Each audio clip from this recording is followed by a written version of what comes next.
Good morning, everybody, and welcome to the Finance Committee for the Sunshine Coast Regional District for Thursday, March 2nd, 2023. I'd like to call this meeting to order at 9:05 a.m. and acknowledge that the SCRD is located on the traditional territories of the Sechelt and Squamish Nations. Before we get started today, we do have adoption of the agenda, and we do have one item of new business that's just been circulated by staff this morning regarding BC Transit funding. So we'll add that on under the new business at the end of the agenda today. Directors, is there anything else?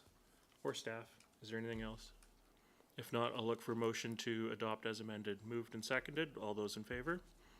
Carried. Thank you very much. Can I have a motion to receive all reports, communications, and delegations materials? Moved and seconded. All those in favor? Carried. Thank you. All right. First up, we have Annex A. Pages 6 to 23 in our agenda today, and Colin Stansfield from Scredo. So welcome, sir, and we'll turn it over to you. Just a reminder, 10 minutes. We've got a long day today.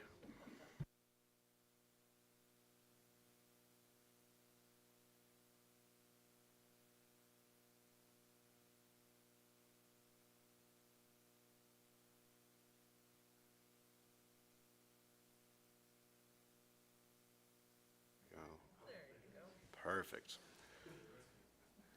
Good morning, everyone, and yes, thank you very much for having me here and making space in a very busy day. I'll share a presentation. What I've endeavored to do today is to put together a supplemental deck that builds on the report that was included in your agenda, but rather than looking forward to the work that we're going to be doing, sort of reintroduces Scredo to this board and talks about some of our key signature programs. And so by way of introduction, I'll tell you that Scredo is an arm's-length nonprofit society contracted by local government to carry out community and economic development services.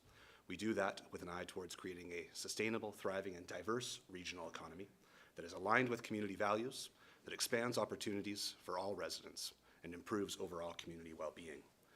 We were co-created by elected officials, community leaders, and staff through the drafting of a Sunshine Coast Economic Development Charter in 2016 that then informed our first service agreement for the period of 2017 through 2020. That was renewed in January 2020 for the period 2021 through 2025. In that agreement, there are 7 key pillars to our mandate. I won't go into all of them today, but I do want to talk to you about our small business programs, about support for our local workforce, about investment attraction, information collection, and regional collaboration. So we'll start with small business. We've been pushing all of our small business programs through an umbrella collaborative brand of the Sunshine Coast Business Recovery Center. We launched this in the first months of the pandemic in partnership with other members of our Business and Economic Recovery Task Force. At the time, we did that so that there would be a local, one-stop channel for businesses to try to navigate their way through the myriad of government programs and resources that were being put in place in very harried fashion. We wanted to make sure that there was one place for businesses to come and find that. We were serving as the key point of contact for local government, for the provincial government, multiple ministries there, as well as the federal government, and so we were looking to hold that information and share it well. Over the past few years, we've grown upon that. We continue to try to assist business owners at every stage of their development, from ideation all the way through to expansion, but also to celebrate their really good hard work. What that support looks like is access to capital through grants and loan programs. Sometimes it's operational support, assisting them with things like moving their business online during the pandemic. Great stories of success there with businesses like Redecor. There's also been succession planning for businesses, those who realized it was time to get out and didn't know how to do that. And so we've met with them one-on-one. It's led to some very promising sales, as well as people who now better understand the businesses that they're in. And then advocacy as well. Really, there are a lot of businesses who had never had to engage in policy before, and so meeting with them, making connections for them, and you find then rock stars coming out of that. People like Scarlett Osborne at El Segundo, who became a force to be reckoned with community organizing for small business and lobbying government directly. So in terms of celebrating their work, 2 key projects I'd like to talk to you about. Keep It Coastal. We launched this last year as a way to really promote the power of choosing local when buying goods and services. We do this through business to consumer, business to business, as well as business to government. We created legacy resources, working with 12 local partners and 25 local vendors, worked with 400 local businesses across 16 sectors of our economy, more than 300,000 social media impressions, and nearer 1 million when you take in all the different forms of media and marketing. On that same note of celebration, the People's Choice Awards, a unique partnership between Scredo, the local chambers of commerce, and the Coast Reporter. This was a pandemic-era pivot away from the Business Excellence Awards that we look forward to bringing back soon. But last year in this, we saw 1,127 nominations that resulted in 761 unique businesses, all vying for your votes across 124 categories. We provided all of those businesses with media kits and direct marketing support to make sure that they were making the most of that campaign. Resulted in more than 2,800 unique voters participating in the campaign, and culminated in a fantastic awards banquet with 200 very smiley entrepreneurs gathered at Gibson's Public Market. In terms of supporting local entrepreneurs, one of our signature programs here is our Fuse Community Work Hubs, a network of on-demand office space. We have 3 locations, one in Gibsons, one in Seashelt, and one in Pender Harbor. We operate this as a social enterprise, recovering a little more than 40% of our expenses through earned revenue from memberships, day pass sales, and room rentals. That's been challenging, obviously, through a pandemic, but we're looking forward to bringing that closer to sort of 50% by end of year and eventually to 60%. Our user mix there is comprised of for-profit businesses, lots of law firms and accountants, oddly enough. We have contractors and remote professionals. That's people working here in the tech industry. We have business coaches. We have visiting sales force who come from bigger markets and expect to find work hubs on the coast and are pleased when they do. We run all of that on a digital platform that is absolutely scalable and could expand to include municipal venues, regional venues, as well as other commercial assets like pop-up spaces for boardwalk sales. In the space of investment attraction, we've been building this out over recent years. What I want to talk to you about, or at least draw your attention to, is our promotional website, investsunshinecoast.ca. That site features a bunch of interactive data visualization tools that are really meant to showcase our region's workforce advantages, our accessibility advantages, the quality of life and the business climate. We have those tools applied across 8 different community profiles to cover the coast. The intention here very much being to empower businesses and investors to find the information they need. If we were thinking of sort of success stories through that, I would take great pride in talking about Coho Commissary, which recently started up in Gibsons. When the COO of Coho was on the coast and thinking about expanding, was meeting with some friends, was directed to our website, reached out through our website through a series of meetings, talked to him more about the communities of the coast, introduced him to other players in our local food system, worked alongside them through their construction into opening, and continue to collaborate with them on programs to support local food entrepreneurs. Another version of investment attraction is through entrepreneurial immigration. Scredo administered on behalf of local government the regional pilot program from the PNP, the Provincial Nominee Program, and very proud to say the Sunshine Coast was in the top 5% of participating communities for inbound applications and endorsed candidates. People really wanted to come here, not always with good applications, but they were all reaching out. But really very happy to say that we are the only community so far to have 3 successful business formations. The first was Ideas Space in Gibsons, owned by Daria Aniko Tavares and her family, who came here from Ukraine. We've got Workbay Technology Hub in Seashelt, owned by Gabengai Aremi and his young family, who came from Nigeria. And very soon we look forward to welcoming Murdad Bagheri and his family from Iran, who are opening up a really innovative green packaging company and hoping to locate in Area F. In terms of information collection, at the level of our entire economy, we produce an economic snapshot, and through that have learned that there are 4,684 businesses registered on the Sunshine Coast, 54% of those in electoral areas where there is no formal business licensing. And I'd only point to that because when we think about moments of connecting into our business community for things like updates to bylaws, and a business community wants to have a part in it, but also reaching out in moments of disaster. How do we connect with them if we don't have formal channels? 89% of our businesses, micro-enterprise with 0 to 4 employees, cumulatively putting out about $3 billion a year of annual revenue. Top 3 industries by business formation are real estate, construction, and professional science and technical services. But combined, the service sector represents 68% of our business formations. Big employers for us are retail, healthcare, social assistance, construction, technical services again, and accommodation and food services. Getting more specific on information collection, we look to our industrial and commercial lands and have undertaken some work around employment lands, those lands that are designated for commercial and industrial activity. On the coast, there's 43,000 acres of land designated in our OCPs as industrial and commercial, 15,000 of which are registered as vacant. But when you filter that down for site suitability, when you take out residential and institutional lands, agricultural lands, you're left with 647 acres, so a very scarce amount of industrial land. That is largely clustered across 5 key nodes at Port Mellon, Gibsons Way, Wilson Creek, Seashelt Inlet Crescent, and Madeira Park. The work that is ahead for us with that then is to start coming up with some priorities of what we would like to do strategically on those parcels, what sort of principles will inform that work, and that will then assist us again with investment attraction, but being mindful of things like employment intensification, economic reconciliation, and green growth. We talk about regional collaboration. A couple projects to highlight for you. Impact procurement. You have an absolute rock star in your midst. Valerie Kropp with the SCRD is a leader in this space. We've been pleased to work alongside the SCRD, the District of Sechelt, and the Town of Gibsons through the BC Social Procurement Initiative. Through that initiative, there is training, resources, and coaching available for government staff. Scredo is looking to do the same for local companies who want to do business with government. It is very impactful when we look, and apropos for today's discussions, at existing expenditures and how we can leverage those to achieve social, environmental, and cultural value. Last year, we produced a new vendor outreach guide that contains 10 key strategies for successful engagement between suppliers and purchasers. Housing has been very big for us at Scredo. Every time we talk to our business community, they tell us that workforce housing is the greatest impediment to their successful ongoing operations. In recent years, we've put significant in-kind leadership support into things like the Housing Emergency Action Table, Cover the Coast, and the Affordable Housing Society. That's resulted in $300,000 of staff and project funding to date, and hopefully another $200,000 in the coming year. We do all of this work on a budget that is very much appreciated, but also, we need all of it. 85% of our funding comes from local government. We split it across, about 37% towards staff, 60% to programs, and 4% towards administration.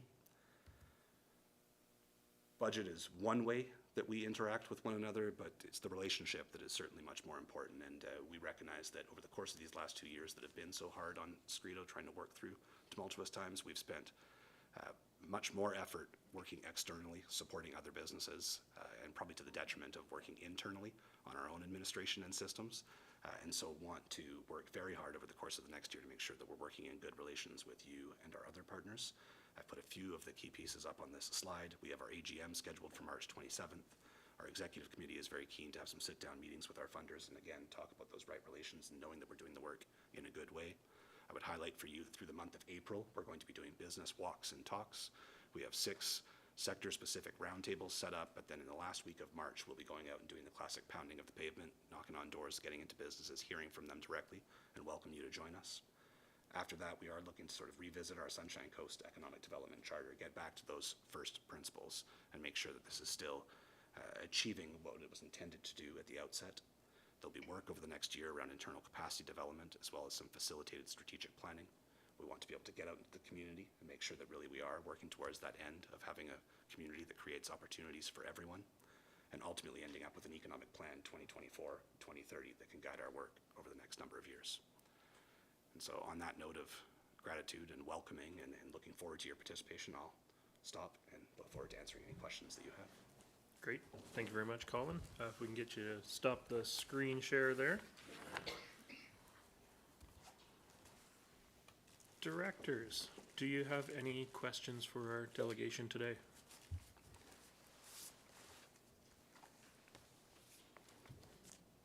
Oh, Director Stanford. Thank you for that. There was a lot of very fast information. But reading through the presentation that we had that was in our package, there's a few terms that I'm not fully cognizant of. In the labor market partnerships, you're giving examples of the types of goals you have. And one is you'll be focusing on laddered employment opportunities. I don't know what that means. Yeah, and so laddered is making sure that when someone comes into their first job and it's entry-level work, there are pathways to grow through that. Really cognizant of it's one thing to have a minimum wage, and a minimum wage can be useful for maybe teens in a first job. A living wage is a much better standard to get to. But then ultimately people do have aspirations for personal and professional growth, and so we want to make sure that those opportunities that we're creating show that progression so that they can see them as career pathways. And so laddered, what comes next after that first run of employment. Full. Go ahead. Do you have an example of how you're working towards that? Yeah, and so if we were trying to encourage someone to take a first job stocking shelves in a grocery store, the next step would be looking into supervising an entire section. When you get into a next step of that, you're then thinking about the skills that you're going to need to be able to manage budgets and manage people.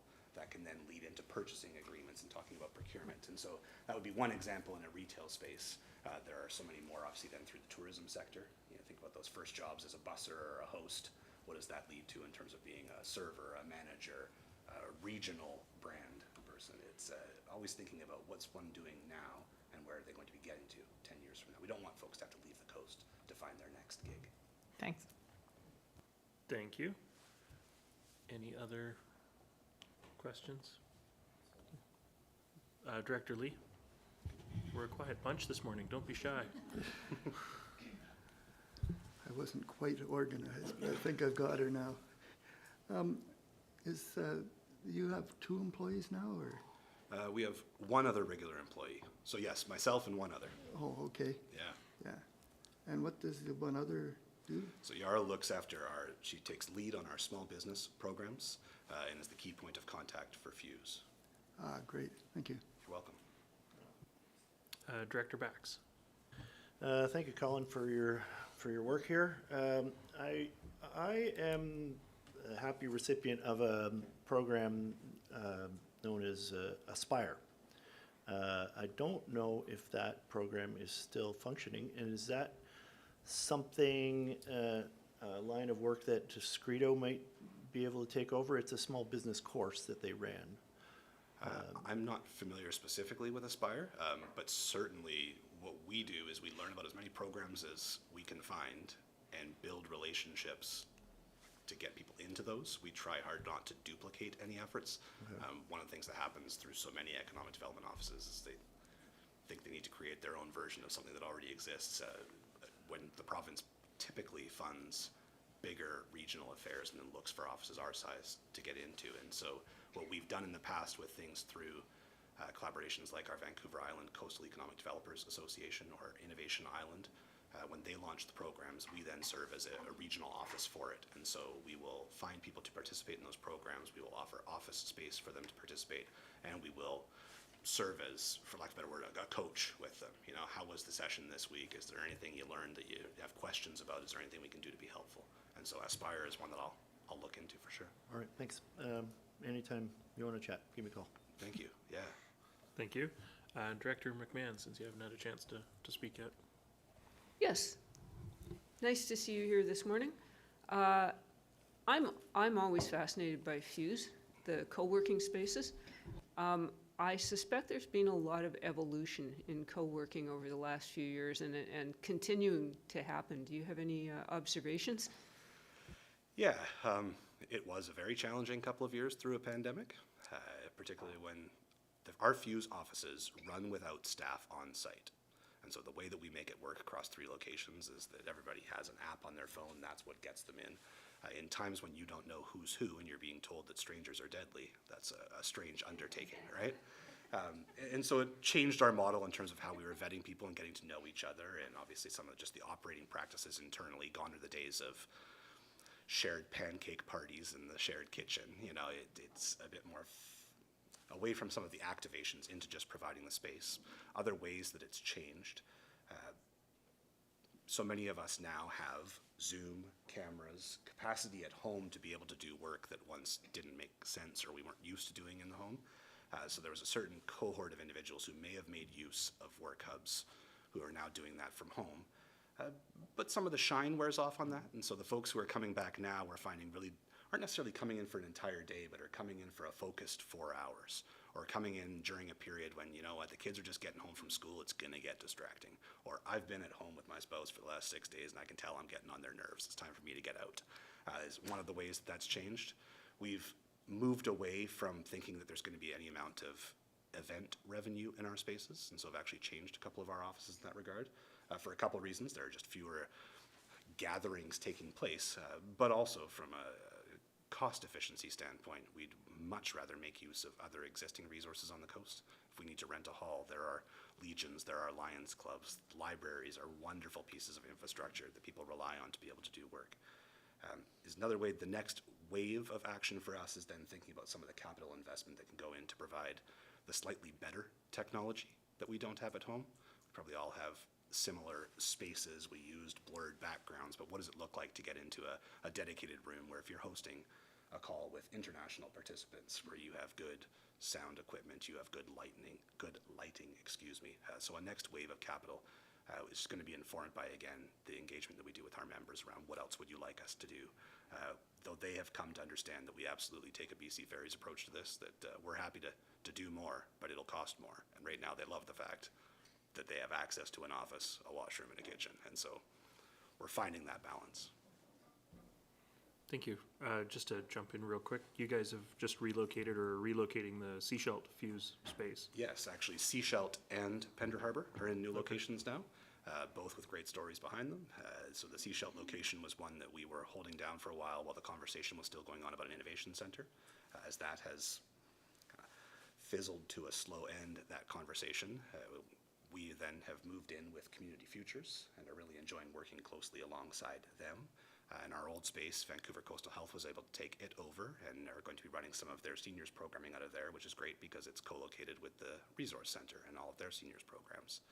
In Pender Harbor, we have moved down to just across from the IGA above Javadocks, a slightly smaller space, but the local insurance company needed more room, and so they moved into the bigger space that we had so that you can still have an insurance provider up in the Pender Harbor area, and we've taken up new shop. And so, as in all things that we do, we look to work closely alongside the rest of the business community, always being additive, never duplicating.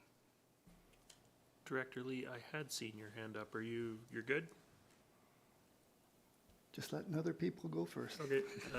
Director Stanford. For interested, I might be using the Fuse opportunity. Where is it in Gibson's? So in Gibson's, we are just across from Municipal Hall, right underneath the school district, right beside Okay, the tourism office. great location. Thank you. Director Lee. Yes, I just had a general question based on your observations over the last few years. We haven't had much chance to talk about economic development, but it seems to me like the business environment is changing. There's a lot more work from home. I know one of our things were new residence attraction, and I think that kind of run over us. We've got no place for them to live now. So do you see focus changing in your mandate in the the coming years? Yeah, so you're right. Residence attraction isn't something we've had to fight hard to get people to want to move here, and it's even similar in the business space. Businesses like the idea of setting up shop here. I think the major change that I see for our office is moving more purposefully and deliberately into the investment attraction space, really making sure that we are making use of that scarce resource, those employment lands, to drive community value, that we are using our economy as a tool for self-determination. That requires working very closely alongside government and informed by community about what priorities we want to achieve with the deployment of those assets. And so again, thinking about things like economic reconciliation, thinking about employment intensification, clean growth, the creation of community capital. We are in a seller's position with those lands. We receive a lot of inquiries about them. Being very specific about what we want to achieve and to what end, I think should be a major focus of our work going forward. I know that this afternoon you're going to be talking about hillside development. That is the biggest piece of industrial and commercial land that we have. What sort of development is appropriate in an area that is part of a UNESCO biosphere reserve, in a community that holds the values that we do and the opportunities that we want to pursue? That is the biggest piece of our work going forward. Small business will always be a concern. You saw that stat about 89% of businesses on the coast being micro enterprise. There was a question asked about good examples of recovery over the time. Small business hasn't gotten close to recovering yet. You think about the huge calls in the last few weeks for extension of CEBA loan repayments. Business may have weathered a first wave of the health pandemic, but then it's hit with supply chain crises, inflation, labor market challenges. No one's having an easy time with that right now, and so our Business Recovery Center will remain a big focus. And then I think the next element for us is to undertake very proactive, constant communications. On the one hand, celebrating all the great stuff that is happening on the coast. On the other, making sure that we are meeting all of those new residents, getting to know them, understanding the skills and the expertise that they're bringing to community, making sure that they understand how to leverage those on behalf of community and economic development, thinking about the citizens of 2050 on the coast and what this is going to look like for them, and championing those new resources that we have with those new residents to get us to that end. Okay. Director McMahon, I think you're going to be the last question today. Yes, and you already touched on this in your previous remarks, but how are small businesses doing? There was an article on CBC this week saying that only 13% of businesses have paid back their federal loans, and that they're still struggling. Absolutely they are. And again, it's those compounding crises. And so if folks had thought and had been setting aside money and they, the economy is about to reopen, I'll start putting money aside. It was that sort of classic economics argument of, ceteris paribus, all things holding constant, I'll pay this back. Well, nothing has held constant. I mean, it's only a little more than a year ago that we have a tragic war breaking out in Ukraine that then sends shockwaves through supply chains that are already stressed, that it causes massive disruption in energy markets. We think about the labor shortages, the rising costs of goods, inflation. Businesses are inundated by challenges on all sides right now. And so while there is a common tendency in business to put on a strong face, to talk about the wonderful things that are happening and how strong we're doing so that, abundance brings on more, they're also struggling. And we hear that, and particularly because at our Business Recovery Center, it really is that one-on-one model. These are one-on-one conversations that we're having with individuals. We believe that we've built up trust through the free programming that we've offered over the last couple of years. They're comfortable sharing with us those challenges. The frustrating part is that many of those challenges are beyond our control, and so much of it is about supporting them to do what we can and where we have some agency, but really about helping them weather a storm that is hard to imagine when it's going to come to an end. And so it is remarkable and impressive and worthy of recognition that our business community is so strong, so diligent, so committed to doing work on behalf of the communities in which they work. Director Gabias, you have implored me to ask a question, and you haven't had a chance yet, so go ahead, and then we're going to move on. Thank we you got a so long much, agenda. Chair. Thank you. And thank you for being here, Colin. Just have a quick question. Have you been working with our local food growers at all in the last few years? Yeah. Yes, we've worked, short answer, got it? Yes. To expand a little bit on that, if I may, Chair, particularly through One Straw Society, I've partnered with them. They've produced alongside of us an update to our agriculture area plan. We've been working with the BC Association of Farmers Markets on entrepreneurial startups, working with folks like Coho to make sure that there is a continuum of services and resources available to those entrepreneurs right from the first idea that they have, that is often a very entry-level livelihood entrepreneurship approach, to thinking about what does that look like at scale if that's what you want to do. Thank you. Okay. Thank you very much, Colin. Thanks for being here today and for presenting. We are going to move on in our agenda to Annex B, which is the Gibsons and District Public Library. So just be a moment to shuffle the presentation table.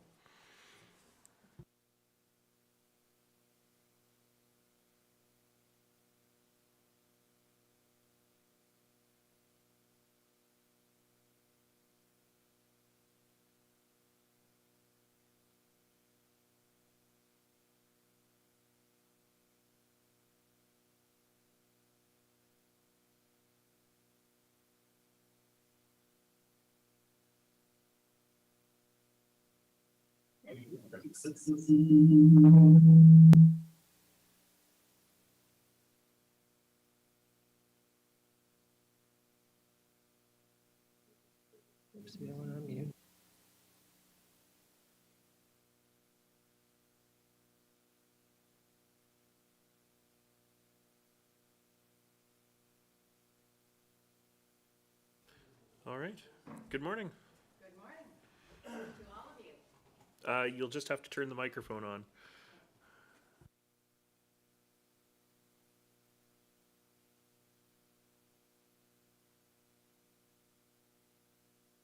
There we go. Can you hear me? All right. Good morning again. Heather and I are very pleased to be here again, and joining us today is another member of the Gibsons and District Public Library Board, Rob Flux. I will turn things over to him in a moment, but first I would like to thank you for the opportunity to meet with you today. On January 23rd, you asked us to come back with a leaner budget, and we heard you. In the ensuing 5.5 weeks, we have worked hard to trim all that we possibly could, resulting in the 2 budgets included in your agenda package. Rob will now tell you a bit more about himself, his work with the board, and our financial policy. Hi, everyone. I've been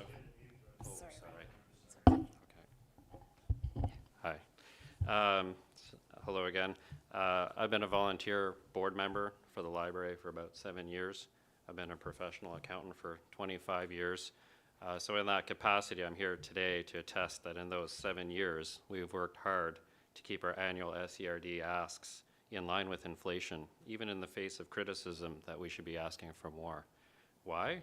Because we are a firm believer in fiscal responsibility, transparency, and we believe that government isn't an endless pot of free money.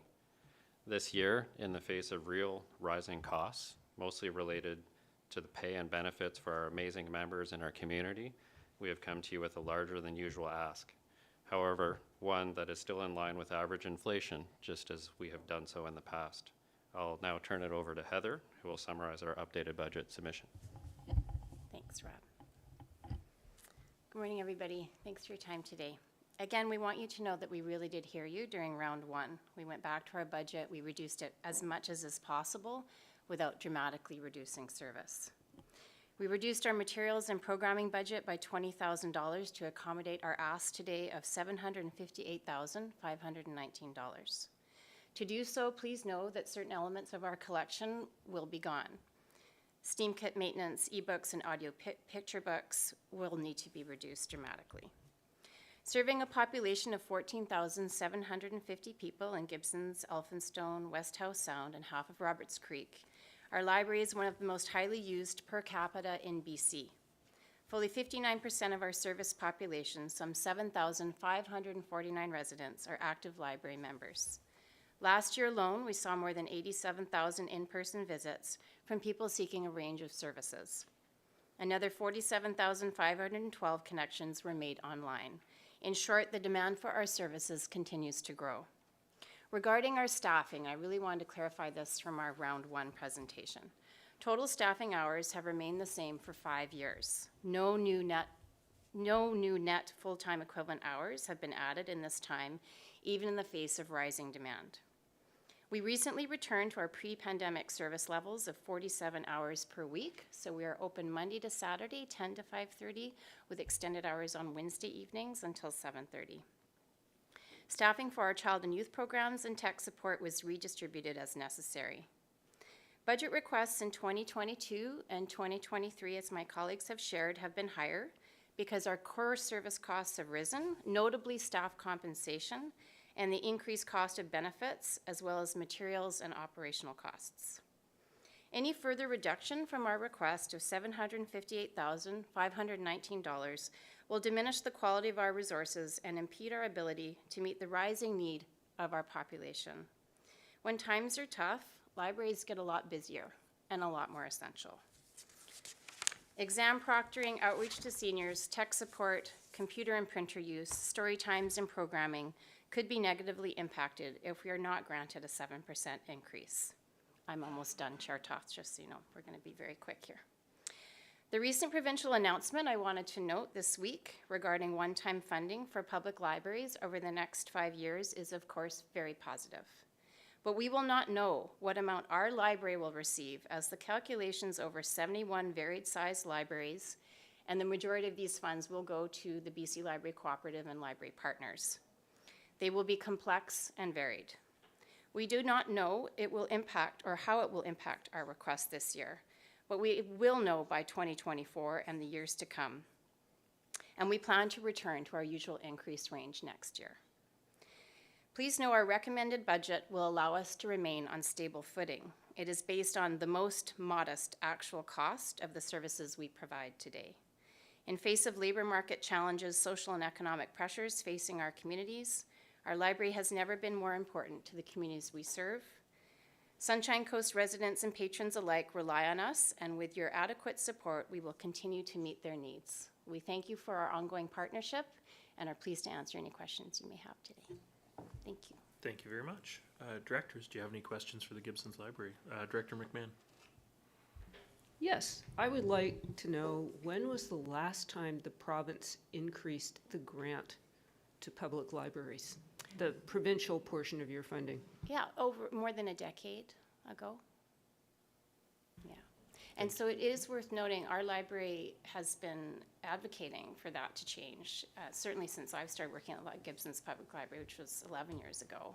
And we've committed funding to the Strategic Initiatives Funds, which is through the Association of BC Public Library Directors. They've been putting pressure on the provincial government. One-time funding, of course, everyone's going to be happy to get something, but it's not, we need regular, ongoing funding. And I just really want to profile the fact that it does trickle down to a library of our size, not to the amount you might think from a grand announcement like that. So we will not know until later in this year, really how it happens, yeah. Thank you.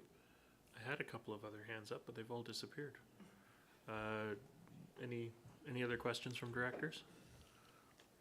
Director Bax, you look contemplative. You sure? Go ahead. Sorry. So we've no idea what the provincial government's going to give the library for next year. It'll be something that's going to be contemplated in 2024. Well, no, to be clear, Director Bax, what's happening is our ongoing funding will not change. Right. So this one-time funding is meant to be disseminated over the next 3 years. Oh, okay. We should find out by the end of March. Hopefully, we'll get a sense of how that's going to trickle out. But it's not like it's equitably dispersed amongst the public libraries. The majority of it, to give you an example, the last time we had a one-time grant, 2/3 of it went to the overreaching public library partners, like the BC Libraries Co-op and the BCLA and so on. And then the remaining 1/3 was then calculated out amongst the 71 just different public libraries. Of course, that includes the big players like VPL and Richmond, the lower mainland, larger size libraries. So of course, they get a larger apportionment. So I'm just trying to really clarify that while this is good news, it's really not what we wanted. We want regular, ongoing, entrenched funding from the province. And we hear from the regional district, that's how it should be. We agree with you. So we want to be in partnership with you to continue that. But for this year, it's not going to be something we can rely on for our operational funds. Hopefully, it will help us bridge the gap between what we requested in round one and what we will hopefully receive today. A question about the type of activities that go on at the library. Am I to understand that as a public space, you are a refuge for people that are in need of perhaps, do you see a lot of people that are sleeping rough and using your facilities during the day just as like a warming center or a refuge? Oh, absolutely. I mean, I certainly want to credit the shelter in Gibsons and all the other resources on the coast for people trying to help those who are unhoused, but certainly libraries have seen a massive increase in that.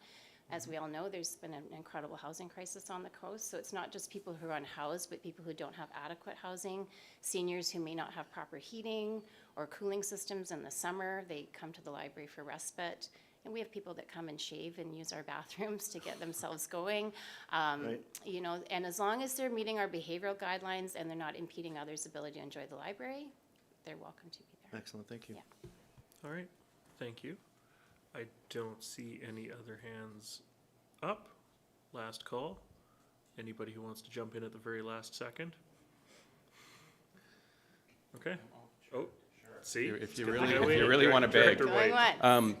I mean, I think this is, everything has been in the report and the presentation that I needed to know, including the provincial aspect of the funding. I just want to clarify, I mean, this is one-time funding, but over 5 years, so. 3 years. 3 years, Yeah. okay.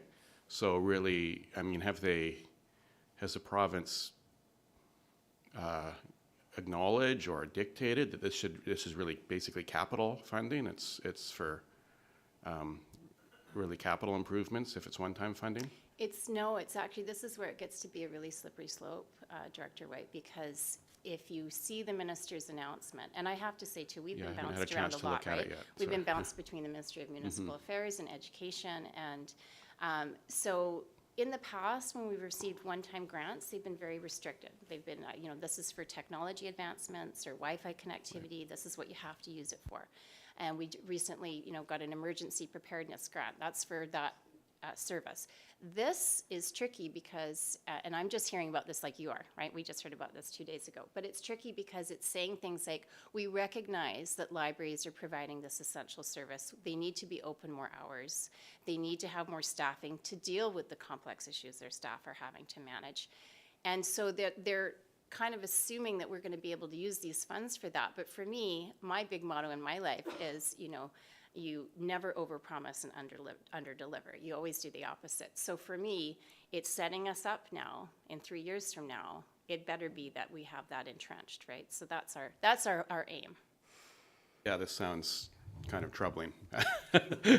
It sounds familiar. Well, it does. About something that might have happened last year. But, yeah, and that's why we really want to maintain our operational, needs are what they are, and we need to make sure those are covered. And Yeah. hopefully, this will just be the beginning of a more long-term investment. So, yeah, I think local governments are going to need to advocate for this funding to be ongoing. Absolutely. Yeah, and we can rather work than- together yeah, on that. We're yeah. very committed to that as public libraries. Yeah, okay, thanks. Thank you. Director Bax. I just wanted to thank you for your presentation. I wanted to thank you for working hard at bringing your budget ask down to the 7% that you're asking is quite in line with inflation right now. For most of the inflationary markers that I've been studying have it at around 6.9%. So I don't see this as anything more than an ask to stay in line with inflation. All right. Thank you very much. And thank you for being here with Thanks, us today. everyone. Appreciate your time. Good luck with your long day. Thank you. All right.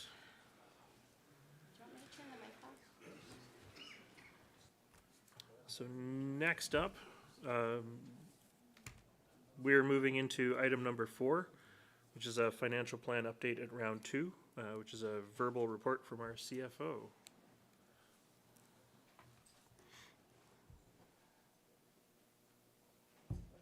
Unless CAO McKinley wants to go first. I see a hand over there, so. Oh, okay. Some technical issues. I'm just going to see whether or not I can share screen, and so let's see if that works. There we go. It just won't show me because my camera's acting up. It kicked me out of the whole system. So really, this is just typically we provide a staff report that overviews a lot of the information I'm going to be provided, and throughout round 2, or up until round 2, since round 1, there's been a lot of discussion or questions both from the public and from elected officials. This is some of the information that we covered in some of our workshops. So I just wanted to provide this information publicly just so it provides some context relative to some of the staff reports that are included today. So a little bit of a repeat for yourselves, but again, it'll be new for some of our public and media. So one of the questions, and this information is actually found, in our annual report. So again, these are just historical staffing levels that we've had over the last 5 years. This information was provided in some staff reports in 2020.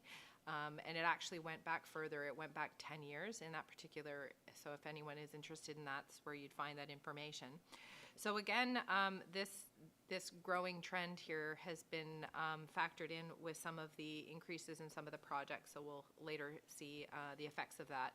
So in 2020 and through 2021, some of these staffing positions were approved, and then through the pandemic were deferred, and so that's where you see some of the increases in 2021 and 2022. So some of the other information that has been provided in the biannual report by our HR department. And so in those staffing reports, give some trends about some statistics of some of our staffing and some of our recruitment and retention throughout the organization. One of the questions has been, do we have a lot of vacancies in the organization? And so that has been answered in some of the information provided by our HR division last January. So again, average time to hire, obviously there's been a lot of information in the public realm as far as our issues with recruiting, things like lifeguards and how that impacts our service delivery, as well as transit drivers. So again, a big need in these areas for recruitment.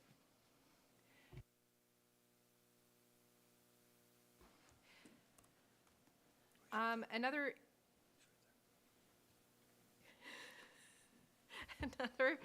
statistics that our senior manager of HR provided, and he is here, thank you, has been turnover, and that's another question is the impacts of turnover with the organization. Because as we know, when we lose staffing, it takes quite a long time for people to get up to speed, and so it does lose some ability to hit the ground running type of thing and get projects completed.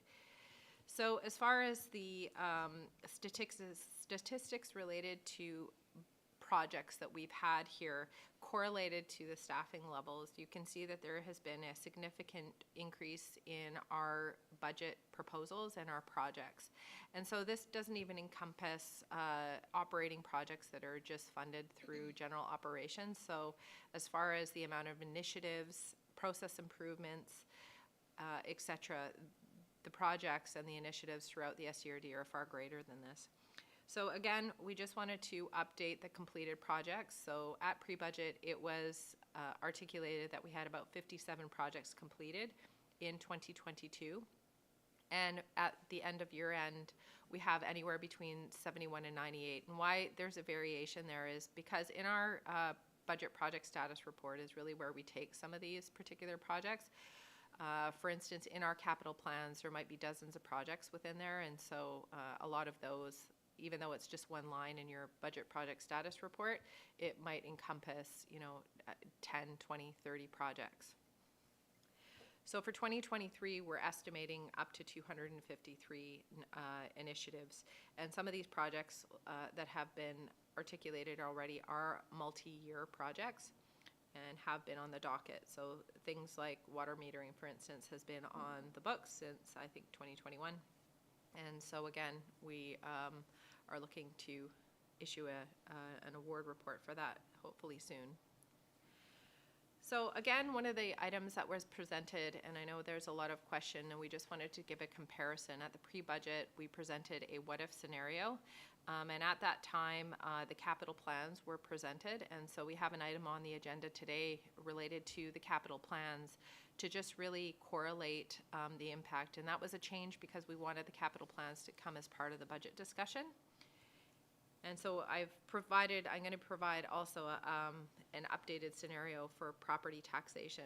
So the tax by area as presented in the financial plan document that's included in our website is having overall taxation from a dollars perspective up over 12% over 2022. And so what this means to the as far as what has been approved in the budget, this doesn't equal that $3.3 million, but it does give a general summary of some of the impacts that are hitting the budget this year. So one is the capital plans, and I'll give a summary again as to the decisions and the financial implications those have had in the various services.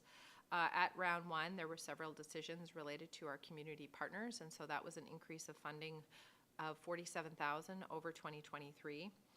We also have the general government budget. I highlight this specific service because it looks like there's a significant increase, but it's actually relative because in 2022, when we have the general election, the general government budget decreases in that particular year. And so those funds and the staffing levels are repatriated because they were funded through the election service. So it's not an increase overall, it's just a movement of funds, but I just did want to highlight that. So we also have an increase to the bylaw service, and that's because there was some staffing increases approved last year that are now coming online 100% this year, plus some additional budget proposals for this year. We also have Sunshine Coast Emergency Planning, an increase of over $70,000 over the prior year. Public transit, and again, this is one of the new items for business, so this is going to be subject to change, as with all the numbers in the budget, until we actually adopt the bylaw on the 23rd. The one item that I really wanted to highlight is the regional solid waste service, because that's one of the largest increases over 2022, and I wanted to highlight that as far as what some of those increases are. One is that the board made a decision outside of budget to increase the Seashell landfill contract by $400,000 for 2023, and again, that was just a one-year increase. So that is fully funded by taxation, and so, or this is actually the taxation component. We also had some tax-funded budget proposals in round one that were in the neighborhood of about $350,000 of additional taxation. One of the biggest items was almost half of this is for the green waste expansion for funding, which I think was $140,000 in round one. And we also have, I put other, and what that makes up of are several other contracts that throughout the year you made an increase to. So things like metal recycling, mattress recycling. And so those are all those financial plan adjustments. So we had probably well over 30 last year. And so those from the solid waste perspective have an impact of over 400,000, as well as things like collective bargaining increase and staff wages increase. So it has a material impact to that particular service. So our planning, so between mostly this is for rural planning, and again we had a very large budget proposal approved last year for our second phase of our planning enhancement. So the first phase of the planning enhancement is funded through a grant, and the second phase is to do things like unified OCPs. And so in 2022, and again we have a recommendation in one of the subsequent staff reports to defer some of that funding because there's been a delay in that project. But again, we're looking to reduce the taxation for planning. But as it stands right now, the taxation is over $400,000 over 2022. Community parks increase of about $100,000, and part of that is we made a significant increase to the capital plans over the prior year, over $200,000. So this is just the budget proposal side of things, as well as our community recreation and Pender Harbor Pool. So from the capital plan changes, there has been a little bit of confusion, especially as it relates to the community recreation facilities, and we do have a subsequent staff report to help clarify that. But the increase in funding that was approved of $411,000 actually pays for all of the capital renewal funding, including the debt servicing for all the multi-million dollars worth of capital projects that are in there. So again, the increase was $411,000 over the prior year. So we were funding about $800,000 in the prior year. So we're up to about $128 million. And so that does include all the debt servicing, and that is supposed to increase 2% per year. So a revised what-if scenario for property taxation is included here, and I wanted to run line by line because we tried to separate a little bit, and it correlates to the pre-budget. And our baseline status quo is about 5.5% over 2022, and what that means is all of those financial plan adjustments that you approved, including contractual obligations such as collective bargaining increases. You made some round one budget decisions, including your community partners that had almost a 4% increase. And your capital plans, which were approved as part of pre-budget, had an increase of about 2.68% over the prior year. We also have included in your agenda today some projected deficits, and some of those deficits need to be funded by taxation for this year. And again, we have our R2 budget proposals that have yet to have decisions associated with them. And what's new to this is that staff have taken some efforts to look to some proposed reductions. And so in both the carry forward report, the surplus deficit report, and there's several new budget proposals to reduce support services or rate stabilization.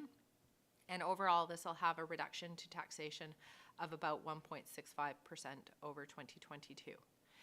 And so the cumulative total, if everything in this package was approved today, and we understand that, again, we have items of new business, and we may even have some items on the March 9th Committee of the Whole that might have some financial plan impacts. And so the bottom line and what's actually finalized on March 23rd is still subject to change. And so what does this mean from cumulative impact? So what is the bottom line to ratepayers and taxpayers? We talk a lot here about with the what-if scenarios, and those are only for property taxation. And so the board has already approved their user rates and parcel taxes at the end of December for all of the utility services, including refuse collection was a multi-year increase. And so the bottom line and what we've done here is we have put what the average ratepayer will pay, depending on some of the local service areas, because we have multi-variations here at the regional district. And so you have anywhere between a $63 increase to over $300, and a lot of that has to do with the rates that were approved in December for the utilities. So again, this is just for the defined service areas, so those in Egmont-Pender Fire, and again, just understanding that they also, in Egmont-Pender Fire, they would pay into the regional water rate service. So again, the bottom line increase would be about $261 over the prior year, all the way up to Area F Keats Island of $359. So again, this is just an average, and there's multi-variations to this, and the detailed rate analysis is probably what we presented as part of the public presentations on February 13th is a little more up-to-date, and we'll provide those right up to the final budget. So with that, I'll take any questions if there are any. Chair, thank you.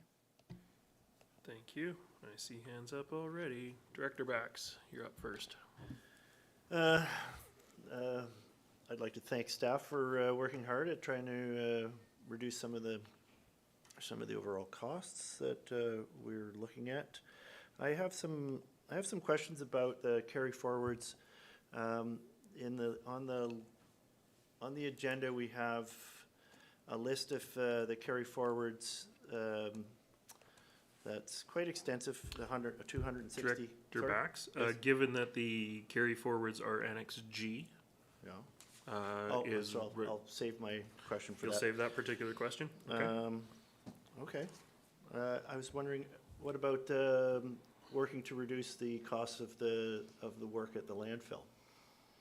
Is there any plans that staff can undertake to look at a new way of doing work at the landfill that could reduce our costs?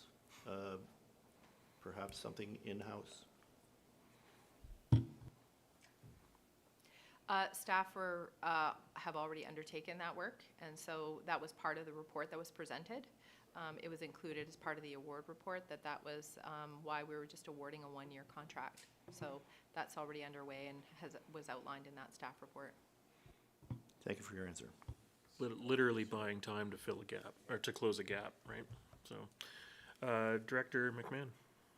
Yes, one of the most confusing things about the budget process is the variety of size of projects. Some of them are multi-million dollars and some of them are kibble. So I was just curious, what exactly are the criteria for these things to be forward for board approval? And I'm just gonna pick on, since Jerry's in the room, I'm gonna pick on the LinkedIn account. Like, why can't a manager just go and get a LinkedIn account? Why does it have to come to the board for approval? Great question, Director McMahon. Senior Manager Parker is relocating himself, so. Yeah, thank you for the question, Chair. When the budget proposal was put in front of the board, it was actually for an ongoing annual lift to the base budget. It got discussed and it got addressed as a one-time only funding out of reserves, but it's really to ensure that there's ongoing funding for these requests on an annual basis. Thank you. Thank you. Directors, any other questions on CFO Pro's presentation? I'm not seeing any hands up, so, yeah. Oh, Director White. So really those, I mean, I understand very well these are averages that we're looking at, but that's what we have to go on right now. And those averages are based on what has already been approved up to this point, right? Was there any calculation done of what, could kind of the potential average increase might be if, say, everything is approved in round 2? The what-if scenarios that are provided in this slide, and I'll also bring them and send them along and make sure that they're available publicly. The ones I've included in here is fully loaded. It assumes that everything has been approved. What's in your budget book right now is actually where you stand right now. So what's in the financial plan document online is really just where we sit right now, which is that 12, just a little over 12%. So there's lots of accordion in the middle. So the ones I've just included right here is including the what-if scenario as if you approved everything, including the reductions and all the budget proposals into the budget right now. Okay, so if we approve the reductions and everything, it ends up being about the same. But it could be lower, I guess. I mean, I saw. Yeah, I can look to bring up the slide. Yeah, if Yeah. you could, I think that would be Yeah, helpful. so I'm thinking over the day, it might even be helpful to have that piece of paper in front of us. It's Yeah, we just can for me always, at least, if at the break, Yeah, print great. it all off for you for reference. that'd be awesome. Thanks. Okay, thank you. I don't see any other hands up.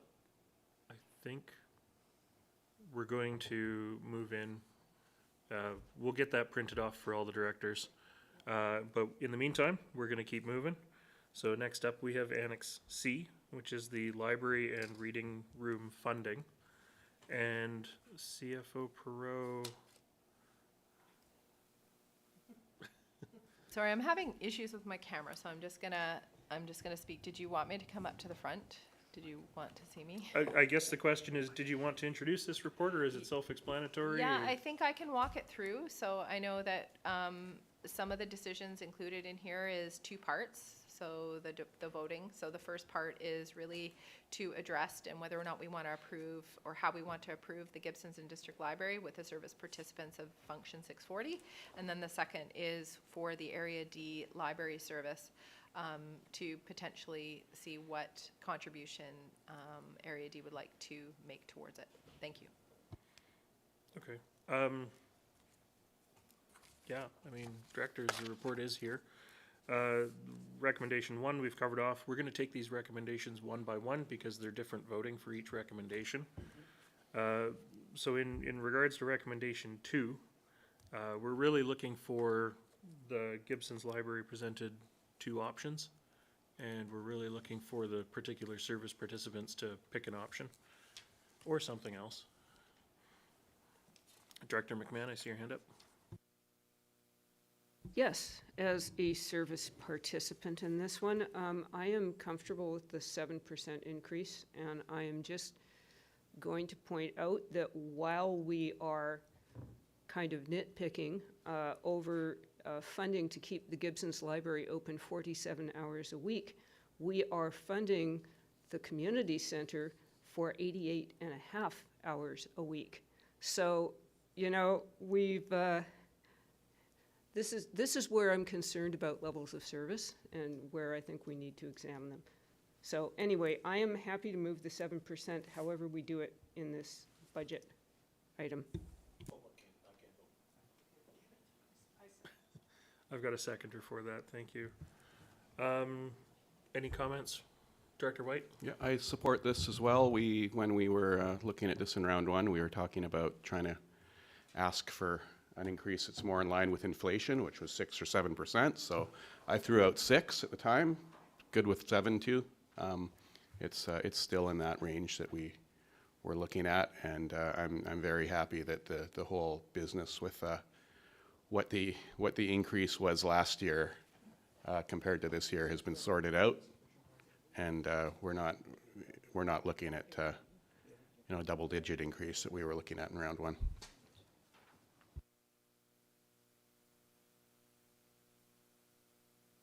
Sorry, just clarifying, or trying to clarify something here, but we'll get staff to help us out when we get there. So, okay, I don't see any other hands up. So in the meantime, we will vote on this recommendation. This is EF in the town of Gibsons. All those in favor? Thank you, that's carried. So, looking at recommendation 3,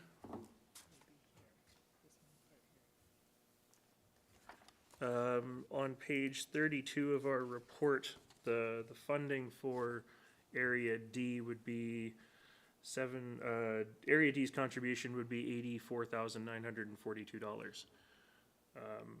So I would need that specified in a motion. This will be voting all because it's a single service participant, but I will look to the Area D director. I have a question as to what the historical amount, percentage is that I usually, Area D puts into this. Mhm. I had it somewhere, I can't find it now. Yeah, typically it has been 9%, 9.2%, so we've kept it to that particular percentage. So this funding contribution of 84,942 is based on 9.2% according to page 32, right in the middle. Yeah.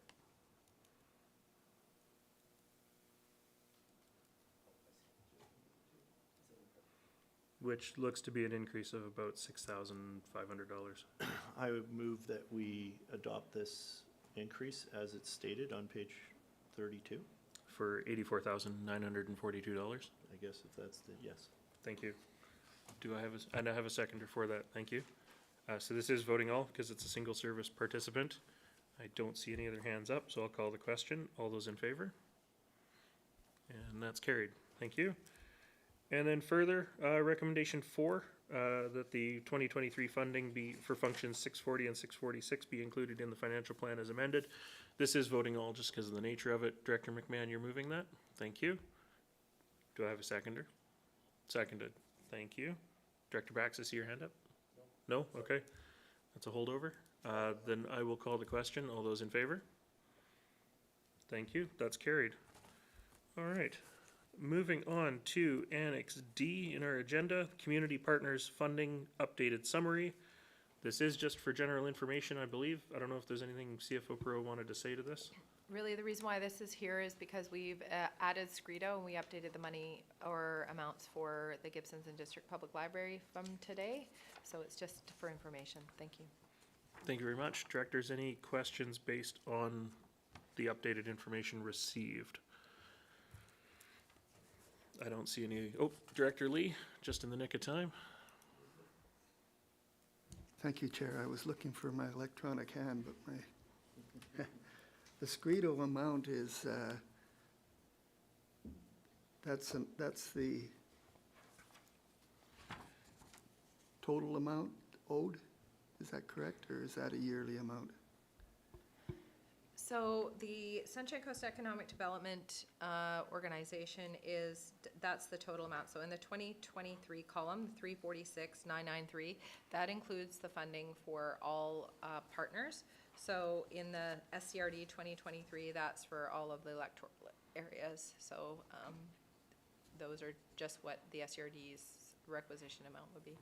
So the SCRD's requisition amount is 184,967 for 2023.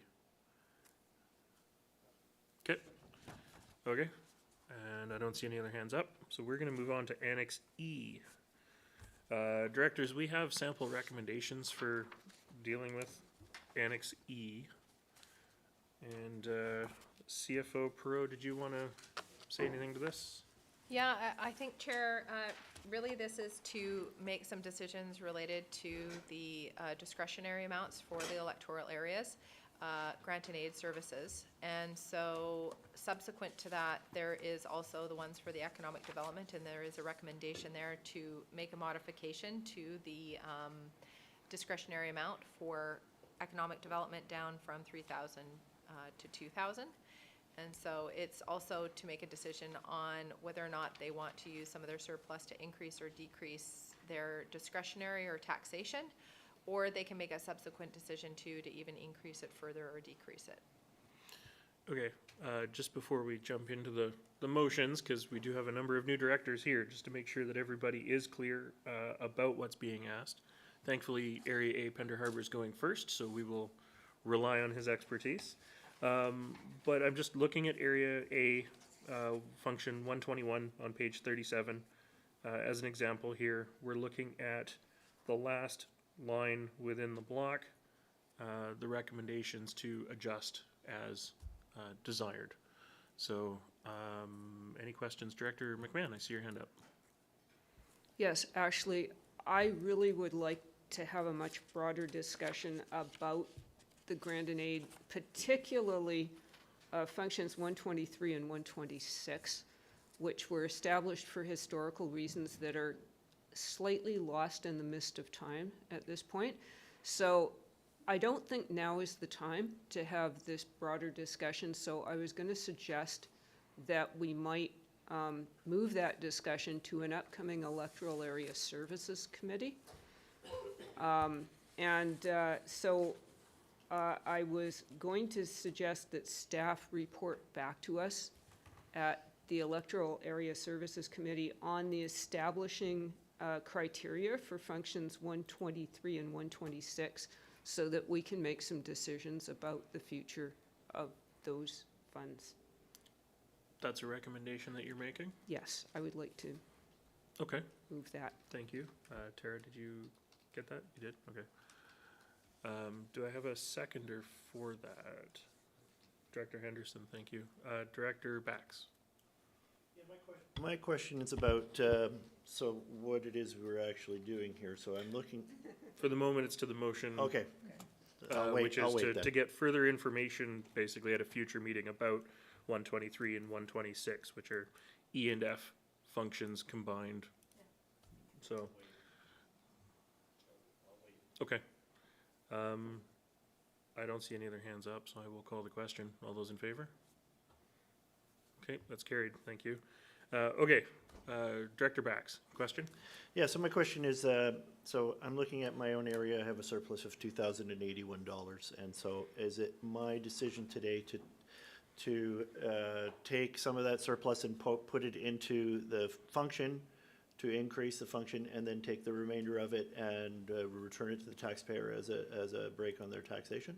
Is that the gist of it? Okay, good. I'm Yes, getting a nod. generally speaking. All right, great.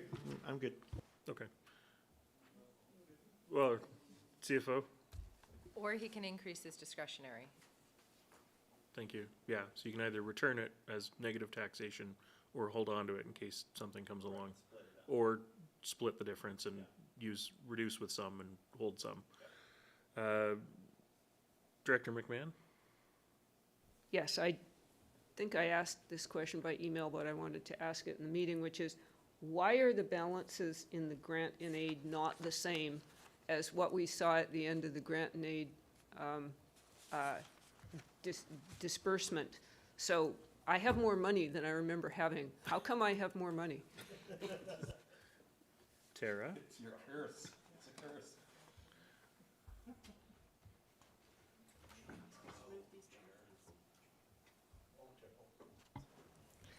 Thank you, Chair. The answer to that question is the database was not updated due to the CIA and also a decision made on the living forest.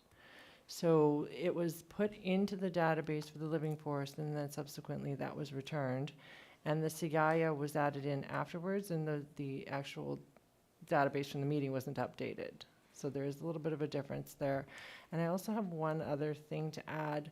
For Area A, there's actually, the surplus that shows is a surplus in the actual account, but it's not a surplus that can increase discretionary at this time. It is because of a regional recreation adjustment in the programming for Pender Harbor Community School. So there is a surplus there, but it's not one that can be added to discretionary at this time. So, sorry, just to clarify, that's for 121? Okay, thank you. So that's for function 121. Okay. Area A is first on my list, so I'd like to go to Area A first, if Director Lee is amenable to that. Yeah, but I just lost $2,000.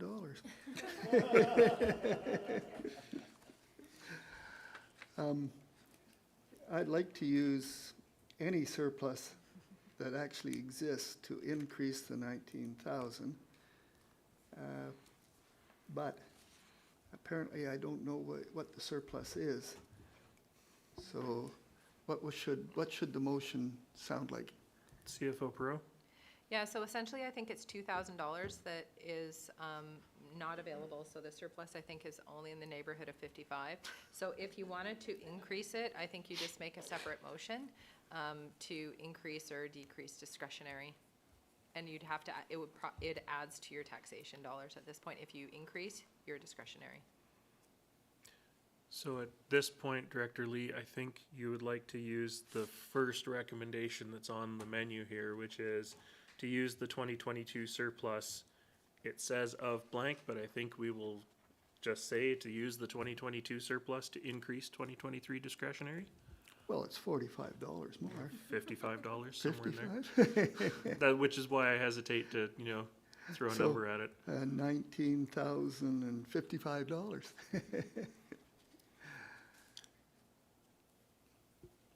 I would ask Chair too, would he like to increase it further, to increase taxation, to increase the discretionary? Thank you. I guess so. Let's make it 21,000, please. Okay. So I am not clear on the motion that Director Lee will be making here. Tara?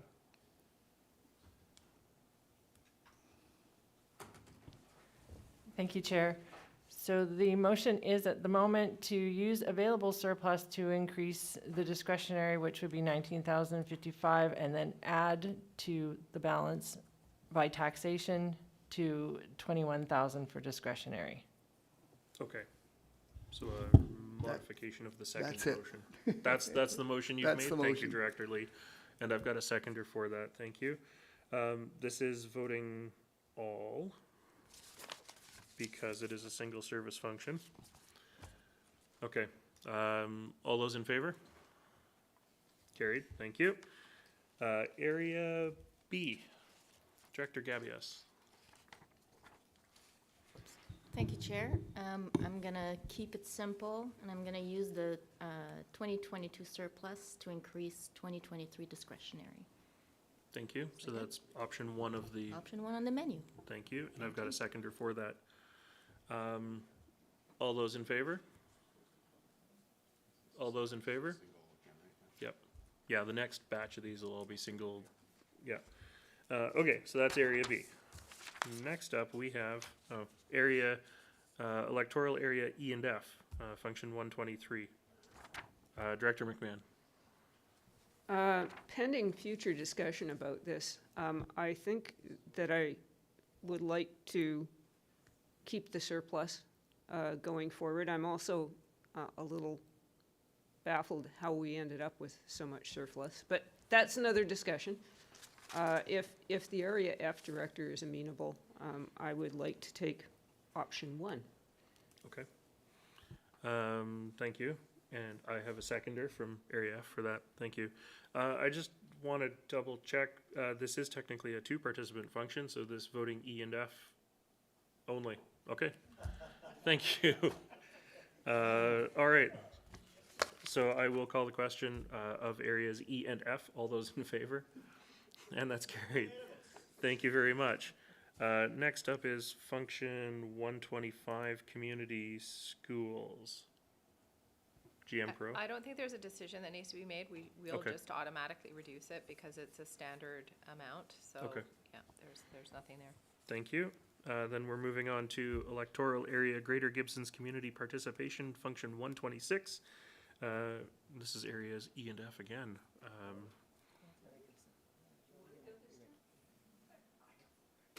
Director McMahon? Okay, sure. I would like to move that we keep the surplus to increase 2023 discretionary. Thank you. Do I have a seconder? I have a seconder for this. This would be very painful if I didn't have a seconder from a two-participant function. All those in favor of the two? Carried. Thank you very much. It's unanimous. Next up is electoral area D, function 127. Director Bax. Yeah, I'd like to take $1,000 of the surplus and put it towards the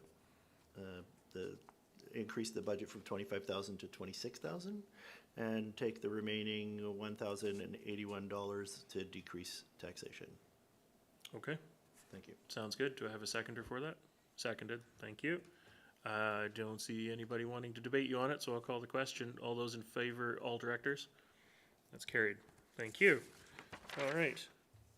Next up, we have Area E, Function 128. Director McMahon. Right, I'm again going to vote to, option one, keep the surplus for now until we rationalize our grant and aids. Thank you. Thank you, and I've got a seconder for that. All those in favor? That's carried. Thank you. And Area F, Function 129.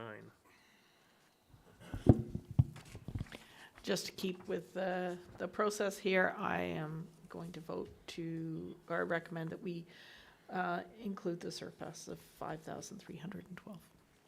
Thank you. And do I have a seconder? I do. And this is voting all again. All those in favor? And that's carried. Thank you very much. All right, moving on to electoral area economic development functions 531 through 535. And I think we're going through these. Oh, GM Pro. You could go one by one, Chair, but if everyone's okay with what has been outlined or proposed, we can just vote on them as a block if you like. Okay, and if we do vote on them as a block, that would be electoral areas only because it's electoral Yeah, I think so. areas? Okay, Director McMahon? Yeah, I got very confused by a negative surplus or a negative reduction to taxation. Do I have money or don't I have money? It's actually, it's a reduction to taxation.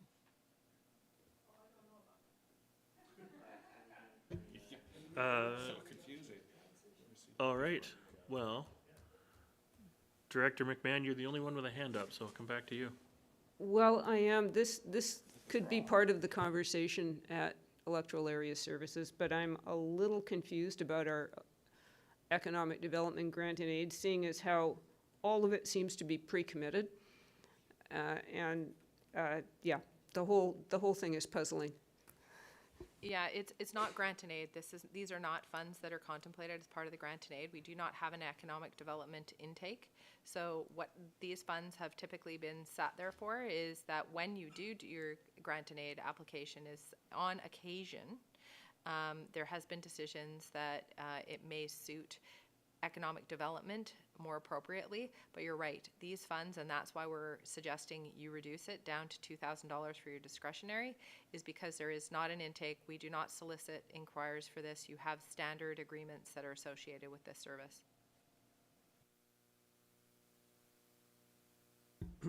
Okay, so the sample menu recommendation that's there is an or. So I would look for a rural director to either make, I guess, the first half of the sample recommendation or the second half of the sample recommendation. And Director McMahon. Sure. I will go with the staff's recommendation to change the base budget discretionary amount for all of the rural economic development funds. To $2,000, Sure. with the surplus for each function being used to reduce 2023 taxation. Okay, and Director Lee, did I see you seconding that? No, I actually had a question, Okay. but I will second it. Thank you, it's seconded, it's on the floor now, so go ahead, Director Yes. Lee. It says base budget discretionary amount of 3,000 at the top, and yet I just heard 2,000. Yes, And, the staff recommendation is to reduce it to $2,000, oh, okay, based on the lack of intake for spending these particular funds. fine, I think I'm good. Okay. Directors, any other questions? This will be rural voting, EBD, E, and F. I don't see any hands up, so I'll call the question. All those in favor? And that's carried. Thank you very much. Now, almost, I have one more recommendation that needs to be passed, which is that the, further that the draft 2023-2027 financial plan be amended accordingly. Moved? Seconded. This will be voting all, I think. I'll just make it that way. All those in favor? And that's carried. Thank you very much. It's 10:30. I've had a request for a break. How do people feel about 10 minutes? Okay, we're going to take a 10-minute break. So after that one, we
Good morning, it's 10:42, and welcome back to the Finance Committee Round 2 Budget for March 2nd, 2023.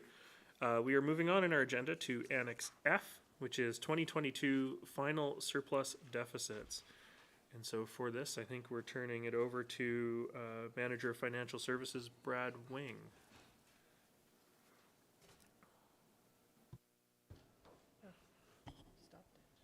Sorry, the camera is not working. So.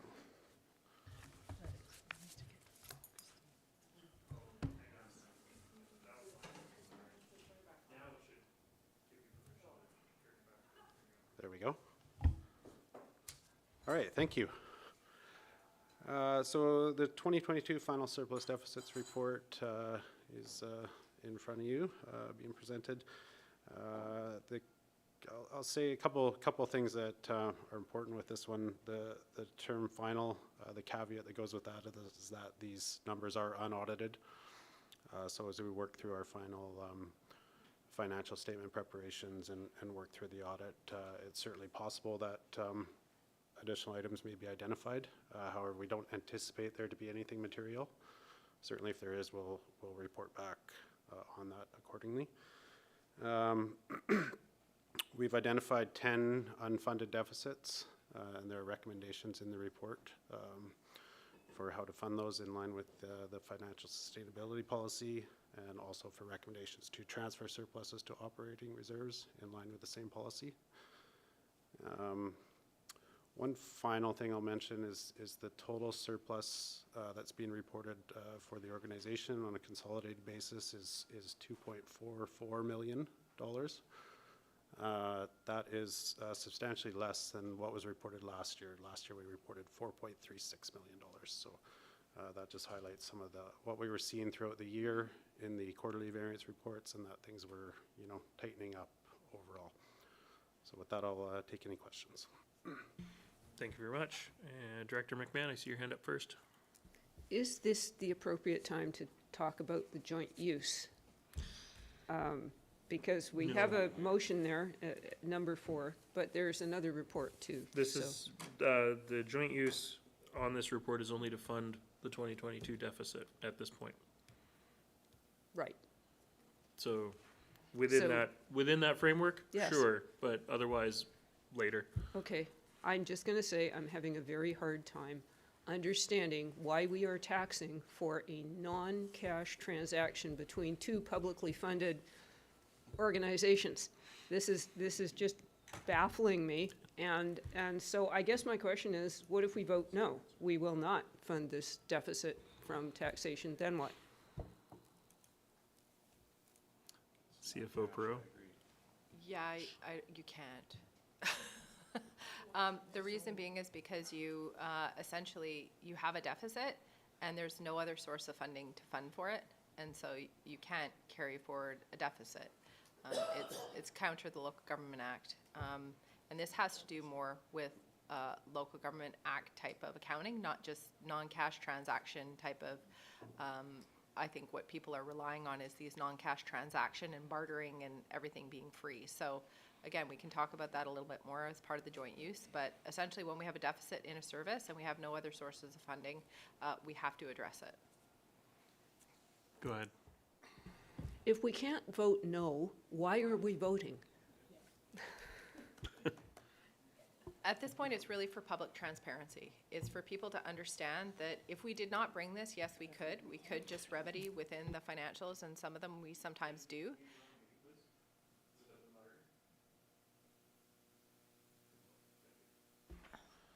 Go ahead, CFO Pro. Essentially, if we did not bring this isn't in essence what we do, but we have some decisions here where we want to use other sources of funding. In the absence of funding, taxation is the default, but from a public transparency perspective, we want to do a full review and accounting to ratepayers and service participants as far as what has happened to the bottom line for each service. Thank you. Director Bax. So I saw a number associated with this item, the school joint use item before that was 44,000. Now is this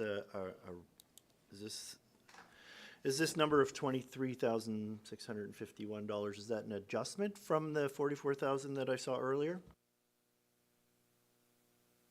So again. I believe the short answer is no.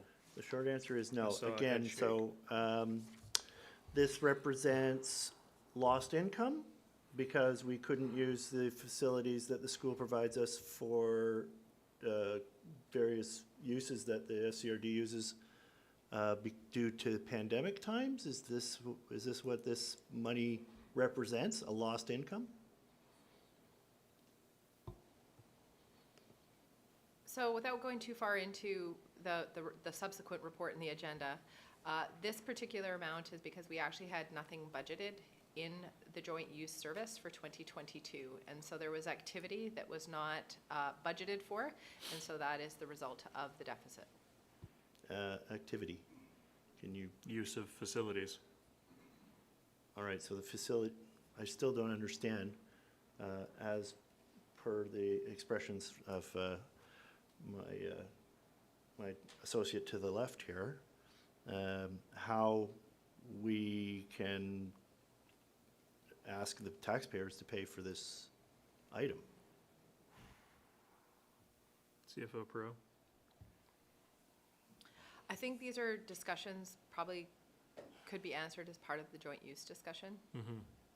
This report is really to address the 2022 year, understanding that the 22 impact will impact 2023 overall because we have to raise this additional amount, which was not understood when the budget proposal was contemplated.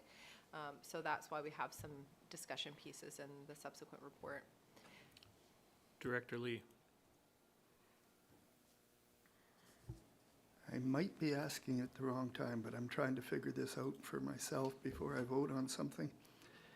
If you have a deficit, something had to have paid for it. Now we're collecting tax to pay for something. So therefore, if it didn't come out of here, it must have come out of a different function that this money is eventually going to land on. Is there something wrong with that logic? This is essentially to account for the cash. So there's many services where there's a cash timing difference. And so that is essentially what this is. This is because we actually did not have the revenue funded for this particular item, so it's reconciling that. So there was nothing budgeted, there was nothing requisitioned for this. So essentially, the regional district, from a cash perspective, funded these offsets. Okay. Director Gabias? Thank you, Chair. I see a lot of the wastewater plants are located in Half Moon Bay on here, and I'm wondering, is there a possibility to use gas tax funds to? No? Not Okay. typically for operating expenses. Oh, okay, perfect. Thank you. Yeah. Director White. I've struggled with trying to understand this joint use issue as well, and I agree that with other directors that it's I still can't make any sense of it, and I accept, I understand I do understand the staff's rationale, but I still see it as basically a non-cash transaction. But what I have come to is that we don't have much choice this year but to support the way that it's been set up financially to live up to the agreement that we've made and that we have with the school district. That aside, the way that I am trying to make sense of it is fundamentally we have a deficit in recreation that's being caused by the use overall of users, and part of it is the schools using it. And instead of funding this, we could just have recreation funding this deficit right here in this item before us. Instead, we're going to the joint use function to fund it because there is a school use that's kind of driving this. So that's the best way I can make sense of it in my brain, and I support it, and I'll be supporting the taxation. I mean, I still feel like I wish we could just kind of transfer it as say, we'll take money out of joint use, but then we'll be able to reduce taxation by that amount in recreation. Apparently, we can't do that this year, so I'll be supporting the proposal later too, because it does seem to be no choice at this point. And I'll echo Director McMahon's frustrations too, that I don't like having items put before us where we essentially don't have a choice to vote no. I wish there was I feel like that's something to look at in governance discussions of the future. Thank you for that. Director Henderson. Thank you, Chair. Yes, I think this is a rounding error in our overall budget, so the discussion about these different items doesn't disturb me. What is the concern is, have we got the checks and balances in place to make sure it doesn't happen on a bigger scale, where we're ending up spending more money than we have, you know, and we're in a different scenario. So, yeah, so I guess that's my concern to staff, to maybe come back later to say, hey, these are the checks and balances we've got in place. So we don't come back next year saying, gosh, we spent 200 grand too much in a particular function. Thanks. I guess my only comment to that is that we do see these surpluses and deficits on a quarterly basis throughout the year. But I hear your comments. Director Bax. I have a question about a different part of this. In recommendation number 2, we've got the surpluses that are destined to be transferred to reserves. Now, I'm particularly interested in the top of page 44, public transit, function 310, where we have a surplus of nearly $400,000. And I was wondering if that is going to be, that's going to go back into transit as a reserve fund, or is there any way that we can use that money to offset the costs of giving free transit to high school students?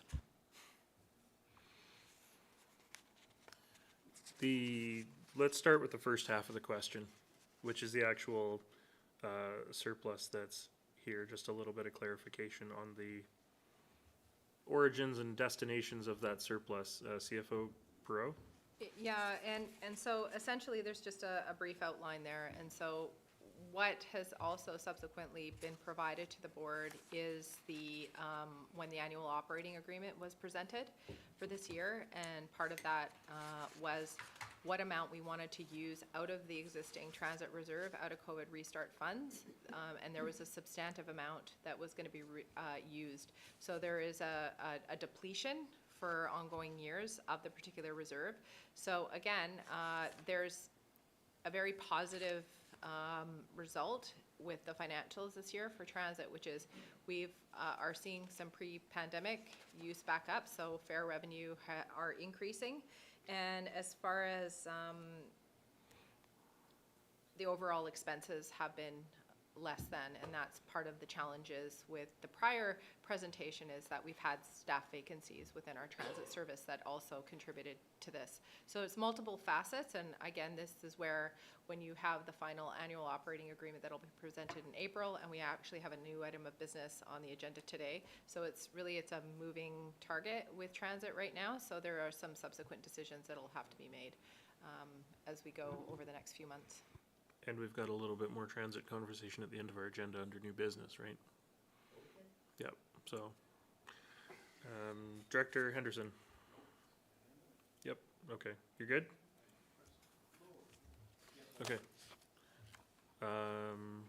Directors, Director Lee. I'd like to make a motion to accept the recommendations as presented on page 42. Thank you. And I've got a seconder for that.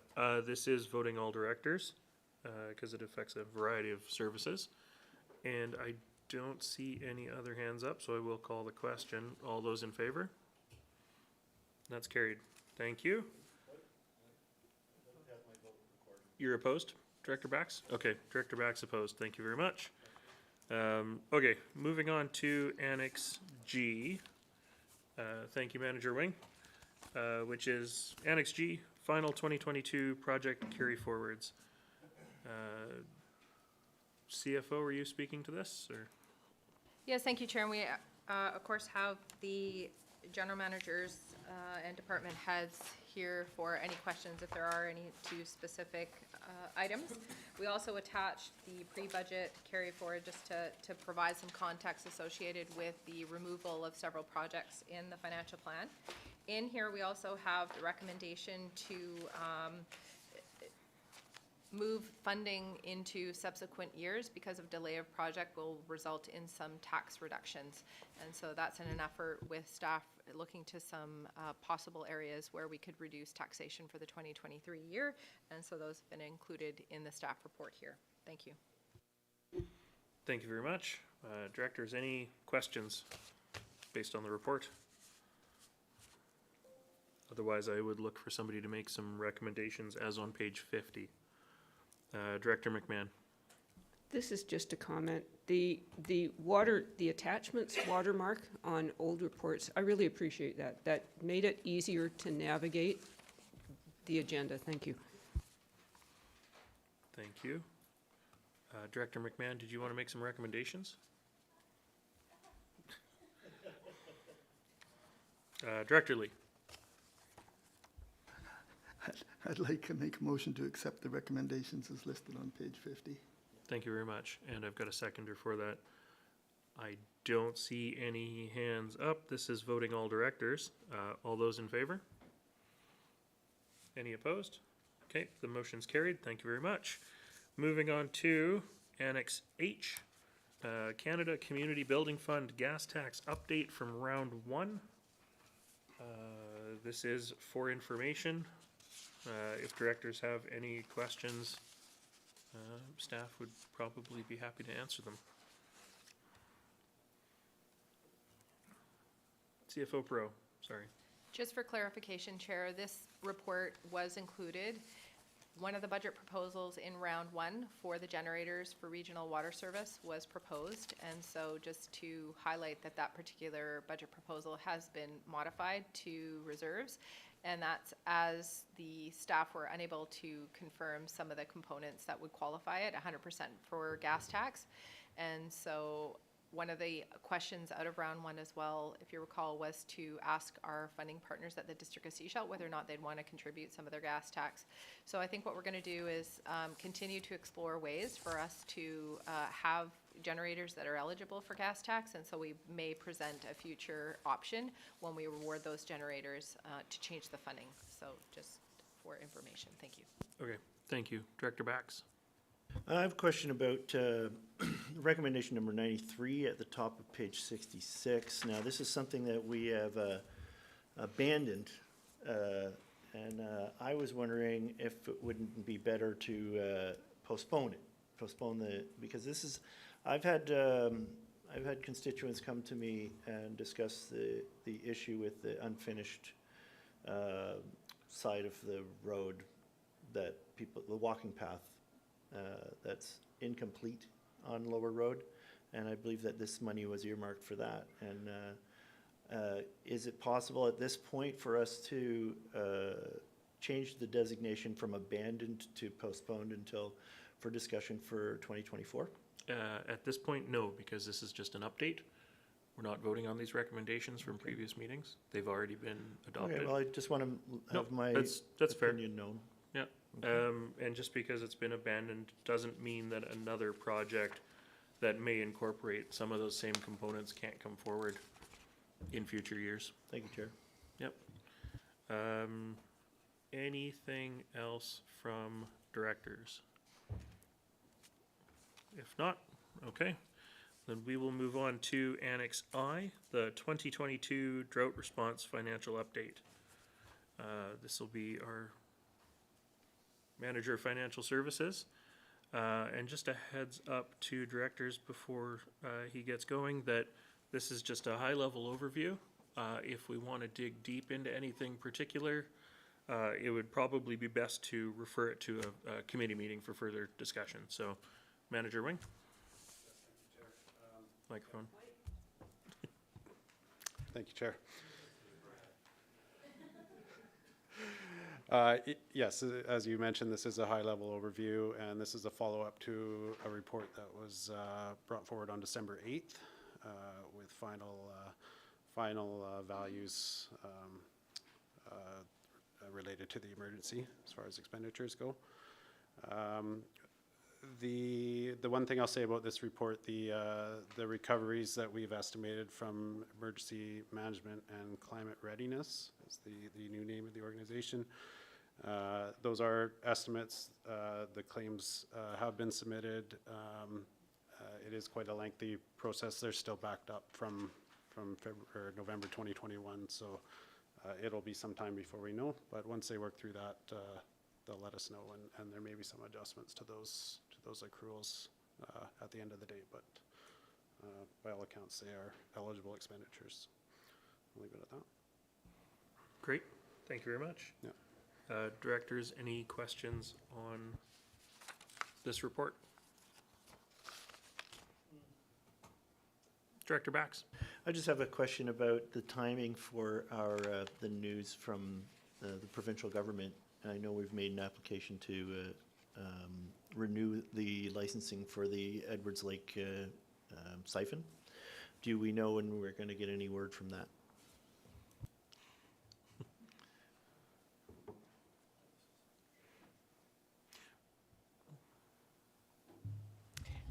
Thank you for the question. When the board put forward a recommendation to ask for a letter of support from the Shishal Nation, that takes another 2 weeks. So now that recommendation has been approved by the board on last Thursday, and we're going to seek that letter of support, and then we'll be submitting the application with that letter. Thank you. Okay. And thank you for that answer, for jumping in. I don't see any other hands up. So we will move on to Annex J. Presentation on sustainable service delivery, asset management at the SCRD.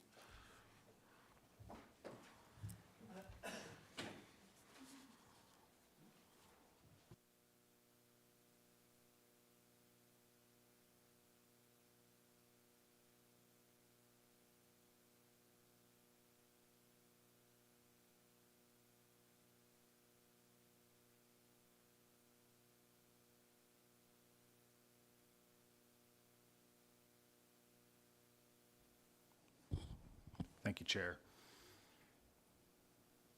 Just going to share my screen here.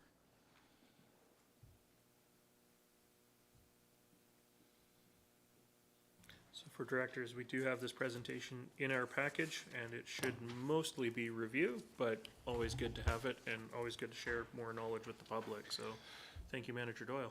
Thank you, Chair. Exactly. The purpose of this presentation is to supplement the subsequent staff report and to help communicate a path towards sustainable service delivery here at the SCRD through asset management practices. And the purpose of this report is also to provide some context to the work we've done to date. So asset management is the formalized practice. Asset management is a formalized practice, a collection of activities and a way of doing things that helps to maximize the value we derive from the assets that we use to deliver services. These practices fall under three main categories you see on the screen there. Striving to adopt the best practices in each of these categories will allow us to derive the best value we can. So before I get into this presentation, I do want to note that many of these practices are things that we do at the SCRD currently, and we're trying to formalize them and improve where we can. So quickly going through this, I know time is short. The first performance, we've talked about this before, or the first category is performance, and this is making sure we know that the assets we have are suitable for this delivery of the services we're trying to achieve.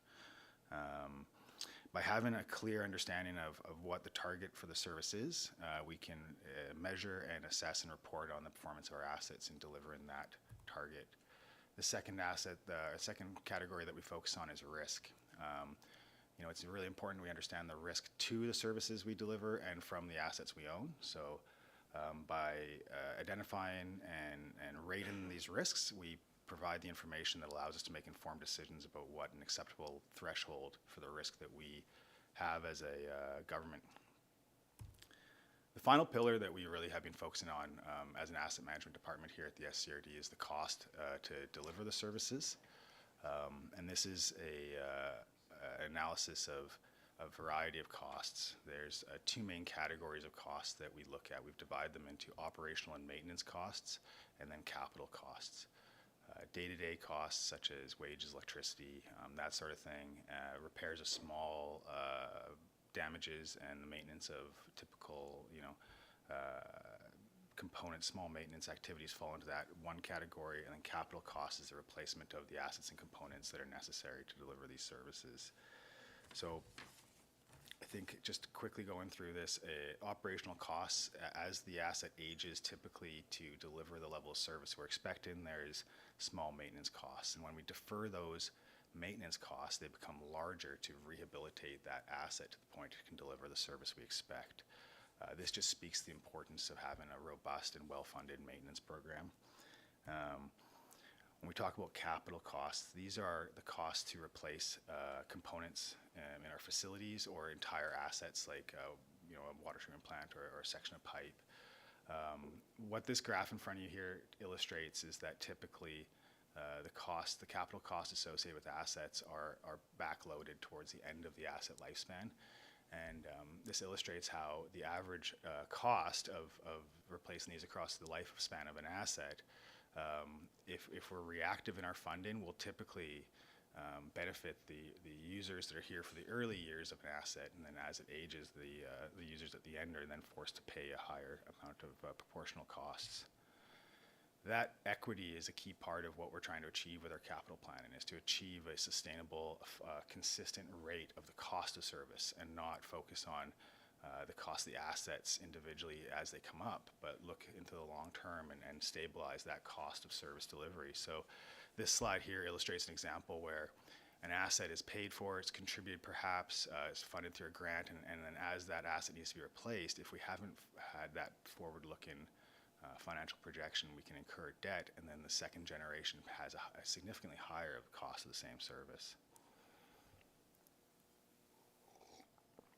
The final component I'd like to just touch on, and it's fairly pedantic here, but it's just the power of compound interest, and this speaks to the importance of building reserves beyond just having a rainy day fund.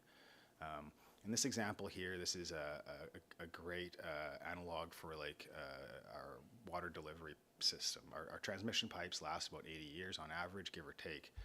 So in an 80-year lifespan, if we were to put away a consistent amount per year with a 2% return, this shows how we can contribute only 40% of the cost of that actual replacement and have interest, mitigate the overall taxation on our residents.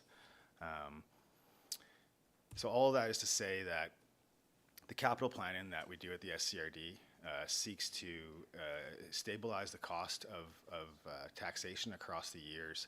The example on the board here is one of our capital plans, and what you can see and what's illustrated here is the massive variation in magnitude on a year-to-year basis of the projected replacement cost for various components. This capital plan allows us to contribute a consistent annual amount and achieve the replacement of those and avoid situations where the taxpayers have massive fluctuations in their cost. Before I move on to ask questions, the other thing that it does show is that we don't have a very robust set of parameters and policy around our capital planning. So in this plan, you can see we start with a fairly low amount of debt in the beginning, and there is no acceptable threshold or standard target. So currently we're planning to take on debt, and we're balancing the threshold of our income against our debt obligations. There are other parameters. If we tighten up and establish more explicit parameters, we will adjust the capital plans accordingly. and it would affect that. The other thing this shows is, to reduce or to adjust the cost of a service, it's best to establish the expectations and plan the assets accordingly, as opposed to try to make choices individually as the service is going forward. So that is the end of that quick presentation. If there's any questions on that, I'm happy to take them, and otherwise I can just segue into the next part of the. Thank you very much. Director McMahon, I see your hand up. So I think it's fair to say that we have not put aside enough money for the renewal of the assets that we currently have. Is that a fair statement? I think that is a statement that could be applied across probably North America in general. Right. Do we, as the SCRD, have any idea of the magnitude of our infrastructure deficit? I think we have an idea of the magnitude. Yes. CFO Perot. Yes, thank you, Chair. And I think one of the things that we're trying to endeavor is to revise the corporate asset management plan that was approved back in, I think, 2015. And so those use 2013 values, and so that's almost over 10 years old. And it is an accumulative basis, and so a lot of that needs to be updated from a financial perspective. So again, you can take a look at what that is, but I know one area that's significantly different would be our utility assets, which we have a lot of information that we hope to present sometime this year. Thank you. Director Lee. Thank you, Chair. I was curious if you could comment on the impact of any grants we might get on a chart like this.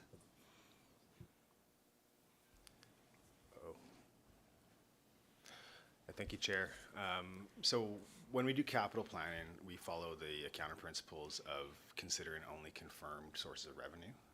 And so grants aren't forecast at this time. We don't consider like a level of grant funding. But on a case-by-case basis, we obviously seek out grants wherever they're available. And as they are received or confirmed, we'll enter that information in the capital plan and then adjust it accordingly. They're absolutely considered, but we're just not trying to be overly optimistic. Okay, thank you very much. I don't see any other hands up.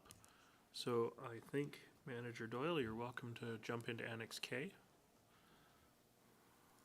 Thank you, Chair. So yeah, as I said, this is just goes along with the presentation there, and I just want to highlight with this report one of the considerations that needs to be understood, and it is a lot of information. It's a lot of forecasting. I can appreciate the confusion, but we are operating under a level of service that has been carried forward since these capital plans were presented in 2016. And so when we present capital plans, what is being considered there is the replacement of the assets that are critical to the service only. There are no regulatory as well, so safety, accessibility, that sort of thing. The assets that provide comfort or aesthetics or improve a secondary service of an asset or whatever, those come forward as individual budget items. And so when we do not provide sustainable funding for the capital plans that are presented to you, there is a risk to the services and their ability to deliver those. If we don't do the work, if that work that is presented within these capital plans isn't done, there is a risk to the ability of the SCRD to deliver the services. Thank you. Director McMahon. Yes. Okay, I'm going to say a few things. I voted against transferring more money to reserves for recreation facilities, and the reason for that, there's a bunch of reasons, but one of them is because we are a regional district. Once we have committed that money to a reserve for recreation facilities, we can never use it for anything else. Unlike a municipality, you have a lot more flexibility.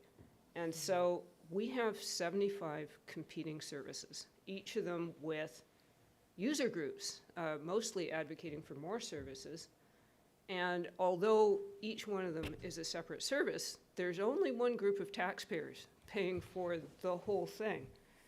As a board, we have not established priorities. We have not said we will fund one service ahead of another service because it's an essential service. Instead, we seem to be dealing with these in the order that they just appear in front of us. And that's something that we absolutely have to do, because I don't know, I've been very impressed with the magnitude of our infrastructure deficit. You know, if we doubled taxation tomorrow, I don't think we could start to fill that hole that we're looking at.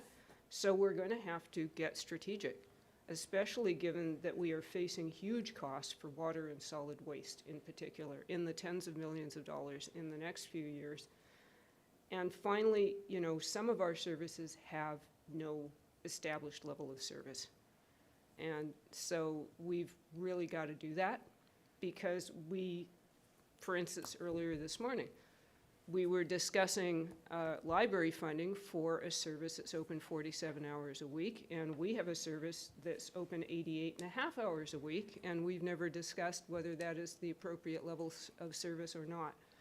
So, yeah, I am still opposed at this point to transferring the money into recreation facility reserves until we have a better roadmap going forward. So thank you. Thank you. Director Lee. I'm hoping this is an appropriate time to ask the question. We're on Annex K, right? And I can ask questions on Annex K? Correct. Okay, I'm looking at attachment A, which we made the decision December 5th, 7th, but I was trying to make sense of what we actually approved.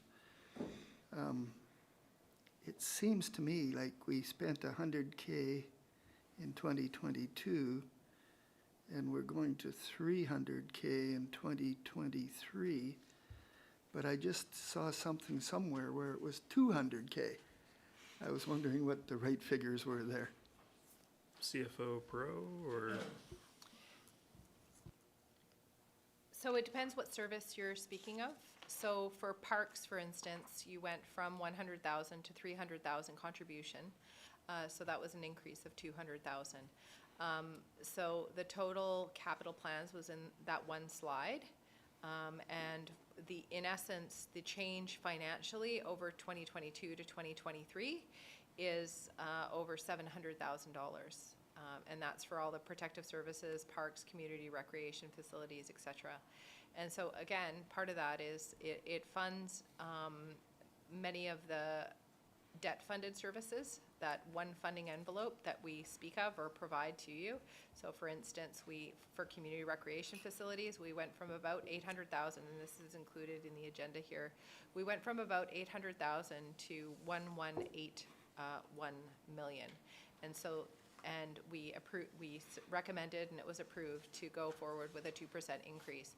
And so again, that's revised each year. So if we do get grant funding for a specific asset, then obviously the model and the funding level would be modified at that time. So it's to fund a stable amount, and then that covers all of the components within the reserve, including debt funding. I think, Director Lee, you were asking specifically about attachment A, though, the parks component, correct? Yes, I was, and I was concerned about whether it was 300 or 400 total, and the answer is 300, so I'm okay now. Okay. Thank you. Thank you. I don't see any other hands up from directors. Oh, Director Lee? Yes, I guess I blew up the chart really big so I could read it, and I noticed that our biggest liabilities are actually fields, which really surprised me. Are we looking to rebuild the fields at that point that's mentioned on the?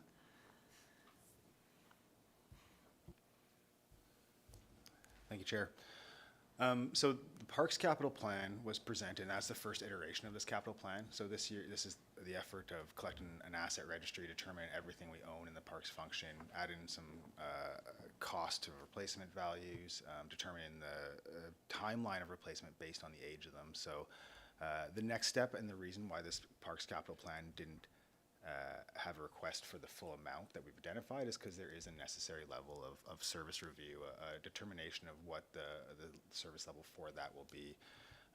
And so the timing that is on this is very preliminary. There will be a review, and that will be adjusted based on which is the priority parks, what fields are important to do, and that cost of that field is based on historical cost. I think a combination of the work we've done in the past, Shirley Macy, Lions Park, and that sort of thing. Depending on whether we go with a turf field or 2 fields, there's very configurations that could adjust that cost significantly. So it's just a placeholder value for now. Thank you, Chair. Yes, I guess that's what I heard is we've got a chance to revisit it in future years. So we're being quite conservative at this point, which I'm quite comfortable with. Thank you. I think the overall thing to remember is that this is not, it's a 20-year capital plan, but we're not approving it in 2023 and it won't come back till 2043. I think that's an important thing to remember. We are intended to see these every year, if I remember correctly, so next year it'll be a 20-year plan for 2024 onwards. So, Director McMahon. So the other part of assets is maintaining them. So I assume that we are also working on maintenance plans for some of these assets, because I don't think there have been formal maintenance plans for some of our assets, like the parks. So we'll be seeing those too, or are there ways to track the success of your maintenance program? Are you doing a good enough job? Are you getting the maximum bang for your buck on the public infrastructure? Thank you, Chair. It's a great question. I think that is exactly where we're heading right now. So currently we are working with the facilities maintenance staff and parks to determine a level of maintenance standards, so to present different maintenance levels and then associate expected cost to deliver that maintenance. And that's a fulsome review of our facilities, fire departments and community halls. It's ongoing right now.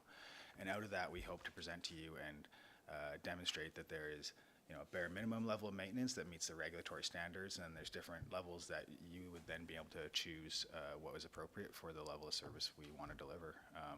Obviously, every degree of maintenance that we choose has consequences. You can go for the white glove service, or you can just barely make the facility operate. So yeah, that's where we're heading, hopefully. Thank you very much. Director Gabius. Thank you, Chair. This is I'm conflicted with this because this asset management, I agree with it philosophically that we need to look after residents now and residents in the future. So I'm aligned with this, but like Director McMahon,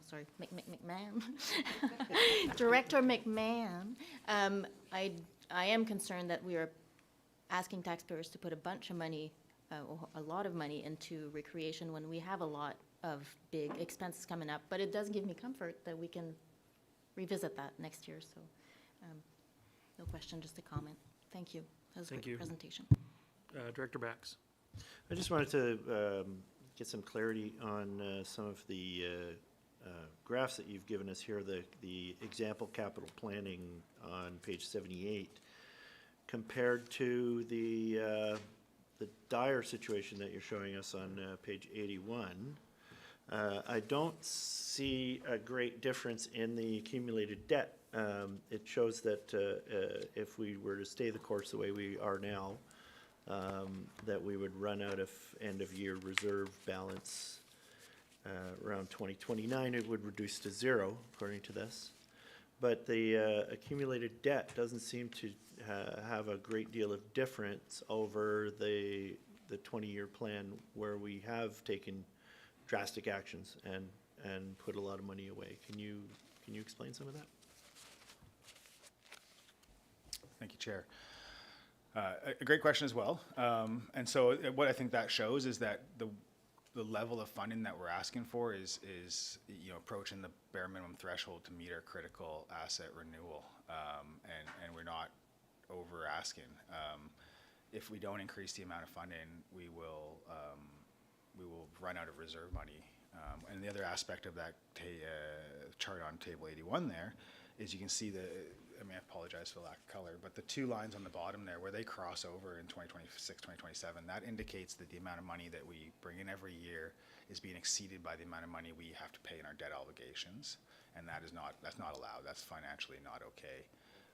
And so the magnitude of debt, we look at this recreation service, and it hasn't been sustainably funded since these capital plans were presented in 2016, and that the level of debt we're seeing projected is a result of that.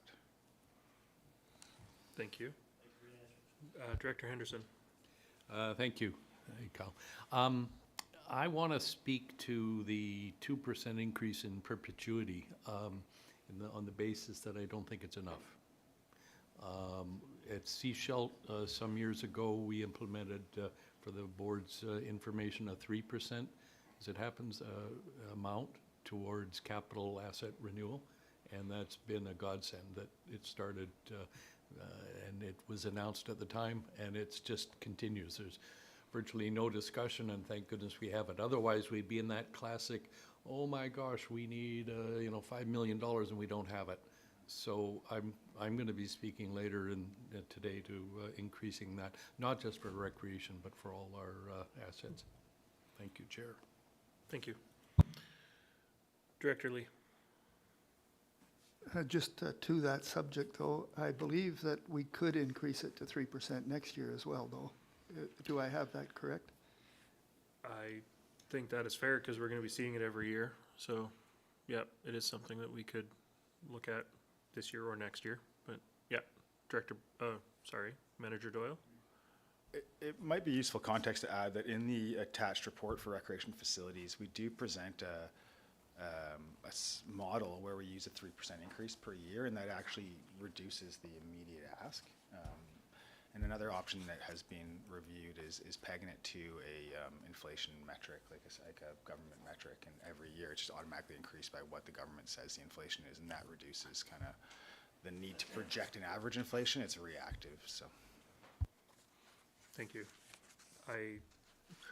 Given where inflation was for 2022, I would be a little hesitant to peg it to a provided figure from another authority, but Director Bax. Manager Doyle, thank you, Manager Doyle. This is what I was going to bring up, is that for the last 20 years, inflation's been running between 2% and 3%, and I don't know why certain things like this are not tied to inflation. There's other agreements we have that I think that hover around the historical inflation amounts, and I don't know why we're not tying things to inflation. It really takes a lot of the guesswork out of it. Thank you. CFO Perot. Thank you, Chair. One of the things that we've highlighted as part of pre-budget and do quite often is that infrastructure and municipal CPI or indexes are not CPI. We do not buy clothing. We do buy fuel, but the types of things that actually are within the CPI metric are not the types of things that actually impact our bottom line. They're things like commodities and those types of things. So for us, the types of indices that we consider as part of these capital plans are things like infrastructure-related indices. So that's also contemplated. And those are trending last year, I think, in the neighborhood, if I'm not correct, Kyle, 13%? Yeah. Yeah, we don't buy milk and eggs and clothing, but, we buy concrete and steel and bronze. Okay. Director Henderson, see your hand up. You do, thank you. And to CFO Perot's point, that highlights why I favor a fixed amount. If we get into debating whether we bought fuel or, I dare say, coffee for the office and how much that price has gone up, we're better to have a fixed rate and then deal with the increments that maybe are a little bit higher each year and a little bit lower. But we just don't need to spend the time on debating what is CPI for you or me or, for that matter, anyone else. 79. Thanks. For sure. Director White, do you want to make the motion as presented on page 79? Okay, I'll just make it because, it feels like for a while we've been debating a motion that isn't actually on the table, but, so I'll make that motion. Thank you very much. And I've got a seconder for it. Director Henderson, I see your hand up still or again? Okay, okay. I don't see any other hands up. This is voting all directors. I will call the question. All those in favor? And opposed? Director McMahon and Director White opposed. Do you want those recorded? Yes? Yes, please. Thank you. Okay, thank you, Manager Doyle. Annex L, the summary of proposed initiatives and carry forwards at round 2 is for information. It's the big colorful spreadsheet. When we go through the budget items, as we did in round 1, you can use it for quick information, but we will be going through the annexes in the agenda. So were there any quick questions? Were there any quick questions based on the spreadsheet?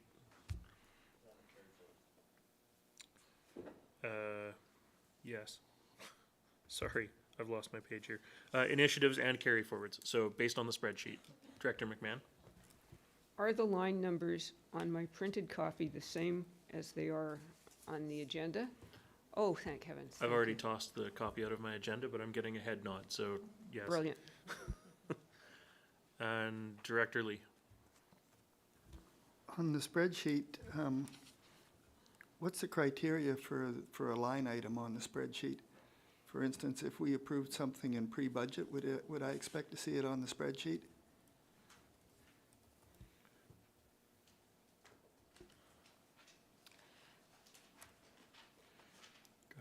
Yes, so items that have been removed are not included in here. So some of the carry forward projects that were removed as part of pre-budget are not included in here. The recommendations that you have made today are on the spreadsheet, so they will be removed in the final, which will now become the budget project status report. The items that are not detailed are things like the capital plans. So those, when they are especially a funding line item, it's not a project line item. So the parks line item, for instance, for the capital renewal is not necessarily a line item because there's not projects or status associated. It's a funding contribution. We do sometimes have the capital plans on there just to report like project-related items that have been tracking and being presented to the board that might have some modifications. So that's all kind of contemplated. The other thing that are not included in the next iteration too are things like staffing-related or operating increases. So it's on the spreadsheet right now, but will not be in your final from a tracking perspective. Thank you. Director Lee? Yes, I just wanted to make sure everybody understood that bottom line figure there is not really our bottom line figure. So right. That's the issue. Thank you. Thank you. Director Bax? Now, I was told earlier that is this the time to talk about carry forwards? Sure. Okay, so I just wanted to get some clarity on some of the discrepancies that I found within the carry forward, the percentage of completion summary and the number of projects that we do have on the go. If you look, if you go up the agenda to page 55, you'll see a percentage of completion, which shows about, how many, 60 projects that have either not been started or have work in the preliminary stages, where I show in the charts below, pages 57 to 59, I show 114 projects that have zero money spent. And so that tells me that those are projects that haven't been started yet. You say here that it's 26% that haven't been substantially begun, and I count it as more like 44%. These projects, we keep bringing in more projects and projects, and it's more money that we gather from the taxpayer, and we hold that money for projects that we haven't begun, and we're adding more projects. Now, I understand that this type of thing requires vision from the board in order for us to prioritize the stuff that we're going to do, and but I'm a little disheartened that we do continue to add more projects on projects without prioritizing. And we ask the taxpayer to give us more money that we invest on their behalf to help run this operation. But I'm sure the taxpayer would appreciate having a little bit more in their own pocket. Can staff comment on the discrepancy between the number of projects that appear to be not started and the number that they say they have? I will take a first stab at it, and then we'll go to staff. That chart that's on page 55, I assume you're talking about the yellow chart. The line right above it says that this is the status of projects as presented at the November 24th Committee of the Whole. So at this point, that chart is 4.5 months old. But I will just go to CFO Pro if, yeah. Just to add to that, Chair, it's also that the carry forward amount includes the items that I mentioned in the sense of it details all of the project carry forwards for the capital plans, et cetera. And so it's items that are outside of that budget project status report, but still require us to move that money into the next fiscal financial plan. So it's kind of, we don't report everything on that budget project status report, which is that yellow box that has been approved necessarily from a financial perspective. So there's timing differences and things like multiple projects within a capital plan.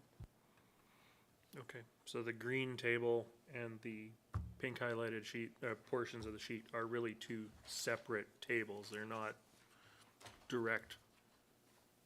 One is not the other. May contain components of, but not one and the same. Director Henderson. I'll put my hand down first. I agree with Director Bax. I think we can do a better job of prioritizing and defining which things we are going to actually achieve. Sometimes we fund stuff in advance because we need it so we can get grants, but I fear we're overreaching to present 230 projects as if we're going to get them done. Like, let's prioritize, what are we going to get done this year? What are we going to tax for this year? And could we, for example, take some of the money that's earmarked for future projects and put it into projects we are going to get done this year, which is to Director Back's point, that we're taxing to a certain extent in advance. Look at that, my hand went up again. Sorry. Thank you. Thank you. Any other comments or questions? Director Lee? I think we also have some of these projects that are funded under grants, not taxes. So it's incorrect to say that it's all taxpayers' money that we've put in there. Some of them are grants that we haven't spent yet. I believe that's correct. Is that, yes? Director Bax. Oh, Director Lee, did you? Oh. Yes, I was speaking to the fact that you got to look at them one line item at a time to understand where the money come from is the issue.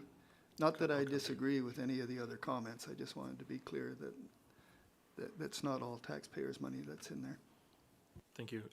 Director White, since he hasn't had a chance to speak. Sure.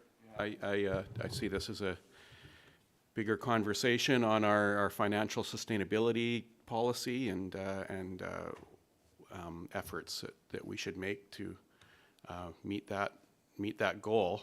And I think we'll be having kind of a debrief of this budget to talk about that. And you know, one thing I hope we talk about is how we do some more work over the year to try to meet that, rather than kind of going budget by budget and, you know, hit the budget year and find out you're starting with a 9% increase because of well, on average costs that have been and all the carry forwards too. So I think it's I hope it's something that we can work on more over the course of the entire year as a board. But that's something we can discuss more in our debrief. I'm going to go to CAO McKinley. Thank you, Chair. I just learned that if your camera's off, you can't see your hand raised. The only thing I was going to add was some of the discussion around prioritization would be a really positive discussion to have as part of the strategic planning process, which is one of the items that will be considered later, unless it's already been incorporated. But what an opportunity coming out of this to have some prioritization as part of strategic planning. Thank you, CAO. Director Bax. I was just going to reiterate the fact that the strategic plan is something that I'm very much looking forward to, and I believe that a lot of this type of nuts and bolts budgetary outlook is something that the board needs to look at very closely during our strategic plan. And I do thank the staff for all the work that they've done to date. I think that was about all I have to say on the subject for now. Okay, thank you very much. I don't see any other hands up. We're closing in on lunchtime, but we've got an in-camera session that I'm hoping we can accomplish before lunch. So may I have a motion that the public be excluded from attendance in the meeting in accordance with section 90 subsection 1A and K of the community charter, please? So moved. Moved and seconded. All those in favor? That's carried. Thank you. We're going to go in camera, which means our attendees are going to have to leave the meeting, because if we remove them from the meeting, they won't be able to rejoin.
And welcome back to the open session of the Round 2 budget meeting for March 2nd. It's 12:29, and we're going to take a half-hour recess for lunch, so we will see you back at 1 o'clock. Thank you.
Welcome back to the Finance Committee Round 2 budget for March 2nd, 2023. It's 1:04, and we're going to carry on with our meeting. Director McMahon, did you want to jump in before we get going? Yeah, I did. Actually, this is probably a CAO question. I understand that some money will be coming to us from the province, and my question was, when will we know more about that? And strategically, how are we going to go about spending this money? Like, what's the plan? Or is there any way to incorporate any portion of it in the 2023 budget, perhaps? CAO? Thank you for the question, through the chair. The simple answer is we don't know, although we're told the checks will be arriving in March. We don't know when. We also don't know the exact formula they're using for distribution, although we're told it's based on population. So for regional districts, it would be based on population of electoral areas. My concern that I had expressed when this was first announced, and I sent an email to all the regional district CAOs, was I hope they don't use the same formula that they used for the COVID restart funds, where RDs got absolutely shafted on the distribution. So what I'm hoping is it's more fairly distributed by population of rural areas. As to how it gets used, there is no set in stone formula. It's probably yet another excellent topic of discussion for strategic planning. There are going to be opportunities to use this. These funds are very non-restrictive. They're pretty wide open in terms of what they can be used for. They can't be used for operations, but they can be used for new capital, capital renewal. There's a lot of flexibility as to how they get used and when they get used. So that's things that we get to determine. You guys get to set some direction as a board for that. Yes, following up, so would there be an opportunity to direct any of that money to anything in the 2023 budget, or would we be looking at a budget amendment down the road? So I think without knowing the how much and where to put it, I think we'd have to have a conversation about where the board would want to put it, because as a regional district, you have to put it to a service. So it can't just sit there as like an unallocated amount. And, is it going to go towards a user rate type of model, which would, again, you can't reduce user rates because you already approved those. And so it's not just as easy as let's reserve some to offset like the general taxation. You'd have to be specific as to where you want to put it. And again, we don't know how much. And so are we going to receive it based on just the electoral area? So discussion of like, do you only want to put it towards electoral area things like the gas tax? So I think we'd have to converse a little bit more about when we receive it, what some of the options potentially could be. And I mean, we know that we have some pretty critical projects that are not in the budget right now that are coming to a theater near us, which is things like Langdale Well, landfill 2.0. So there's no lack of needs. So really what it does is likely defrays future financial costs.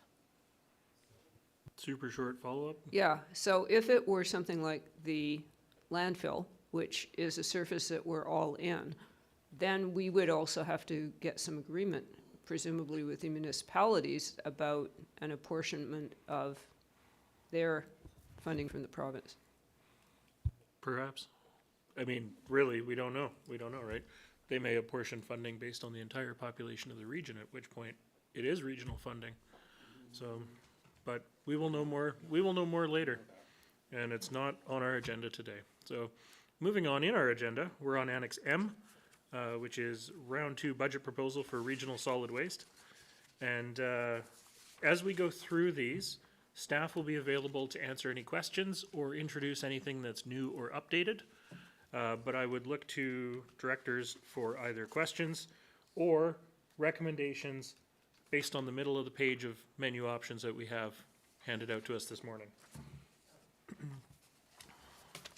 So on page 147 is Seashell landfill aggregates, for $32,000.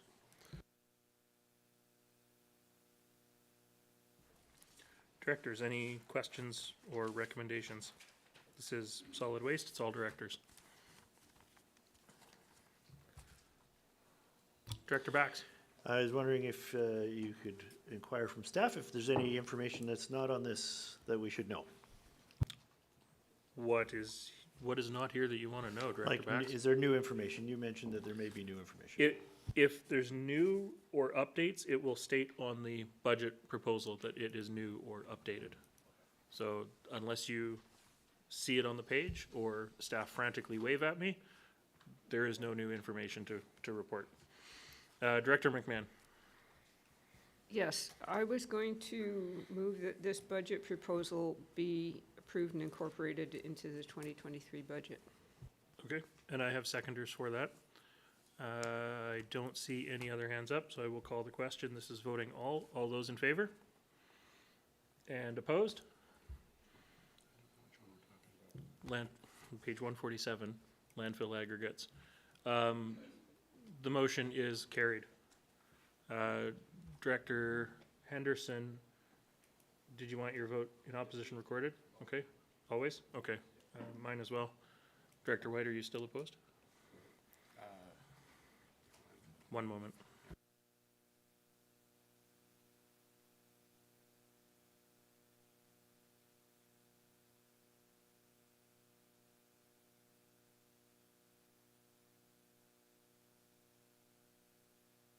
Okay, that motion's carried. Director Henderson and myself opposed. Okay, moving on to Annex N in the agenda. We are looking at budget proposal for regional water service. On page 150, there is generator purchases for various sites. And this is regional A, B, D, E, F, and C Shelt. So just looking to make sure directors are following along okay. I'm not seeing any. Director McMahon?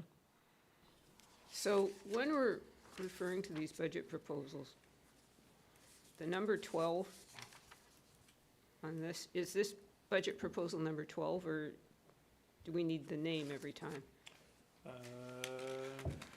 I'm just slightly process confused here, but I am Okay. happy to move the budget proposal on page 150 Okay. to be approved and incorporated into 2023 budget. I see seconders. I just want to clarify that because thank you for bringing that to the attention because it doesn't seem to match the spreadsheet that I've got sitting here. The good news is that in each annex, there's only going to be one or two asks. So I will name them and we can go from there. Director Henderson, I see your hand up. Thank you, Chair. Points of clarification perhaps, but budget proposal 3 on page 149, it's referenced that it's funded by a loan. I want to observe that funded by a loan is maybe correct in the short term, but it's funded by taxation to repay that loan. So, you know, to do this is still adding probably about $400,000+ a year to taxation. Not to taxation, but it would be to user fees and parcel taxes specifically. Taxation, yes. At this point, though, we're only looking at the new proposals. Understood, but it's just, I want to keep that in mind, that loans have to be repaid. Yep. Thank you. And if I may, just on budget proposal 11, perhaps staff could explain why is the SCRD, I believe, paying from our capital reserves for the water zone, the zone metering? I guess the question is, why did the question not come up at round one when it was voted to be incorporated? Just because we will be here until next Thursday if we're going to go through every budget proposal that we've already incorporated. So I just am seeking some process clarity as to whether that's pertinent to the generator purchases, which is the ask of us today. Understood.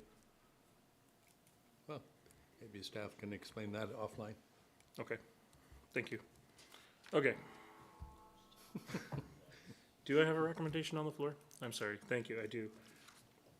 And that is that the generator purchase for various sites be approved and incorporated, funded from capital reserves for $375,000, as presented on page 150. Director Bax? No, it's already on the floor. Oh, okay. Okay, I'm gonna call the question then. All those in favor? And any opposed? Okay, that's carried. Thank you. Moving on to Annex O. On page 155, there is the Square Bay wastewater treatment plant planning for system upgrade, which is Area B.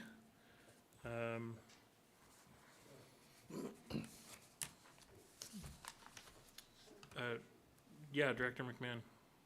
So it says on bottom of 155, that no action can be taken at that time. Does that, I'm just a little unclear. Are we taking an action or are we not? CFO Perot, thank you. Thank you, Chair. So I just wanted to clarify. So this particular proposal is contingent on grant funding, of which we have applied for but have not received a response yet. So likely what will happen, and there's a few of these in the agenda, and so what we would do, and we can potentially pass a motion so it tracks the budget proposal, is that budget proposal, and I don't know if we put it on the recommendation chart. Is it number 4, did you say? 3. Is number 3 on your proposed recommendations? That the following budget proposal be deferred pending receipt of a grant. Director McMahon is making that recommendation. Do I have a seconder? Thank you, Director Gabias. Director Henderson, I see your hand up, or is that a Still. residual? Okay. Thank you.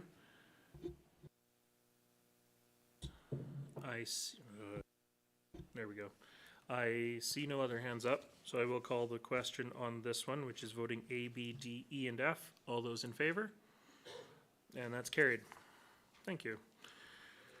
Moving on to Annex P, which is Water Services and Regional Solid Waste. So we are looking at, on page 158, various infrastructure capital projects implementation coordinator, which is 1.0 FTE, funded from a combination of user fees and taxation.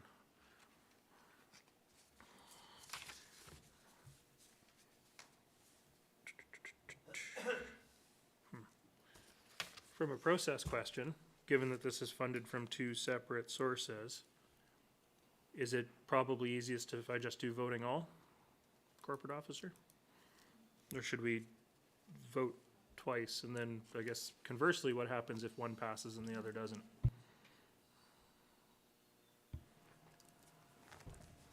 Yes, I would recommend all, but subject to the director's agreement in terms of having that vote being represented by all. Okay. Directors, would you want to see it split?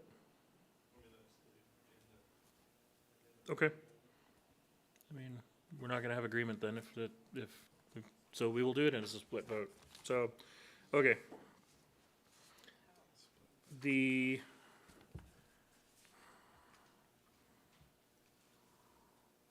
part of this is voting all, and part of this is voting A, B, D, E, F, and C shalt.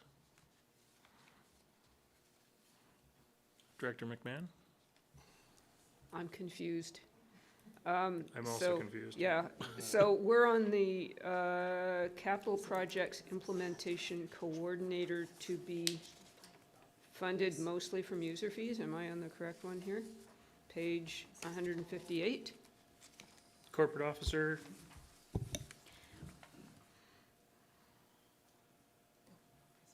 Just for clarification, so if we choose to divide the vote on page 158, each of these bullets, you'll have to vote on them separately. so it's 4 separate votes for this if we want to separate the vote.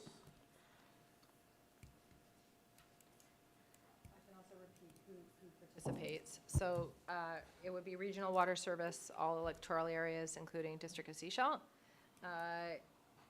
Function 366 and 365 are just one service participant, so all would vote to that one, and all would vote to 350 as well. So My preference would be to do voting all, just so we can actually get on with our day. Director White? That would be mine too, because I don't know what happens if it is a split vote. I don't understand. I mean, do we end up with a 10% of a position or a 70% of a position if one of those is supported and the others aren't? Yeah, so I think we should just go all or nothing. Yeah, I think it's got to be voting all. So, hey, hearing some clarity on this being 4 separate things otherwise, we're going to do voting all. Okay, so do I have any recommendations from directors? Director McMahon? Sure, I'll move the project on page 158 to be approved and incorporated into 2023. Thank you. Do I have a seconder for that? I've got seconders for that. Thank you. Directors, any comments or questions or discussion on the motion? Director Henderson? Thank you, Chair. This is something that I've been thinking about a lot, and I think this is the time to bring it up. I take no pleasure in it, but, things are tough out there, and costs are rising for taxpayers everywhere. We heard earlier about different inflation adjustments and stuff. One of my counselors last night was talking about the cost of living for seniors compared to the increases. So, a lot of what we discuss here today is about affordability. Other parts are value for money. But in this case, I think the affordability for what we're about to get into with all of these things is the key lens that I'm looking at in assessing these. So, as I said, I take no pleasure in this, but I don't feel comfortable approving any increases in FTEs in the budget, any further increases. I think that we have to provide a challenge to our staff to get by with what we have. We've got to rein in the fact is we can't afford to do a lot of these things, in my view. So I'm opposed to this and to all of the recommendations that might involve hiring additional FTEs at this point. Thanks. Okay, I'm going to hold. Okay. Director Bax. I just wanted some clarity. So this, we're talking about hiring someone. Can you tell me what functions 350, 365, 366, and 370 are? 370 is regional water service. Water. 365 and 366, I'm going to hazard, are probably north and south Penders. North and south Pender. And then 350 would be regional solid waste. Okay, so this is a single hire that's going to be working on coordinating these particular infrastructure pieces now. And that, I was at one point considering voting against this, but now that I know that this particular hire is for these very, very important parts of our infrastructure, so I'm going to support it. Thank you, Director Bax. Director White? I don't have a lot to add to what Director Henderson said. I agree completely. I think that we approved a lot of things and incorporated a lot of things in round one. There were many, and we inherited a lot of tax increases that came even prior to round one. I really think in round two we need to start drawing the line somewhere and looking at deferring things to future. I think I have no doubt at all this will be a worthy project that will help our organization and help the community. But I do think looking at this, the challenges of this budget, we should be deferring this to the future. Thank you, Director White. Director McMahon. I'm going to note that this position is working on essentially project management, and in the past, the SCRD has not historically done a very good job of project management, and we have inherited the consequences of not managing projects really well. So I think this is a case where we invest the funds and the staff to do the thing right in the first place, and we will not end up with another seashell pool. Thank you, Director McMahon. Members of my council would take exception to you commenting like that about the seashell pool. Director Gabius. Thank you, Chair. Question for staff, perhaps. What would be the consequences of not approving this hire? Just curious to see how that would impact the department. Manager Waukee. Thank you, Chair. This position is going to be helping with contract management, writing proposals, managing contracts, all of that type of work along with projects. Currently, the current staff we have right now is trying to do that along with managing the projects and everything else. They're designing projects along with what they're doing. We have a huge array of approved projects, some of which we haven't started that were approved last year. You can see that in the carry forwards. So we're hoping that this person will be able to do a lot of the paperwork related to projects. If this person's hired, I have to assume that more projects will get started and more projects will be completed quicker. Thank you. Thank you. Director Henderson. I appreciate a director is trying to be perhaps flippant, a bit humorous, but I don't think it's fair that she makes accusations about past people, past councils, past boards. I think those sort of comments are completely inappropriate. On the substance of this discussion, I'm not suggesting we don't deliver on the services, whether it's project management or whatever. I appreciate, that's why I said what I did. I take no pleasure in this. We need to keep going with things, but we can't afford to have the luxury of extra people. So I'm still very much not in favor of, I'm in favor of achieving the goals, but not hiring the people. Thank you. Director Lee.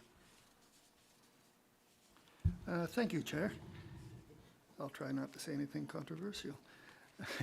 I'm not exactly sure where all of the money's coming from. Is it all taxation or is it user fees? I'm looking at the one FTE. I understand the second one is... There's only one budget proposal within here. So in the funding required table on page 158, it shows, I think the only segment that would be taxation would be function 350, which is regional solid waste. Everything else is funded from user fees.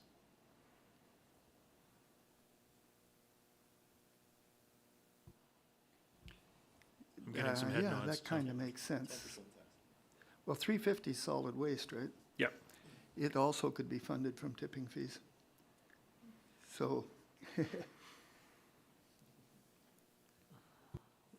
suppose it could be.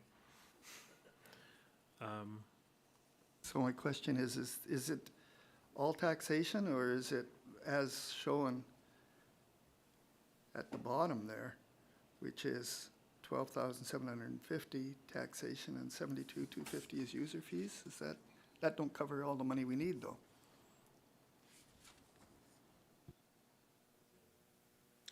You're looking at the table, it's on page 159.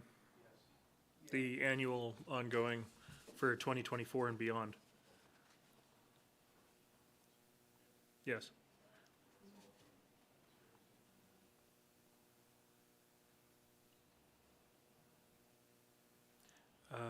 I believe, yeah, so the upper table is showing the 2023 funding, which would be $9,562.50 from taxation out of function 350.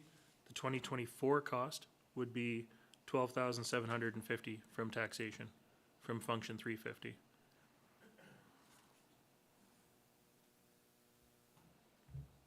I'm getting a head nod, so. Yeah, Okay. it's prorated.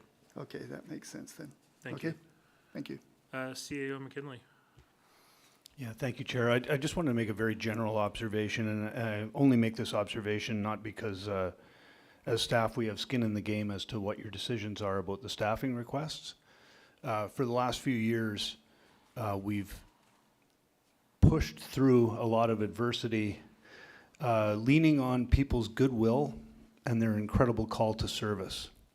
What I can say is there will be impacts to what we're able to accomplish if the positions aren't approved. We cannot continue to simply surge through the adversity without breaking people.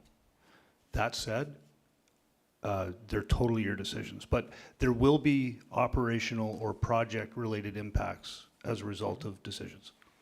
Thank you. Director Bax. So this particular new hire, would they be in a position to advise the board as to how to prioritize projects that are carry forwards, or I see a CFO shaking her head. So I'm really wondering, because in order for us to allow a new hire like this to do their job to maximum efficiency and to create a budget that's going to be easier to swallow, we need some guidance from staff in order for us to weed through the carry forwards and to help us prioritize things. So I was hoping that this particular hire would be closer to the ground and be able to give us a better idea on what we should and shouldn't. I mean, the decisions are up to us, but we do need information in order to make those decisions properly. And so this particular staff member is not necessarily going to be able to give us reports to the effect that we can help make a decision. I think you answered your own question in closer to the ground. Closer to the ground. This is intended to be a position that is closer to the ground than the policy level work that we deal with here at the board. And we need that kind of information in order for us to make good, informed decisions.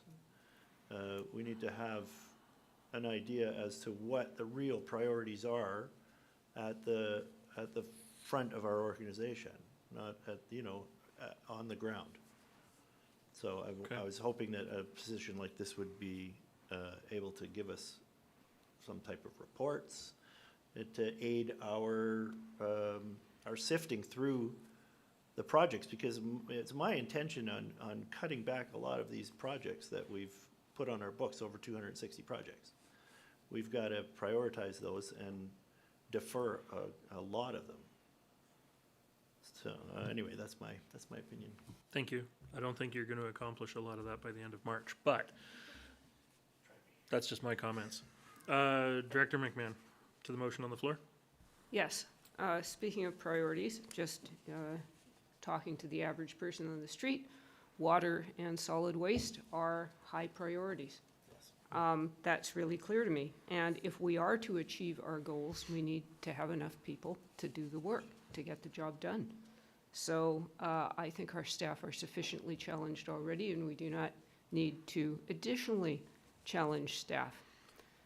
So I am in favor of this motion. Thank you. Thank you. And final hand, Director Henderson. Thank you. The issue is indeed one of priorities, and I think I'd encourage everybody to think about what Director McMahon just said. Water and solid waste are important. Maybe there are other things within the work plans that staff have that could be deferred so that we can focus on the priorities. So the distinction I want to make is about the priorities that we are directing staff to achieve. Is a very different thing than how many people we hire. There's no question if we don't add more people, we can't do more things. There is the other side of that if we hire people, are we in fact getting more? That's perhaps a different conversation. But at this stage, the issue is one of priorities and affordability, and I don't think we can afford to have the hiring that is being proposed. But I do want to see us focus on the priorities that Director Bax and others are referencing. Thank you. Thank you. Just a general comment that I think a strategic plan is going to help with prioritizing some of the carry forwards, or giving a lens that staff can apply to prioritizing some of those carry forwards as we move forward. You know, for better or worse, they are projects that boards have felt were worthwhile. So if we're departing from that, it would be beneficial for staff to have an outline, you know, of where we as a group feel our priorities are. Director Lee? And of course, I'm back in the mud. I'm trying to rationalize the dollars that are being asked for, and I'm still on page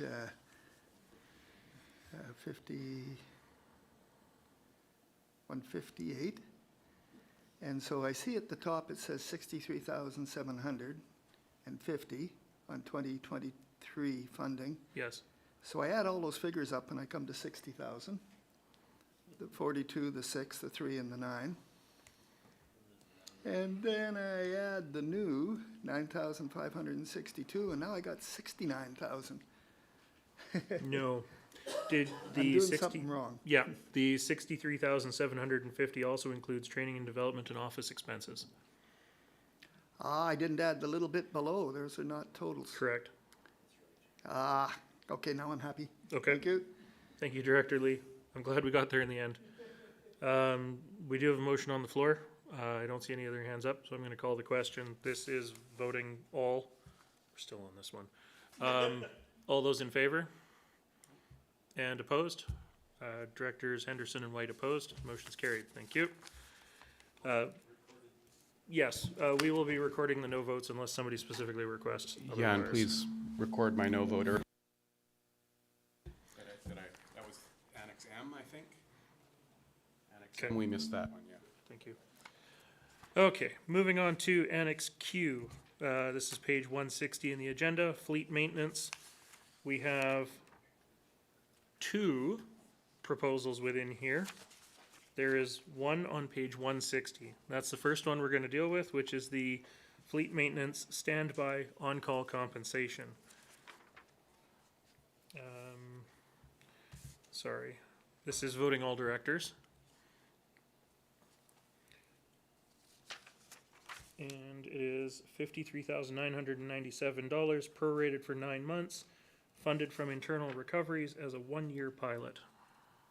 Director Bax. Can I get an explanation as to what internal recoveries is? CFO Pro. So our fleet is a internal support service that is recovered. It's like its own independent garage almost. And so the work that they do gets charged back to the individual services that they service. So transit being one of their largest users, and then the rest of the fleet. So it's almost like having our own in-house garage. And so essentially there's no tax per se from this particular service. All of the other users pay for their particular service. And so right now the recovery rate is in the neighborhood of about $100 an hour, I think, for 2023 that's proposed. And so that's well below market rate, which is probably in the neighborhood of 120, 130. So I think we're getting good value for dollar. Thank you very much. Directors, any recommendations on the item on page 160? Director Bax? I move we adopt the proposal and one. incorporate? Approve and incorporate proposal 1, the fleet maintenance standby on-call compensation. Or sorry, yeah. Thank you. And I've got a seconder for that. Yeah, right. I don't see any other hands up. I don't see any other hands up, so I will call the question. All those in favor? And opposed? Director Henderson opposed. The motion's carried. And then on the bottom of page 161, we've got item number 2, which is fleet maintenance, corporate fleet strategy, $75,000 being funded, one-time operating reserves with potential for a grant. Director Bax. I'm a little, I'm not quite understanding exactly what this corporate fleet maintenance proposal is. Could I get some explanation? Go ahead, GM Gagnon. Thank you, Chair. So this is actually a board priority that's noted in your current strategic plan in terms of pulling together a corporate strategy on how we operate, maintain, replace, and create a sustainable service within our fleet services. So right now, everybody operates independently, organizes and orders their own vehicles. It comes through our garage for maintenance, but we don't have policy on when we replace fleet. We don't have fleet utilization methodologies. So this is a strategy that helps us look at our fleet holistically and try to come up with strategies on how we can use our fleet the most efficiently, when we replace our fleet, and how we can just make sure that we're getting the best bang from our buck with our fleet. Because right now it's dealt with, every service deals with their own fleet independent of one another. Thank you. Director Bax? So, this is not contingent on a grant. There's a potential for a grant. And also, what are the odds of this particular project going through this year? Is it gonna if we approve this, is it gonna be used this year? And it doesn't have an impact on tax, does it? No, because it's being funded from reserves or grant. Thank you for the question. So it is proposed to be funded through the reserves so that we can start to progress the project. We will look for grants that we might be eligible to be able to get. If we get it, that's great, but if we don't, we can still progress the project.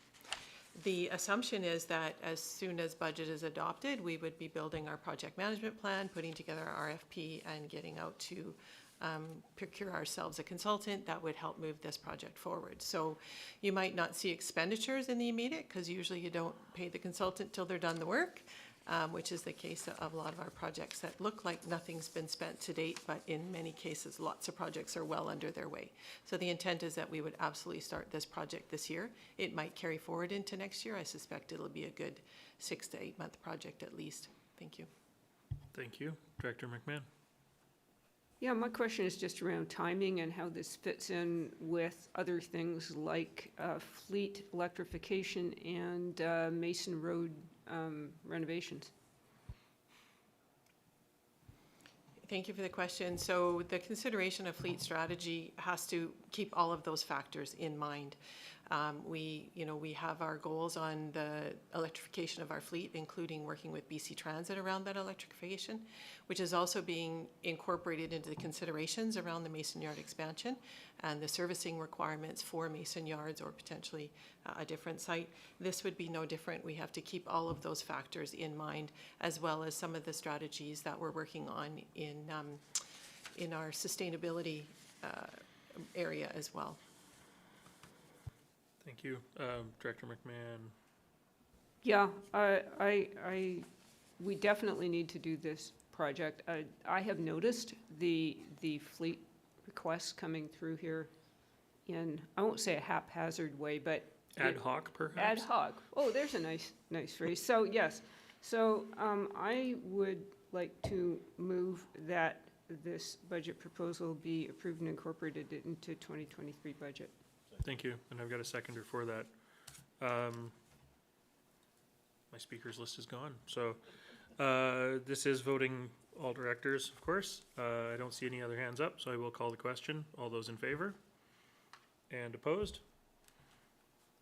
Motion's carried. Moving on to Annex R, which is the provision of cemetery services. And Manager Clarkson is here with us today. Do you want to speak to this report, or just it's here for information? Any questions if directors have any questions? So no decisions to be made on this. It's for information. Director Bax?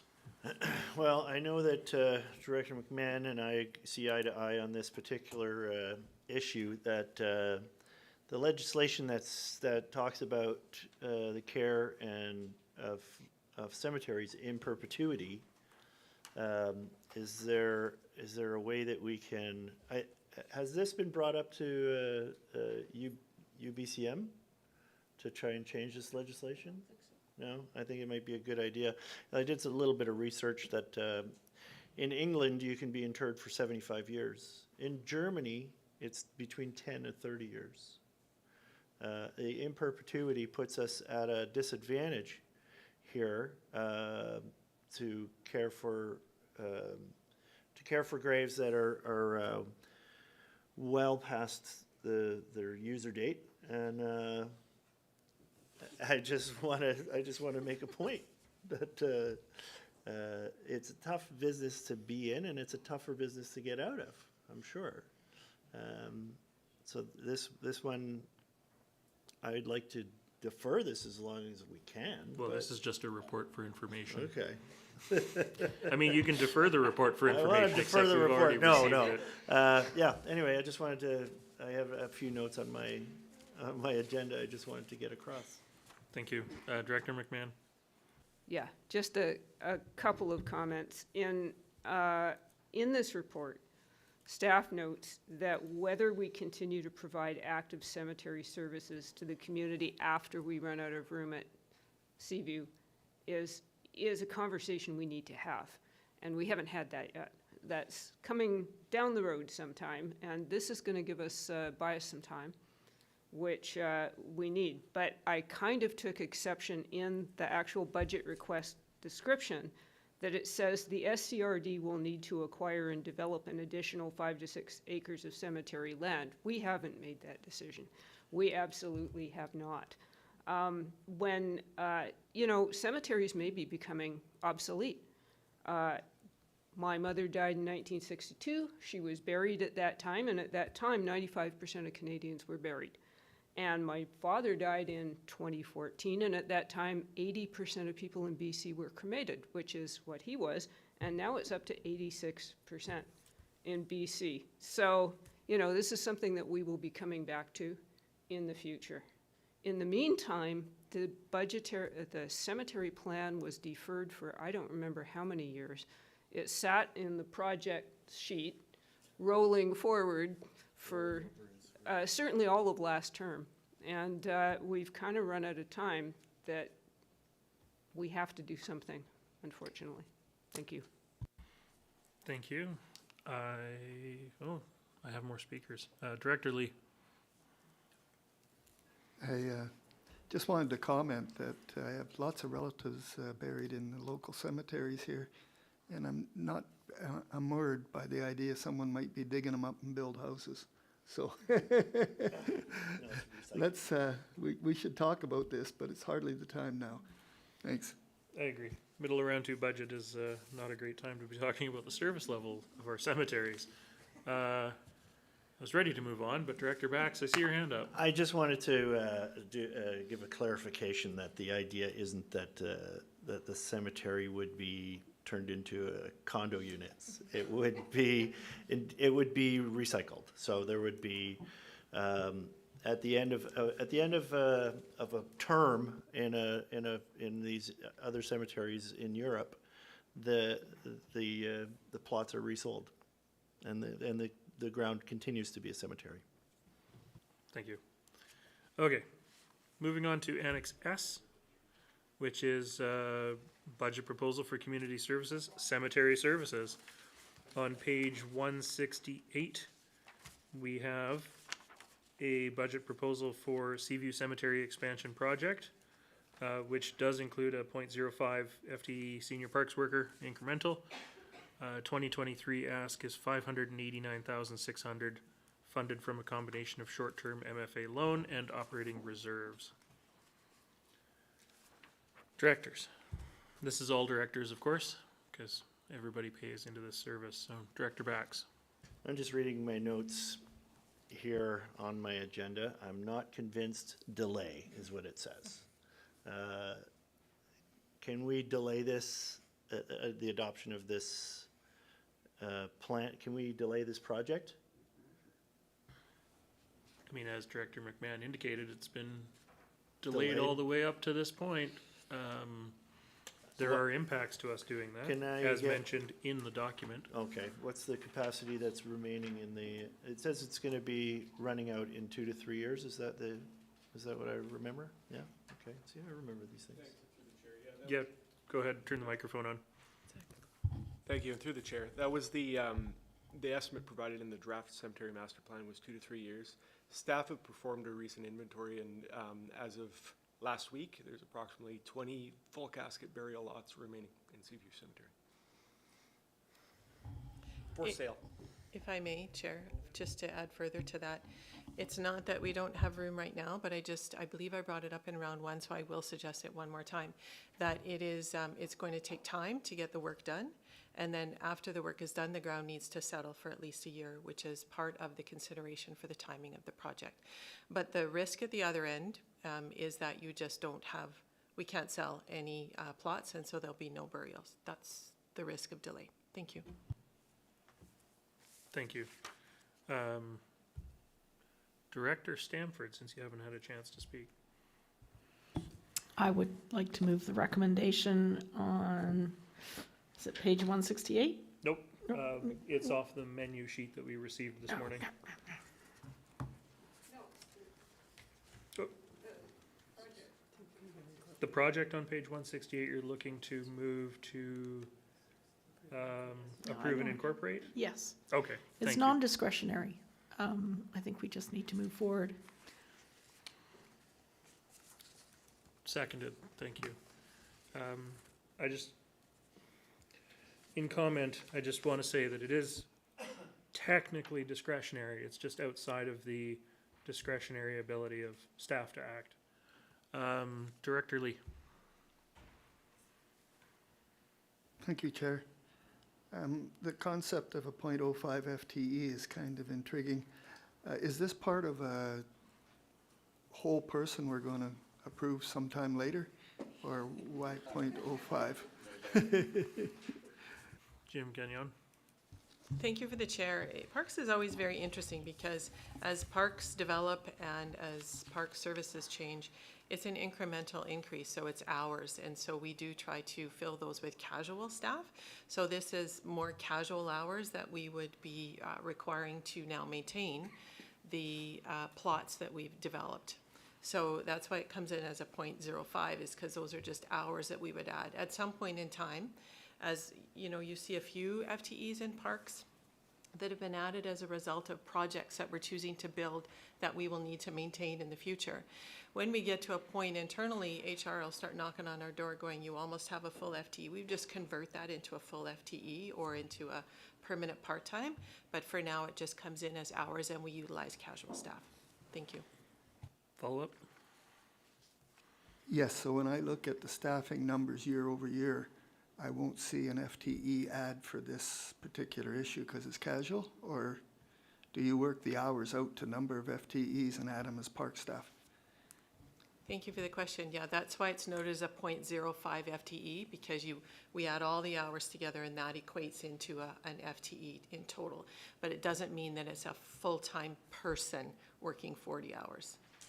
Thank you. Thank you. I was trying to correlate the two. Couldn't make her. Hence the E standing for equivalency. Director McMahon. Yeah, I was just going to further note that I might be in favor of deferring this, except for the creek created by Modi, I believe, that bisects the cemetery and is eroding, and that work needs to be done sooner rather than later. Thank you. Thank you. Okay, I have no other hands up. I will call the question. This is voting all. All those in favor? And opposed? Director Henderson backs and White opposed. Motion's carried.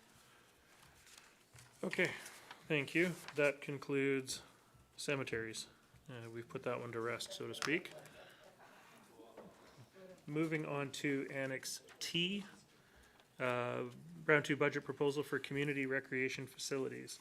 So on page 172, we have the one ask within this annex, which is recreation facility maintenance, health and safety equipment. And this is $21,500 one-time funded from operating reserves. And this is voting B, D, E, F, Seashelt, and Gibson's. Directors? Questions, comments, recommendations? Director McMahon? Sure, just question. If this is health and safety, why is it not mandatory? Thank you, Chair. Back through you. It's not mandatory equipment we're purchasing, but it is for the betterment for health and safety of staff that are doing the job. So it includes engineering controls for the purchase of a blade changer. So right now we're changing the blade on the ice resurfacers manually. This is a piece of equipment that helps increase the health and safety of those that are actually doing the work by purchasing an engineered controlled blade changer assistant. It's also about a specialized rink glass transportation lift. So rather than having 2 or 3 staff lug these big rink glass back and forth, it's an assist to help with that. And then the third is an electric chain hoist to help uplift heavy equipment from the lower pump room at the Seashell Aquatic Center to the upper pump room. So not mandatory, but helpful in terms of hopefully avoiding potential WCB claims or injuries. Thank you. I've just got a quick question. Given that we've heard comments about, finding efficiencies of our staff, to hear you mention that the purchase of the cart, for example, for doing the glass moving versus several staff having to carry the stuff out, are we anticipating any savings in staff time on top of this, as well as just the safety aspect of it? Thank you, Chair. I am not anticipating savings from a staff perspective. Okay. Thank you. Director Bax? I was wondering if this, we have 2 rinks right now. They both use, you're talking about the Zamboni brand ice resurfacing machine that would help if we had this engineered blade changing assistance. Is this particular piece of equipment going to be used between that one and the glass moving device? Will they be used in both rinks, or are they going to be dedicated to one rink? Thank you, Chair. As I answer this question, I'm looking at my screen at Manager Van Velzen, but my understanding is that actually it's a blade changer and a lift cart. It would be 2, so it would be 1 for each arena to avoid having to truck those pieces of equipment back and forth. But I will look at my manager to nod in compliance or tell me if I'm wrong. Thank you, sir. And I'm seeing a nod, so. And a single chain hoist. That is correct. It's for the Seashell Aquatic Center. It's 5 separate pieces of equipment. Correct. Thank you. Thank you for the clarification question, Director Bax. Director Lee? Thank you, Chair. This blade changing assistant, is it a little robot that runs around, or is it a person, or what the heck is it? Manager Van Velzen, please. Thank you. Thank you for the question through the chair. No, it's a cart that actually holds the blade. The blade has a series of bolts that go across it, and there's little pins on the cart that actually hold the bolts. So staff don't have to try and reach underneath the machine and around the top at the same time to tighten the bolts. It's basically a jig for doing blade changing by the sounds of it. Okay. Director White, I saw your hand. Might be the last one to expect to do this, but I've heard enough about the technicalities about this, and it's coming from reserves. So I move to approve and incorporate this into the 2023 budget. Thank you very much. I have a seconder for that. I don't see any hands up. I think we've beaten that topic to death from a technical perspective, so I'll call the question. All those in favor? And that's carried. Thank you very much. Moving on to Annex U, joint use agreement. And it's here. GM Gagnon, did you want to speak to this at all? Thank you, Chair. I think maybe what I'll do is just draw a comparison to, because I have heard lots of comments about the non-cash transaction. So it might be a non-cash transaction, but it's a person walking into the facility, using the facility, which has a cost associated, that we try to recover at least some of it, typically through a user fee. So no different than the free transit ticket program that we have that exists in transit, and the LIFE program, which is Leisure for Everyone in recreation. Both of those are supported through taxation. So we're able to offer those free programs, but it's not free, it's supported by taxation. This is a similar situation where it's a program where there's a cost associated with it. It's free, but we need to recover that cost. And we are suggesting that comes through taxation in the community recreation area. So we have established similar programs. It's just that this one was never established. So we came back, I believe the first time we came to recover the deficit was in 2019, and I think that's in the report. We just didn't have a deficit in 20 or 21 because we didn't have facilities open. And I come along in late 21, 2022, and we realize we have a little bit of an issue because we have reinstated a program that we don't have a budget for, which is why you had to wrestle with a deficit from 2022. And this presents before you today the opportunity to rectify that in 2023. So that is what is in front of you, so that we don't have a similar deficit at the end of the year. But I understand it begs a larger philosophical question. So with that, I will be available to answer questions you have. Thank you. Thank you, GM Gagnon. Thank you for drawing the parallels to the other programs. It's something that, you know, once you hear it, it's obvious, of course, but they're just not funded from separate services necessarily. So, Director McMahon, I see your hand up. All right, I was going to defer to Director White. Yes, but since you said, I understand that programs like this exist across BC, and so I was wondering how other jurisdictions handle this. Do they all end up in this kind of odd situation? I will answer from my experience, which comes from Alberta, and they were funded through taxation, but I will defer to my CFO because perhaps regional districts are a little bit different. Thank you. CFO? Yeah, I think just the difference being is that with the regional district model, we recover it in the service that's the cost of the service. So that's why with transit, it sits within transit. The LIFE program sits within community recreation, so it's all built into the budget, so you don't actually make a discerned decision about a specific program in those services. That's the difference. So this one, it's because you're making a very specific, and it's really the only thing that's within this particular service. So other regional districts have joint use agreements as well, and so there's different colors associated with it depending on what the service level is, but typically there's always going to be a taxation component. Thank you. Director White, my apologies for not coming to you first. Okay, no problem. Changed orders on my screen. I move to approve and incorporate this into the 2023 budget. And we're not there yet, I but will I'm explain. happy to let you do that when we get there. It was just the report for questions. There's a report before the Annex U. Oh, yeah. okay, there's more. But we're almost there, and I'll let you move it when we get there. How about that? Director Bax? I have a question about, so we've got a number here on page 175, the joint use agreement financial implications for 44,850. Now, if you jump back to page 42 on the in today's agenda, if you'll see surpluses, and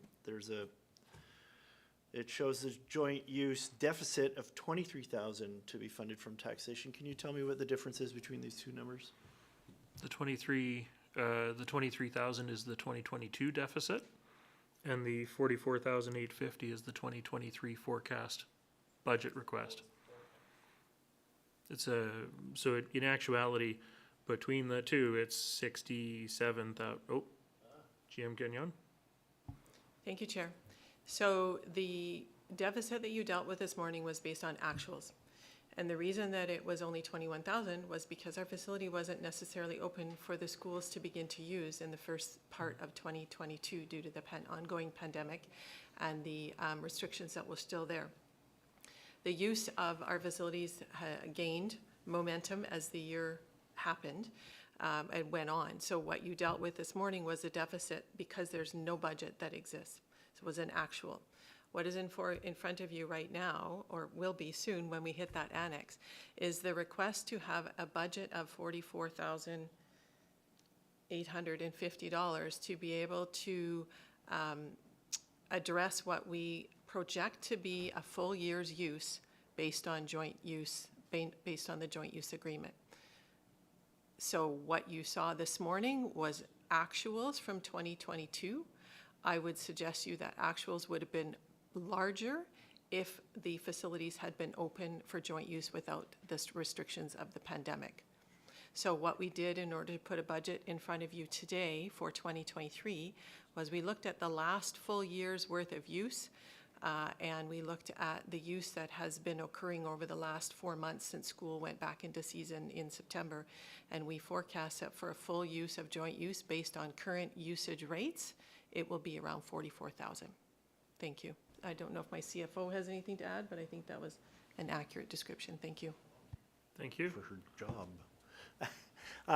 Okay. Sorry, Director Bax, did you have a follow-up? I do have a follow-up. Okay, go ahead. I have a follow-up question. What was that follow-up question? So the shortfall you're saying, I'm just wondering how the joint use agreement balances out. Now, I understand that the SCRD uses some of the school facilities for certain activities that we have that were impacted by COVID, and we haven't been able to use the facilities as much as we had in the past. Is that coming back? Are we going to be using the schools more to try and balance out this agreement? I still don't understand how, has it ever been balanced? You've asked the question, let Thank Jim you, get Chair. you an answer. I have never actually been involved in a joint use that is balanced to be a complete reciprocal use agreement. And there's lots of reasons for it. For one, our facilities are open all day for school use, and schools aren't open all day for our use. They're only open in the evenings. We are also, the school has a first right of refusal to bump us for a school program, which is very difficult for us to offer a program to the community for, say, an 8 or a 10-week spread, knowing that we potentially might get bumped for a school program. So we do plan on offering programs in the school starting in the fall if this budget is approved, but it's not a one-to-one reciprocal use, and I'm going to suggest it probably never will be. Our use of schools is very, very, very small compared to what the school's use of our facilities will be. And some of that is noted, I think, past use in the report itself as well. Thank you. Thank you. Director Lee, any questions? I see your hand up. Questions on the report before we move on? This is even worse than my last time in the mud. If I've got this anywhere near correct, even if it was 1-for-1, we would still be showing a taxation amount to cover the difference that we're losing by not having the rinks available for somebody else. Is that correct? Sorry, Director Lee, I missed the end of your question. My question was quite simple. Even if it was 1-to-1 on time, we would still be taxing for those hours of use. And therefore, we take that tax money and we give it to recreation facilities. Through the chair, thank you. Yes, that is correct because that's our accounting standards. Thank you. Thank you. Okay, I don't see any more hands. Director McMahon? Sorry, so are the school district's accounting standards different? Are Different we in an organization. apples and oranges situation here? Let's not even go there today. Thank you. That's it for hands on that report. So we're going to move on to Annex V, which is the budget proposal for joint use funding. Director White? Yeah, I will approve that, or I will propose, I will move that this budget proposal be approved and incorporated into the 2023 budget. And I will speak to it, but I'll make the motion first. Thank you. Do I have a seconder? I have a seconder. Thank you. Director White? So I mean, I think we're starting to figure this out, I hope. I mean, basically, the way I see it, we have a deficit in the operations of our recreation facilities. Staff has identified that a big reason for that deficit is because schools are using it because of the joint use, and that was an agreement, you know, that the board decided at the time it would be a good thing for our community to allow student groups to use our facilities free of charge, as many other regions do right across Canada. So we're basically just, we need to fund this deficit. It's been funded through in recreation in the past, but now it's just this deficit's being funded by joint use, rightfully so. It seems I can accept that, and I think we need to just move forward with this. And if we do want to talk about kind of more of a one-to-one, I agree, we're never going to get to one-to-one. That was never the point of the joint use agreement. I think that's a bit of a red herring, because I don't know where that came from, but I don't think that was ever. I was around, and we weren't. I was on this board when that latest joint use agreement was agreed to. It's also a bit misleading to assume this was always the point of joint use. Joint use was. We'll talk about this at the joint use committee, but it was never this idea of reciprocal use of that. That's something that came about longer than that. Would have been, anyway, that's more recently in the most recent version of the joint use agreement, and and I don't remember it ever being discussed that there'd be an expectation of like money for money kind of trade-off thing. It was more that, hey, it's a good thing for the community for the SCRD and community to be able to use school facilities. It's a good thing for the community for our kids to be able to use recreational facilities, and it's all the same taxpayer. I remember that being talked about a lot. So I support this, and it is frustrating. I think, but in some ways it's strange to get our heads around it.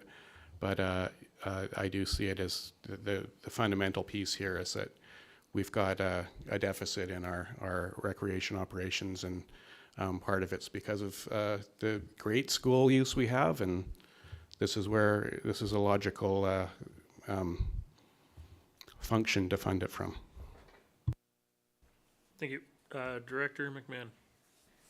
I, in the meantime, have not got my head around this, and I don't want to spend further time today trying to get my head around it, because a joint use meeting would be the appropriate time to take a deep dive. In the meantime, I'm not comfortable supporting this going forward until I am a lot more clear about where the money is coming from and why we are taxing, basically on behalf of schools through the regional district. So I'm against the motion, although possibly could be persuaded when we have time to take the deeper dive, not right now. Thank you. Thank you very much. Director Bax. Well, I started the day being against this motion, but I've come around, and it is all the same taxpayers, and whether it's coming through the tax bill that goes through the SD 46 or it comes through the regional district, is there any real difference? Deeper philosophical question than and right now I'd to like the motion. I'd like to say that I now support this motion. Thank you. And I don't see any other hands up, so I will call the question voting A, B, D, E, F, Town of Gibsons and District of Sechelt. All those in favor? And opposed? Director McMahon opposed. The motion's carried. Thank you. Moving on to Annex W in our agenda package. Budget proposal for Parks Operating Technician, various functions. This is on page 191. We have Parks Operating Technician 1.0 FTE, 2023 funding of $69,204 prorated for 9 months, funded from taxation rural areas, I think. It's a number of functions listed here, so nope, it's all directors, because it includes a little bit of recreation.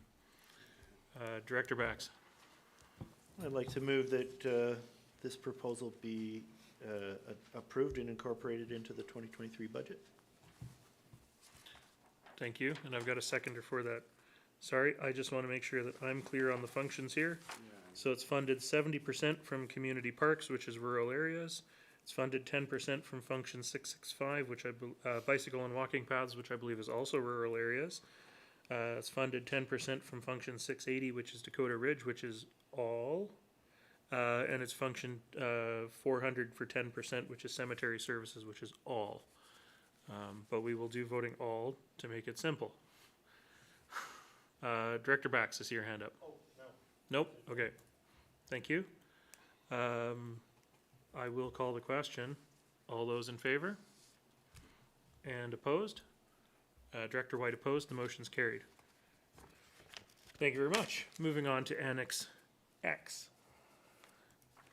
Round 2 budget proposal for solid waste bylaw implementation, community parks 650 and cemetery services 400.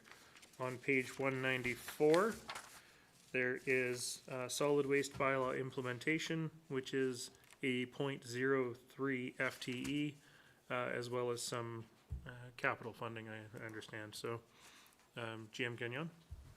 Thank you, Chair. Just an opportunity to quickly say that it was, this was approved at round 1, but when we looked at the motion clear in the way that we'd represented the ongoing costs, it actually was a little overinflated. So we feel that we have represented both the prorated costs for 2023 and the ongoing costs for 2024 clear in the motion, so that that also impacts the financial plan. Thank you. Thank you very much. So this is going to be voting all directors as well, as cemetery services is funded by everybody, function 400, even though it's only 7%. Director Henderson. Chair, sorry, I just was a little bit behind. I was opposed to the last motion. Thank you. That'll be recorded. The motion still carried though. Director Bax. Sorry, I've got some questions about this particular item. So this is repair and maintenance. You're replacing units in the parks. These restrictions, the current waste management program restrictions that you're planning on implementing, without, I don't know how these are going to be enforced. Is the idea to replace the existing garbage containers with multiple unit garbage containers and hope that people are going to use them properly? I see some head nodding, but GM Gagnon? Yes, thank you, Chair. So there's some options that you could take in parks. You could remove all your garbage cans and have a pack in, pack out. I think the reality of that is perhaps a bit of a red herring, to use someone else's words. We could have done what I called the platinum level of service, which was multiple different options for all the different types of recycling in the parks, which I think is overkill. So what we've tried to do here is find a balance to provide an opportunity for people to adhere to the new solid waste bylaw within those places, within those parks where we see the most use of this type of activity, right? So in our picnic areas, in our sports fields areas. So this is not every single park we have replacing every single garbage. This is very strategically looked at in terms of where it is that we want to offer this so that people can do the right thing and hopefully follow the bylaw. And the FTE that's built into here recognizes that there will be more, especially during the summer, that we've sort of viewed this as a seasonal thing as well. There'll be more emptying of disposal receptacles in the summer. So can we enforce it? Well, I could potentially bring in more budget requests from our bylaw officers and things like that. But, the reality is we are going to do as much public education as we can. And then we will rely on people's desire to do the right thing and to keep our parks clean. And we'll do our best with the workers that we have to clean up after them as well. Thank you. Thank you very much. Director McMahon. Yes, I've never had a request for fewer garbage cans. I've had a number of requests for more, and particularly for bear-proof garbage cans. So I'm happy to move the proposal on page 194 to be approved and incorporated. Thank you. Do I have a seconder for that? I do. I have got seconders. Okay, any discussion of the motion? Director Lee? I see the same .03 FTE in the cemetery again. Are we now at .06? Okay, thank you. Which is, I think, about 110 hours a year, by the way. Director Bax? Just a weedy question. I'm just wondering how you're gonna split the garbage cans into 3? That might be too weedy, but. It's weedy. Thank you, Chair, and I am gonna Food, suggest that recyclables, and garbage. there are different standards, different places, and operations will figure out what is the best for each park. Thank you. Thank you for your time. No, Director Bax, thank you for your time. Do I have a motion on the floor? I do. I'm going to call the question on the motion. I don't see any other hands. All those in favor? And those opposed? Director Henderson opposed? Motion's carried. Yeah, I'm in the 7% though, so I don't feel like I should, I'm okay with that. Moving on to Annex Y, Regional Sustainability. So we are looking at on page 199. First one, which is not recommended from staff, is the Association of Vancouver Island and Coastal Communities Climate Leadership Plan membership and Community Energy Association membership. $7,500 potentially funded from a grant, potentially. And this is all voting, or all directors voting. Directors, any questions, comments, recommendations? Director McMahon. Since I sit on the AVICC Climate Leadership Plan Committee, I feel that I really need to speak up in favor of this. The idea is to pool our funding to get the benefit of some of the better funded areas like Victoria and Nanaimo in possibly bringing forward some projects and initiatives that could be scaled appropriately to small and coastal communities. This is a 2-year endeavor that may or may not be renewed at the end of 2 years. It's very little money with considerable bang. And my question for staff is whether we might fund this out of our Economic Development Rural Areas Fund. Except that it's a regional service. So Seashelt and Gibsons don't participate in that, but CFO Perot? Yeah, just to also note that the proposed funding that's there is actually funding that we received through the revised program now called the Local Government Climate Action. It used to be historically CARIP. So we actually have these funds in hand. They're not contingent per the grant. We actually do have these funds, so we don't need to wait for them. Page 199. Okay, thank you. I don't have any speakers on my speakers list. Would somebody like to make a recommendation? Director Bax? Just a question of clarification on that last statement from the CFO. The funding for this is contingent on a grant, and the grant is in hand? It would be funded from grant funds that we have already received as part of a climate action program that the provincial government announced. So the money's here, the grant money's been adopted, and that's what we're gonna use for this? Yes. Okay. I will move that. Yes. We adopt the proposal and incorporate it into the 2023 budget. Your mic went dead, but I assume that was to adopt and incorporate as presented. So thank you very much. Do I have a seconder? I've got a seconder for that. Director Lee, I see your hand up. Trying to figure out why there's a big red not recommended in front of that. I know that staff spoke to it at a previous round, but I don't know if you wanted to just give us a really quick high level. Sure. Staff apply a high level of scrutiny to every proposal that we bring forward. sometimes involve choices between good, all good ideas, and in a year of high scrutiny, this one didn't quite make the cut. Part of that was based on the funding source, and so given the change in funding source, staff would suggest that the value proposition here is perhaps improve the recommendability of the action. Thanks. Thank you, GM Hall. Director Henderson. Thank you, Chair. The question it's great that it's grant funded, but are there other uses for those grant funds? That would be the distinction. If it's a unique grant for this thing, why are we even talking about it? But if it could be put to a better use, that makes a difference. Not for $7,500, but for the overall premise. Thank you. I guess that's a good question about the eligibility of projects within the local government climate action program funding as a whole.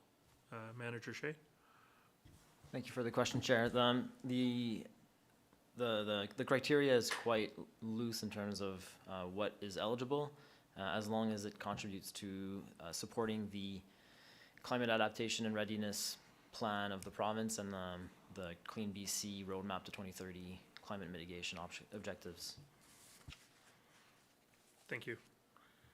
I don't see any other hands up, so I will call the question then. All those in favor? Any opposed? Okay, the motion is carried.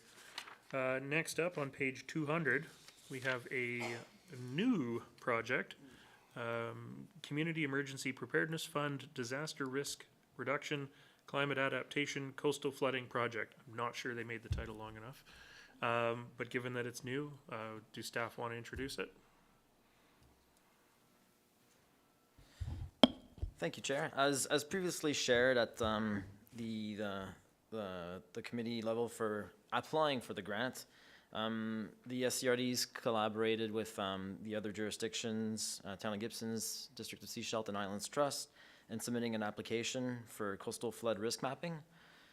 In light of sea level rise, it's a risk that's identified in the climate adaptation or the climate risk assessment. So we were successful in receiving said grant, and this is a recommendation to incorporate that into the financial plan. Thank you. As it says in the middle of page 200, we've already been notified of grant success. So, Director Bax, I see your hand up. I have one question before I make a motion. Is this strictly for coastline flooding, or is there going to be any, are you going to be going upstream up any of the creeks to look at, you know, like when creeks overflow their banks or any other type of inland flooding? Do you know of? Thank you for the question.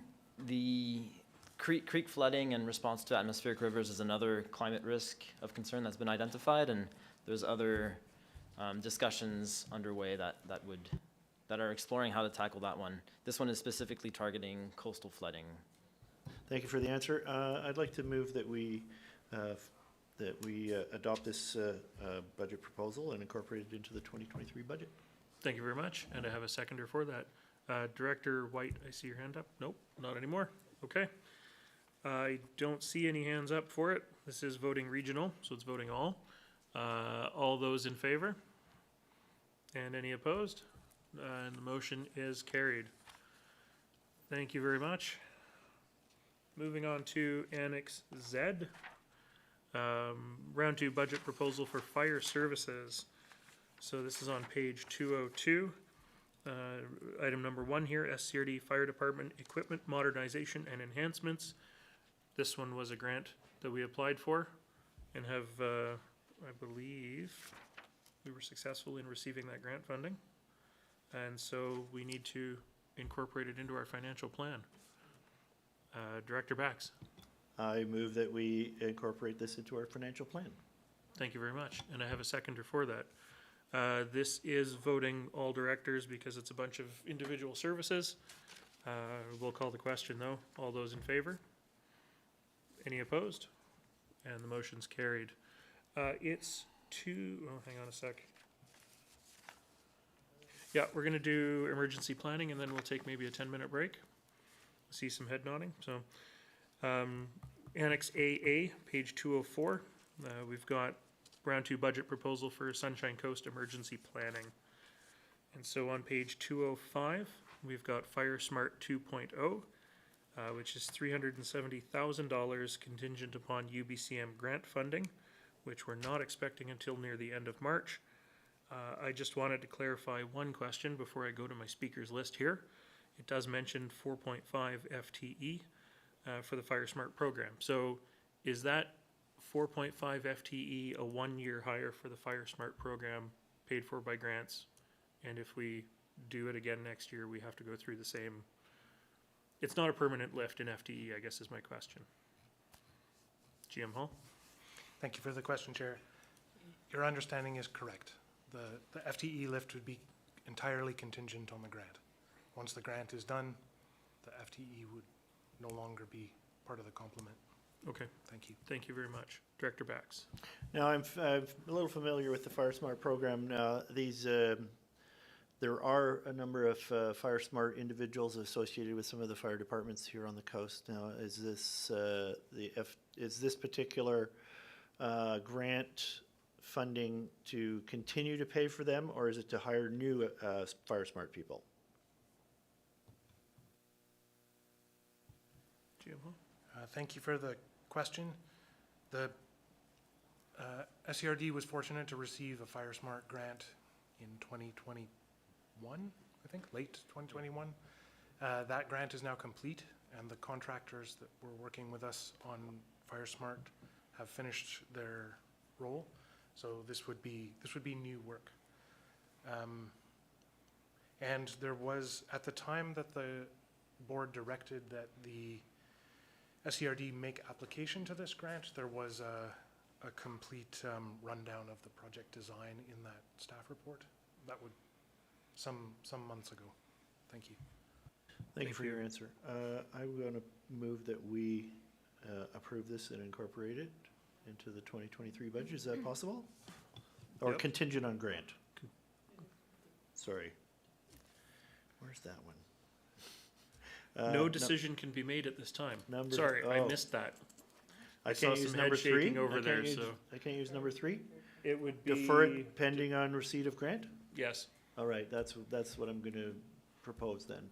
Okay. That we defer this and wait, and Pending if we receipt of the get grant. a grant, then let's take it. Okay, thank you. Do I have a seconder for that? I have a seconder. Director McMahon.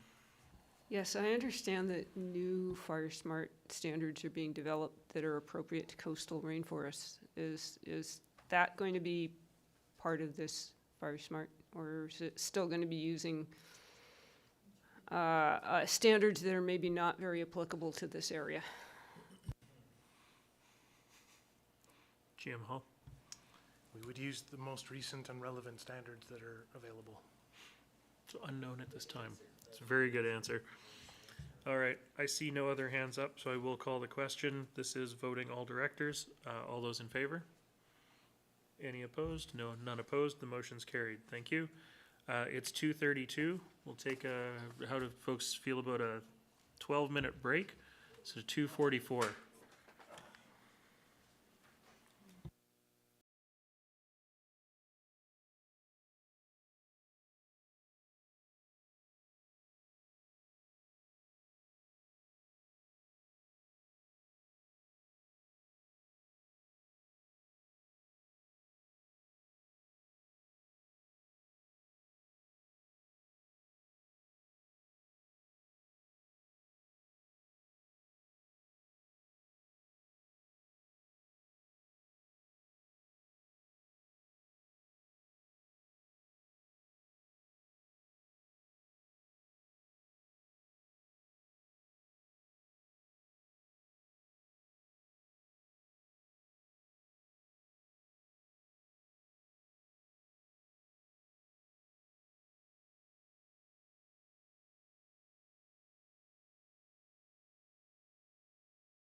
And welcome back to the Finance Committee Round 2 budget meeting for March 2nd, 2023. It's 2:44 and we're going to get going again. Thank you to directors for coming back on time. Next up, we are moving on to Annex BB, which is a Round 2 budget proposal for regional planning.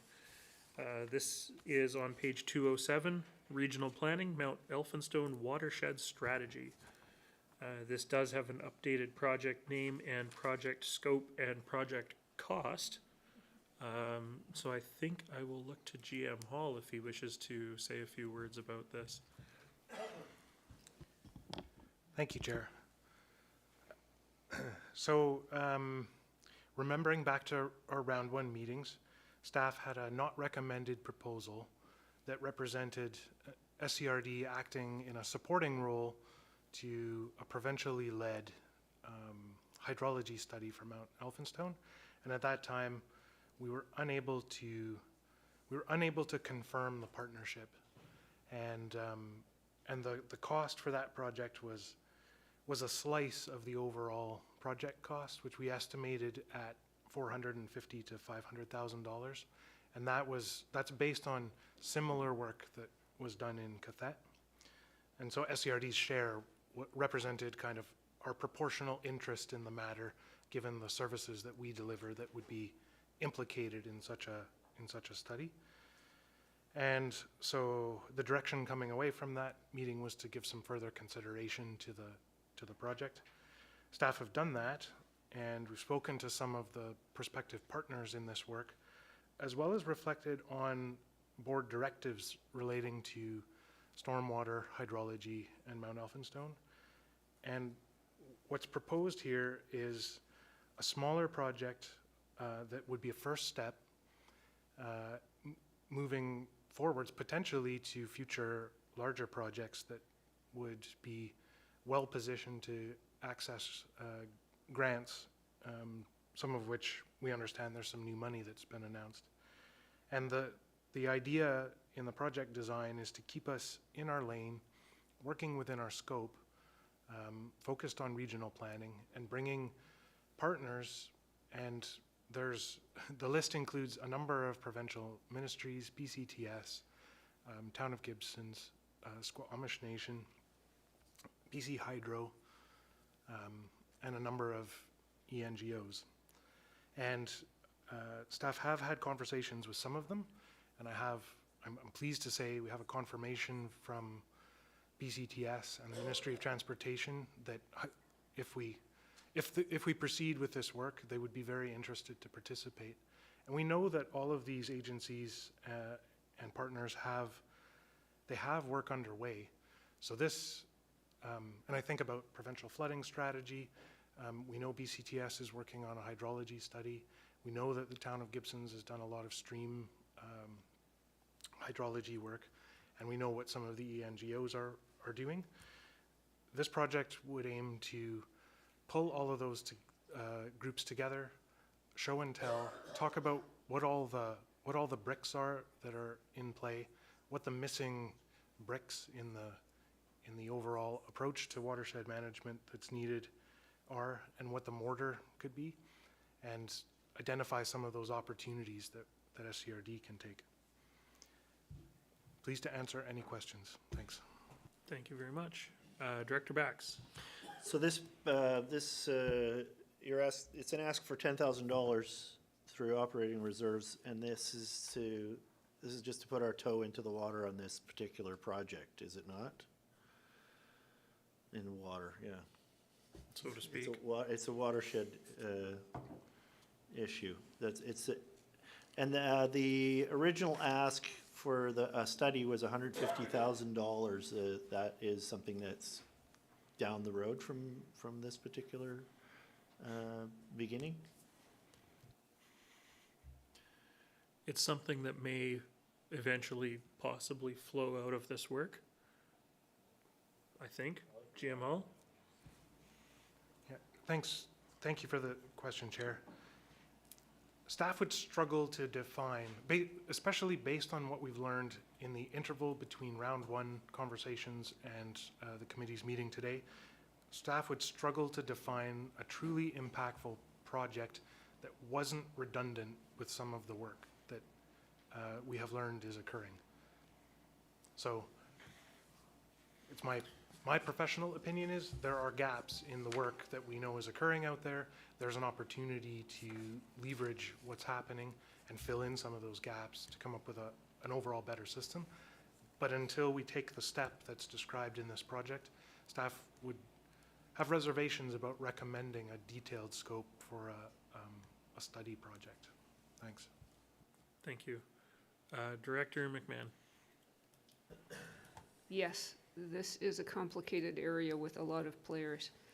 I think, you know, based on conversations I've had in the community and emails recently received, a lot of residents are concerned that we're not doing enough and we're not doing it fast enough.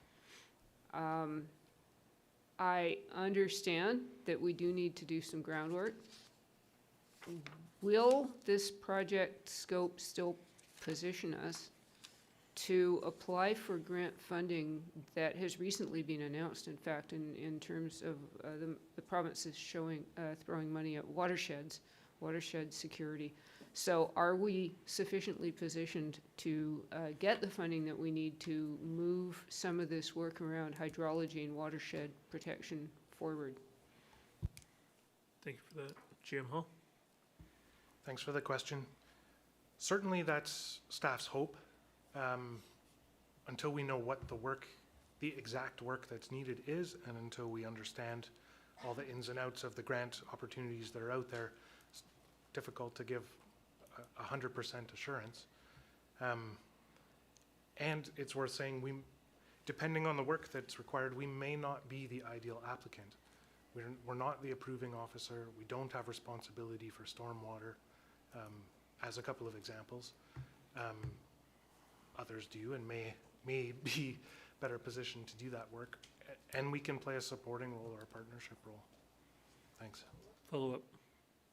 Although we are not responsible for stormwater, we are reaping the consequences of stormwater in a big way. So this is the problem. So we're going to hopefully find somebody else to lead this parade, but if nobody else can lead it, we're going to have to, because we're up against it here. Thank you. Thank you. Director Stanford. Yes, anytime that I can see different agencies working together, especially with MOTI, and concerning water issues, stormwater drainage, especially along the Marine Drive area, I'd like to sort of bring those conversations together and see where we can go, because these are long-term issues just simply on storm water that we need to, for me, need to become more familiar with and see how we can find solutions to these complex issues. Thank you. Director Bax. Probably just a little out there, but I was wondering if this, if going down this road, is there an eventual chance of finding a new source of water in one of these studies? I would expect that that is not the point of this, which is why it's regional planning and not funded out of regional water. There have been projects in the past, and I think there's still one on the books actually, to update the desktop study for groundwater investigations for water supplies. Another day. Another day. Another day, another project. Director McMahon. Yes, I'd like to move that the project on page 207 be approved and incorporated into the 2023 budget. Thank you, and I've got multiple seconders for that. And my hands have all disappeared. So, Director White? Yeah, I'd just like to state here that this is an awkward one for the town of Gibsons, just because it's regional planning, and we also intend to fully participate as in our municipally. So we're kind of being charged double here, but it's only $1,200 of the reserves, and but I just want to state that for future. I mean, projects like this, for us, it makes more sense if it's funded by regional water in particular. Would make a lot more sense for something like this to us, in our way of doing things, or even even rural planning rather than regional planning. But this is huge for us. As everybody as is mentioned in this proposal, it's studying the hydrology of the Gibson's Elphinstone area is something we've been doing for many years, and it's a huge priority for Gibson's. So we support this. Thank you. Director McMahon. And a thank you very much to the town of Gibson's for the work you're doing and the monitors on Shasta Creek. Much appreciated. Okay, I don't see any other hands up, so I will call the question. This is voting all. All those in favor? And that's carried. Thank you very much. Moving on to Annex CC. This is a round 2 budget proposal for Hillside Development Project. Page 210. There's the first one, which is the Hillside Development Project head lease renewal, which is 0.2 FTE, funded out of operating reserves. Temporary 2-year staffing lift to support project management, as well as the other work associated with the renewal of the head lease. Director White. Move to approve and incorporate this. It's funded out of reserves, and we need to do this work on Hillside. Thank you. I've got seconders for that. I don't see any other hands up, so I will call the question. This is voting all directors. All those in favor? Any opposed? Thank you. Director Henderson opposed. The motion's carried. Project number 2 on page 212, which is listed as discretionary. It's listed as a new project. Hillside Development Project Investment Attraction Analysis. $120,000 in 2023 funding, being recommended as $90,000 from operating reserve and possible $30,000 from ICE-T granting. It is listed as new, but I think we've talked about this in the past. But GM Hall, did you want to say anything to this, or just any questions if there are any? Thank you. Director McMahon. Yeah, I just had, I guess, a question about scope. Is that there was a vision when Hillside was originally established in the 90s. And is it time to kind of look at that vision and say, is this still the vision for Hillside? Or are we still marching in that direction? Or is that part of what this project is supposed to help answer? GM Hall? Yes, I thank you for the, through the chair, thank you for the comment and question, Director. I think that's in scope. Thank you. Director Stanford. I move that the Hillside Development Project Investment Attraction Analysis be approved and incorporated into the 2023 budget as presented. And I've got a seconder for that. Thank you, Director Henderson. Any other comments or Director Bax? I have a question about operating reserves. So does operating reserve come from the previous year's taxation? Is this like a carry forward thing? Where does that money come from? It's taxation money anyway, right? It all comes from the same thing. Typically, it is past year's unspent taxation funds. GM Hall? In this case, I believe that the majority of the reserves are sourced from prior property sales, and there hasn't been taxation associated with this function for several years. Thanks. Thank you. It's a good clarity because it's not it's not always taxation that's funding these reserves. So, Director Bax, I see your hand up. Stiller again. Okay. And I don't see any other hands up, so I will call the question then. This is voting all. All those in favor? And that's carried. Thank you. And that's it for Annex CC. Moving on to Annex DD, we have a round 2 budget proposal for general government. And this is on page 215. Item number 1 is a legislative services assistant, 0.5 FTE temporary casual to 0.4 permanent. 2023 prorated 9 months at 18,750 funded from taxation. Voting all.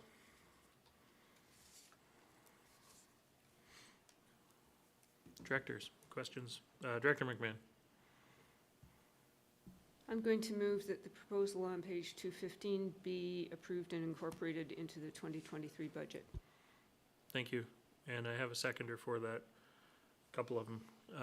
Any other questions or comments from directors? Director Henderson? I don't think I need to repeat what I said before, so Okay. I won't repeat what I said before. Okay, thank you. Director White? I don't think I need to repeat what I said before, so I won't repeat what I said before. Thank you for that. Director Bax, I see your hand up. Well, I'll repeat what they said before. So it's my understanding that we do have to draw a line somewhere. We have to. We're being asked to hire more and more people, and I understand that staff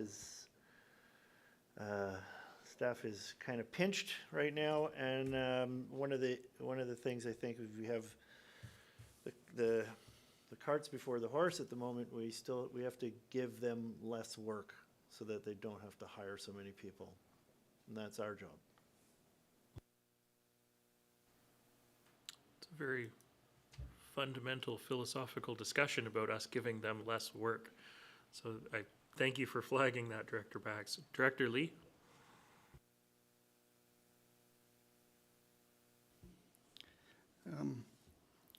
I think we're talking about maintaining its current level of service based on a whole bunch of additional projects we're pushing at them. And legislative services is key to most of these projects. If they don't do their work, these projects don't go. If we're going to cut some staff, we're looking in the wrong place here. So there's got to be a stop somewhere here. So I'm absolutely in favor of this. I was actually in favor of the other one. I think we made a mistake when we deferred one to 2024 earlier, thinking that this is some sort of obscure administration function, and it's not. So that's my thoughts. Thank you, Director Lee. Director McMahon? And I'm just going to point out that not all of the work is our fault, as it were. We are increasingly, we have more and more responsibilities downloaded on us from the province, especially in the legislative area. And we don't have any choice about that. So we, unfortunately, have to staff up to meet the requirements that senior government puts on us. Thank you. Thank you. I don't see any other hands up. This is voting all. Director Henderson? I think there's a big difference between the head count and the work that has to be done. And what we haven't seen is any identification of where staff might find some things that don't need to be done. Perhaps we've been doing them for many years and it becomes routine, but they're not as important. So this is not a criticism, I think, and I hope I said that before. None of this is a criticism of staff as much as I hope it's a challenge from me to see what you can do, how you can do more with less. And that's where I'm coming from. I think there's always ways to improve things, and at the appropriate time, I've got some other thoughts on how we might address that. But for this motion, I think we can deliver the sort of work that we need to deliver, and maybe other things will fall off. But if this is the most important, I expect staff to do the most important. And if something else doesn't get done, we can have to deal with that then. Thank you. Thank you. Director Lee? I would be negligent if I didn't point out that this was a casual that was working all of last year to do what we managed to get all of last year to do what we managed to get done. And there was a lot of things that weren't done that we were waiting. if we don't do this, we're actually going backwards. We're not going forward here.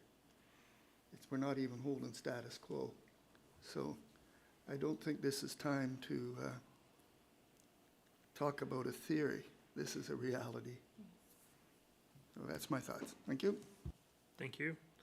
I don't see other hands up. I will call the question on this. This is voting all. All those in favor? And opposed? Director Henderson and White opposed. Motion's carried. On page 216, we have a new offering here, which is reduction of rate stabilization. The amount is $200,000 as a reduction to taxation funded out of operating reserves. I don't know if staff wanted to just take a moment to say anything to it, or questions if there are any. Good news story, $200,000 coming back to be refunded to taxation. Director Bax. Well, I'd like to move that we approve and incorporate this into the 2023 budget. Thank you, and I have a seconder for that. I don't see any other hands up, so I'll call the question. Voting all. All those in favor? Any opposed? Motion's carried. Thank you. Moving on to Annex EE, which is the Round 2 budget proposal for human resources. On page 217, we have Human Resources Advisor 1.0 FTE and Human Resources Assistant 0.4 FTE. Further description on page 218 and 219. I'm not going to even attempt to summarize everything there. But directors, any questions, comments, discussion, motions?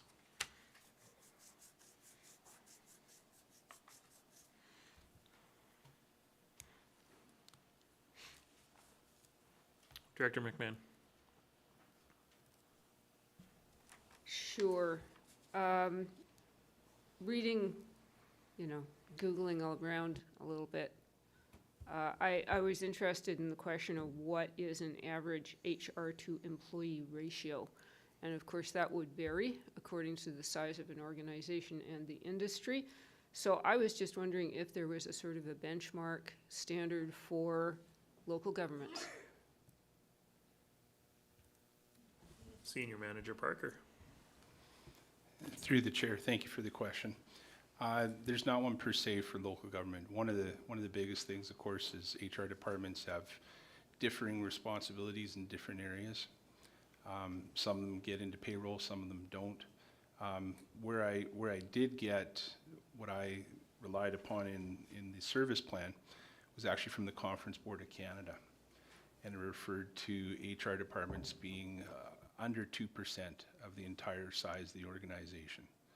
I did confer with some of my colleagues in regional districts. Most of them are going into budget rounds or have been in budget rounds now, seeking support.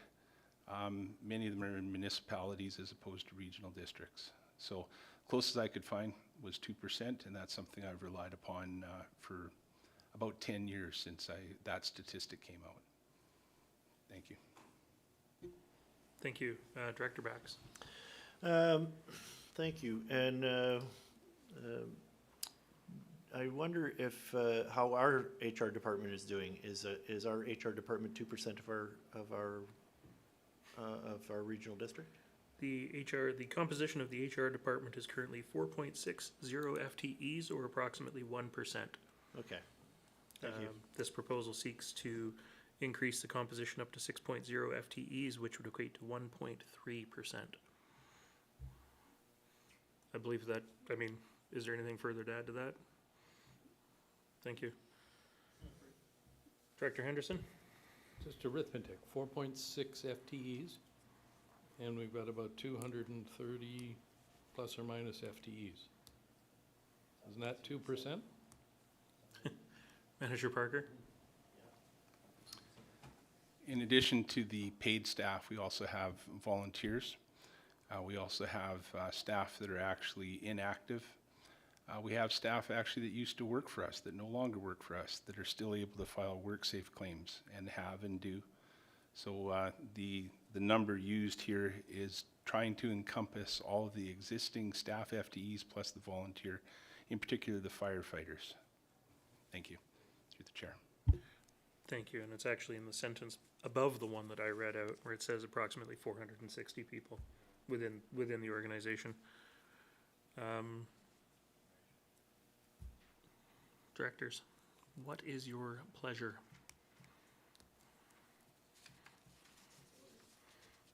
It's a lot of reading here, so.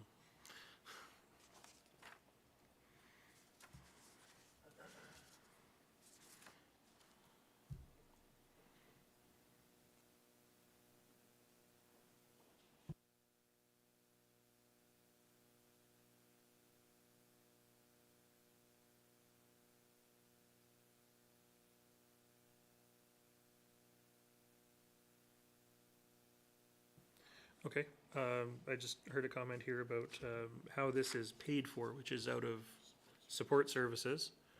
So I guess this is similar to the one before, where it's an internal recovery expensed out to the various services that, you know, as HR performs work within those divisions. Thank you for the question. Based on FTE count within the various divisions, based on the number of staff allocated across the organization. So it's a proportionate amount. Okay. Thank you. CFO Pro, I saw your hand up too.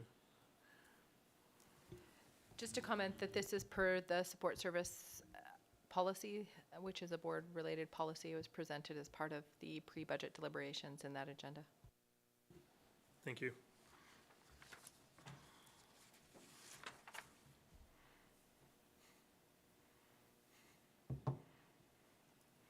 Director Stanford.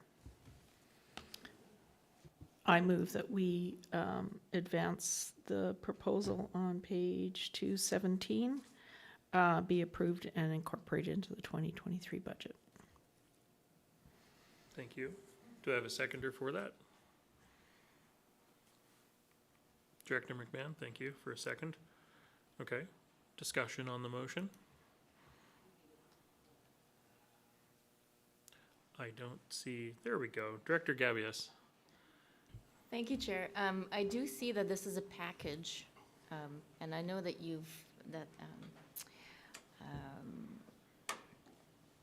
title, it's not GM. Senior Manager Parker, thank you. You have outlined that the two positions have very different purposes or functions, but is there a reason why they're coming together as a two together and not two separate? Yeah, thank you for the question. This is primarily to, I guess, align with where we're seeing the pressures within the organization of HR around the recruitment needs. It's to address both the higher level processes along with the transactional processes. So it is that while they can be and could be separated and put together individually, they were put together on purpose in round one.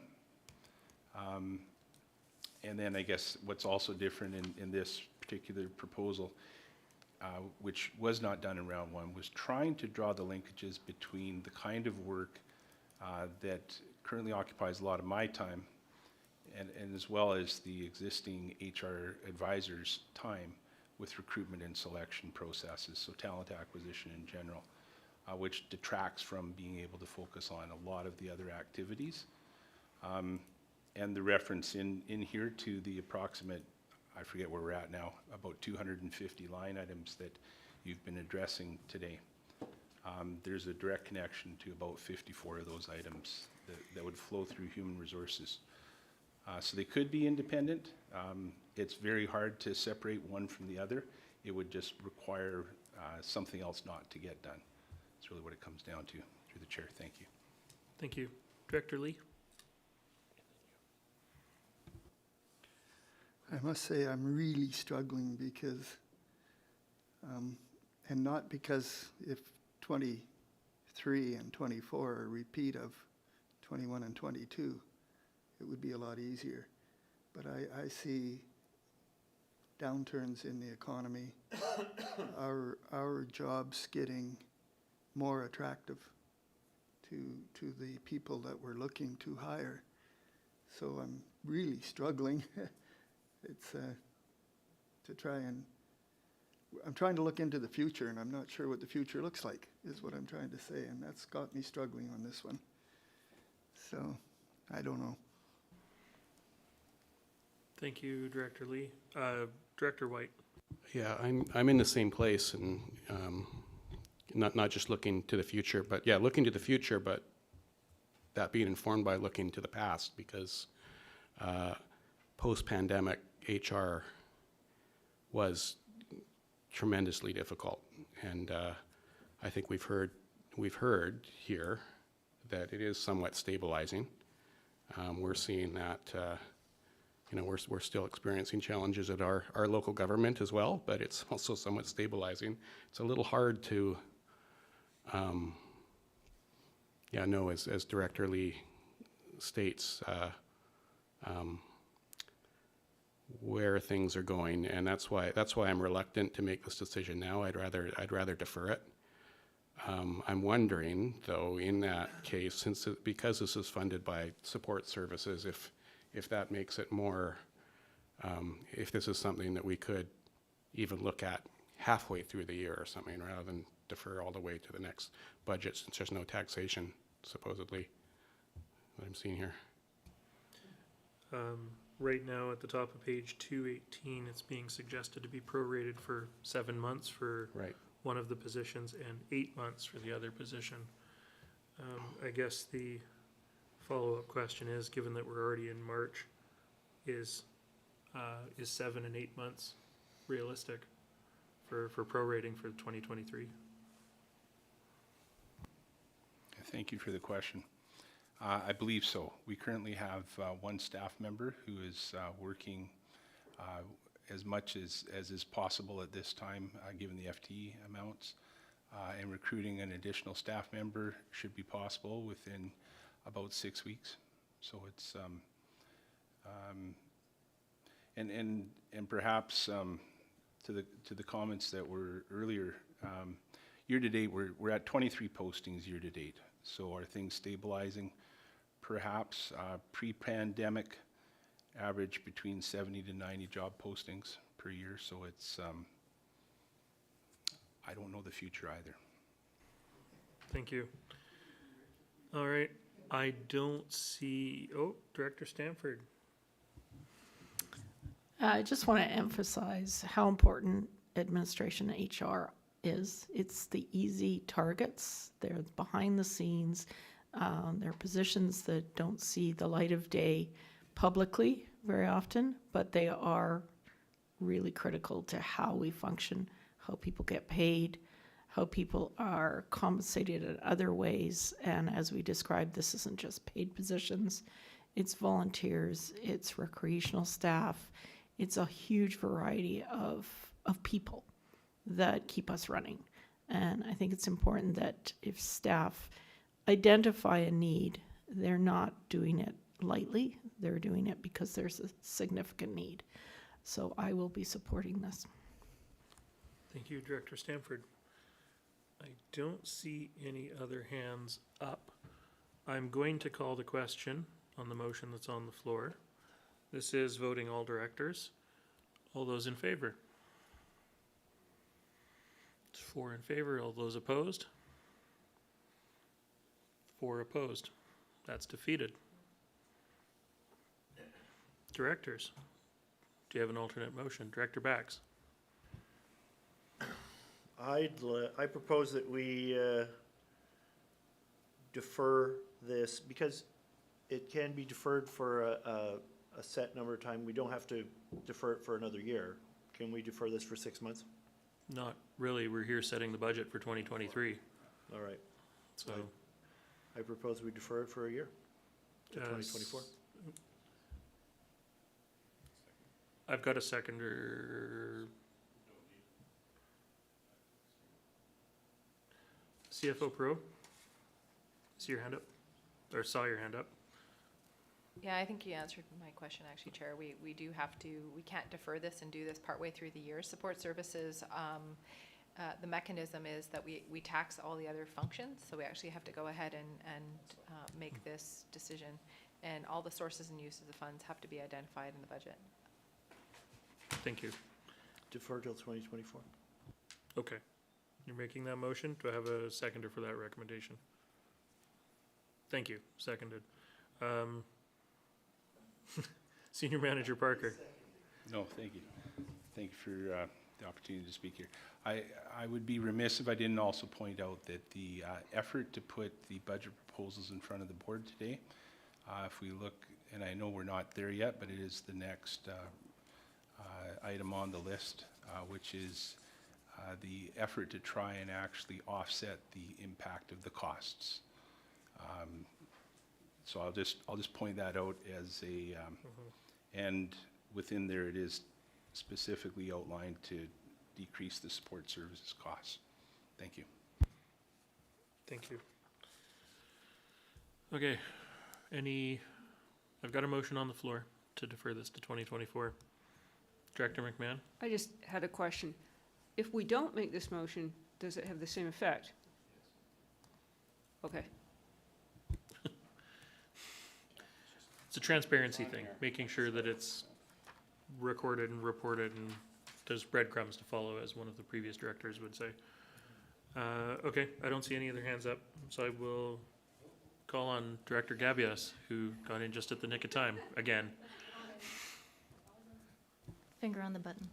Thank you, Chair. I'm just wondering if the board would be more amenable to approve one of the two positions. I'm not, like, if there's, because there's two, and then maybe if there's only one this year and another one next year, I don't know.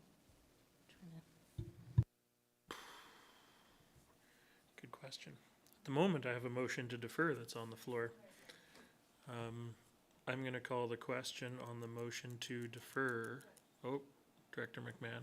Well, sorry, but the answer to that question may affect how I vote. Well, okay. So I mean- the question was, could we, in theory, split this, or do we have to deal with it as one item? It says within the proposal that it could be split.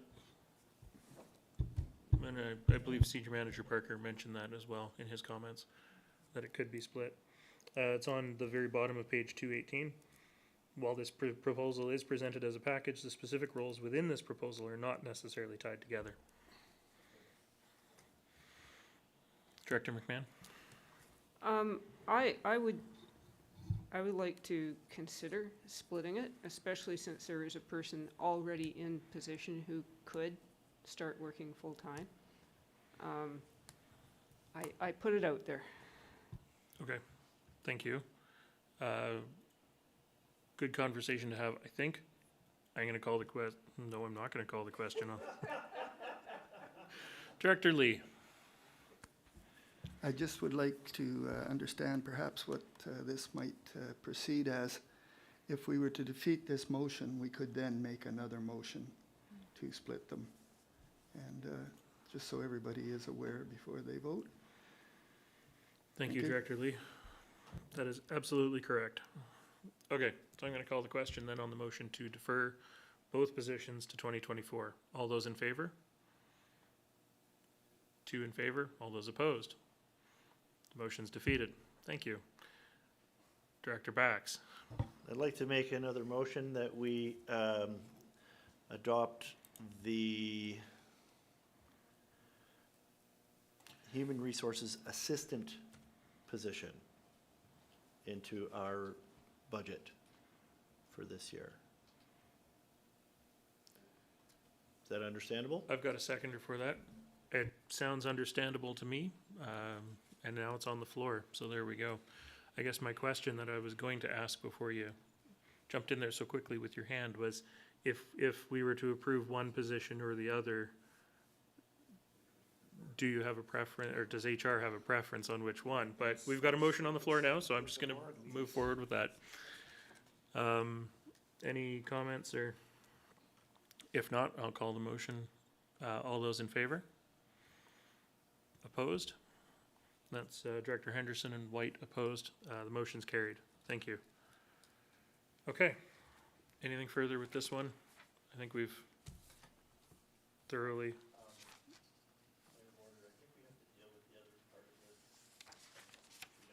No, technically speaking, if we don't make a motion on it, it's deferred. Yep. There is another part to the HR component, which is on page 220, which is a revision to the reserve and rate stabilization, which is actually the recommendation on page 217 in the recommendations within the staff report. And the proposals on 220, the recommendation is that the rate stabilization for human resources be increased by $20,000. That's not right, is it? That's not right.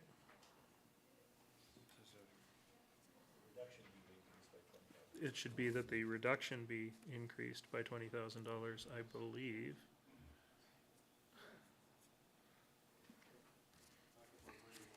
Okay, well, we're gonna go to page 220 because that's where it's a little more clear. I'm not sure about the motion on 217 or the recommendation. So we do have this proposal, which is discontinue ongoing contribution to reserve and rate stabilization, which it's suggested that an additional amount be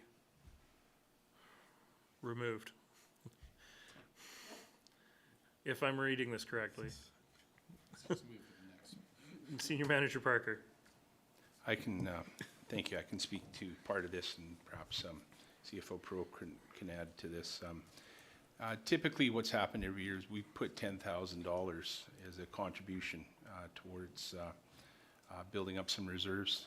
Primarily it was originally used as a way to ensure that roughly every 4 years when we go into collective bargaining, we could potentially hire support for the process. Additionally, however, as relationships with the union have greatly improved and we're resolving grievances and addressing things, we are not seeing the same level of items being referred to arbitration. So it speaks to the work being done. And so the idea behind it is we have a very healthy sum in our reserves. And so it's to both discontinue the $10,000 that we had been contributing on an ongoing basis. And as opposed to what the board saw in front of it in round one, was to also increase the amount that comes back from operational reserves over the next 5 years as a rate stabilization proposal. Okay, thank you. That clarifies the words of the recommendation on 217 for me as well. So, Director McMahon. Thank you. That was a great clarification. And it's also a really good news story on behalf of HR. So thank you very much. I'm happy to move this item on page 220 to be approved and incorporated into the budget. Thank you. And I've got a seconder for that. I don't see any other hands. Director Henderson. So, thank you, Chair. Can somebody, I guess, explain the chart on 221? Is this now still applicable between are we still having 40,000 coming out of the reserve every year?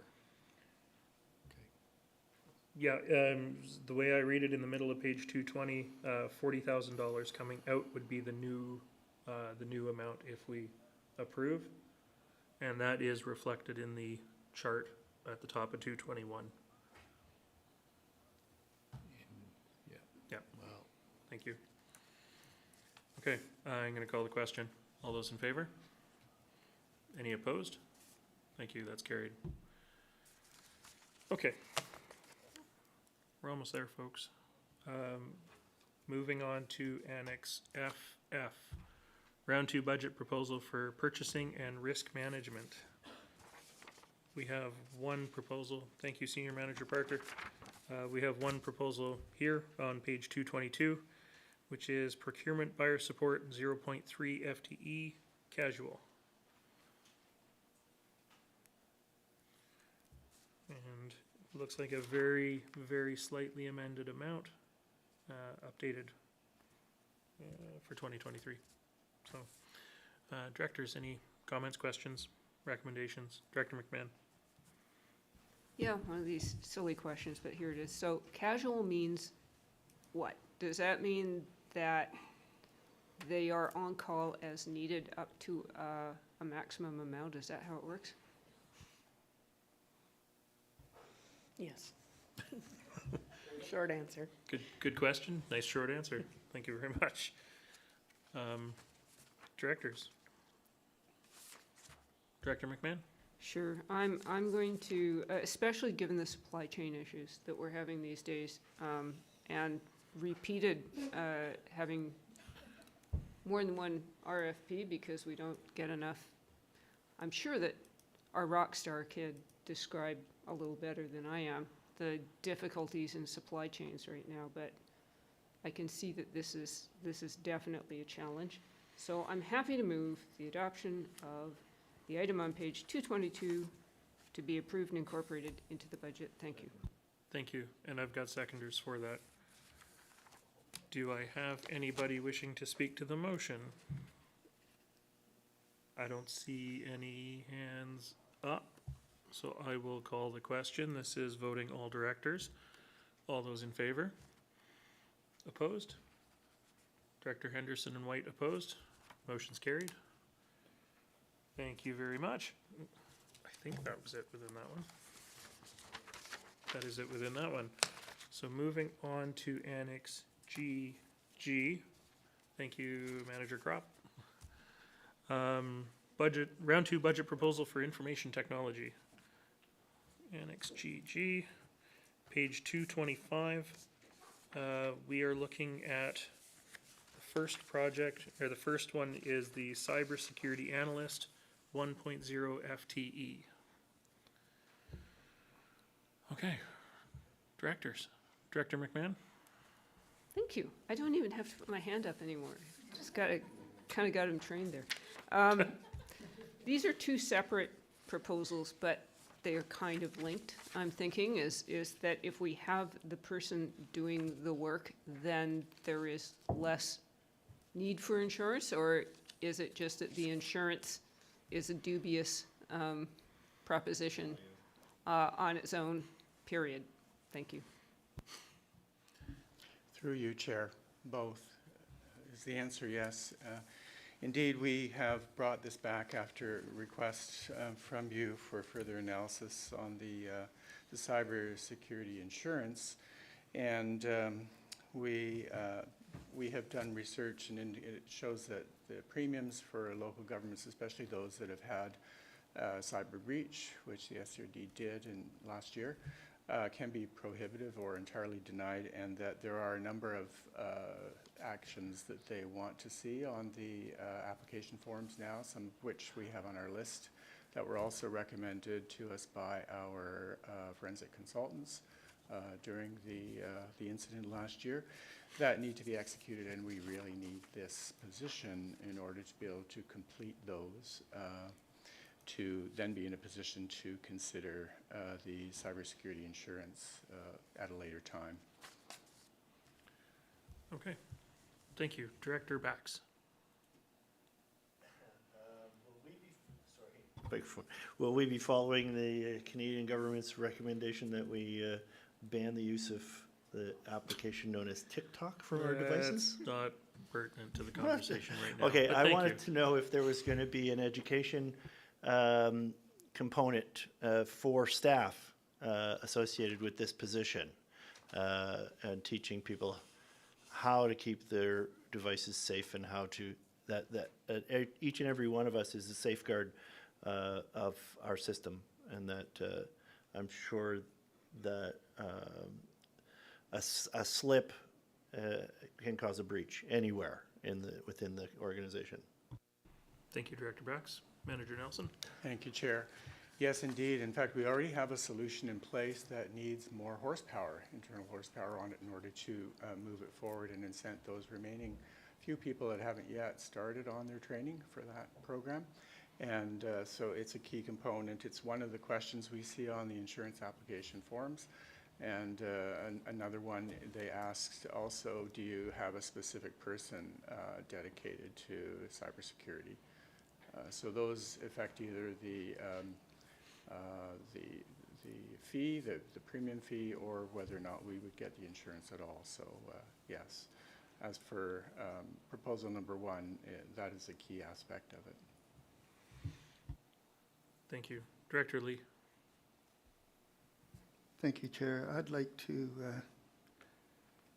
recommend that the proposal on page 225, cybersecurity analysis 1.0, be approved and incorporated into the 2023 budget. Thank you. And I have a seconder for that. A couple seconders. I don't see any other. Oh, Director Henderson. Thank you, Chair. I'm wondering through you if this industry, as it were, with cybersecurity is emerging and evolving probably by the minute. And to stay current, you know, to have any one person stay current is a real challenge. This, to me, I'm kind of surprised that we're not getting a pitch at hiring, outsourcing, so we get the best and brightest that's working on this all the time. Is there any, was any consideration given to that, and what was the outcome of that, please? Yes, thank you, Chair. Yes, it is a good question, and we have looked at that in further depth since we were last speaking at round 1. The all-in cost for staff, including benefits and lift for overhead and all that, is about $70 an hour. No consultant that we could find would work for less than $100 an hour. This is a specialized position that we will be recruiting for that would require expertise, experience, and credentials in cybersecurity. There's several credentials out there now that we would be looking for, and part of the role would be tasked with staying up to date on current evolution, and there's a lot of support now from the Government of Canada through the Canadian Centre for Cybersecurity, who actually reached out to us just 2 weeks ago to indicate that some of our servers were noted as pinging unusual activities. So I think there's a high focus on this nationally, and there's lots of support for staying current on that as well. Thank you. Director Henderson. Thanks for that, because that's, you got where I was going to go next, is CSIS and others actually providing this kind of support to organizations like this? Because to have somebody at this end receiving the expertise of people who live it and breathe it every minute of the day, 24-hour day, is important. So they are providing some level of support from other agencies? Question mark? Yes, thank you, Chair. Yes, indeed they are. In fact, there are biweekly calls that we sit in on, and they provide state of the nation on what the local exploits are and what some of the recommended solutions should be for things that they're seeing at the national level and international level as well in terms of cybersecurity and the increasing risk landscape. CFO. Yeah, another thing that we explored when reviewing this budget proposal was we do have some consultancy budget within our IT, and so most certainly we have drawn on it already and will draw on it if there's any specialty type of help that we can do. And so that's through the same agency as our auditors right now. So MNP has a cybersecurity division, and so they're the ones who helped us with the incident last year. So we will draw on them as specialty incidents. But again, like the manager of IT was saying, this is definitely becoming much more prevalent, and there's a lot of collaboration amongst local governments as well and nonprofits. So there is becoming a big issue. Thank you. Okay, I don't see any other hands up. So this is voting all. I'm going to call the question. All those in favor? Opposed? Director Henderson, White, and myself opposed. Thank you. There is another project in here on page 228, which is not recommended to go forward, which is the cybersecurity insurance. Director Bax. I propose we abandon this project. Okay, thank you. Do I have a seconder? I've got seconders. All right, and I don't see any other hands. Oh, sorry, Director Henderson. I'm concerned with the word abandon because hopefully the insurance industry starts to make it more economic. So abandon to me is permanent. I wouldn't want us to be directing staff to take this off the table as one part of what we might do to manage our risks in the future. I guess procedurally abandoned can still come back in subsequent years. Corporate officer, or?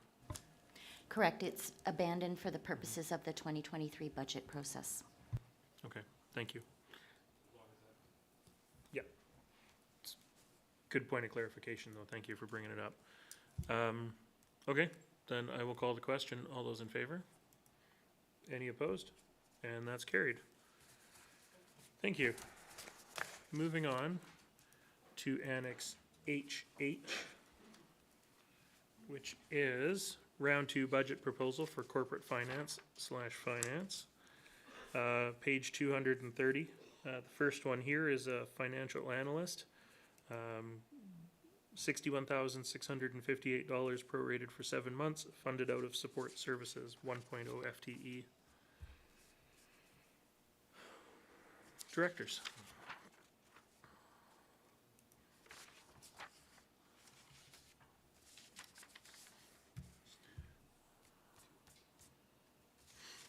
Any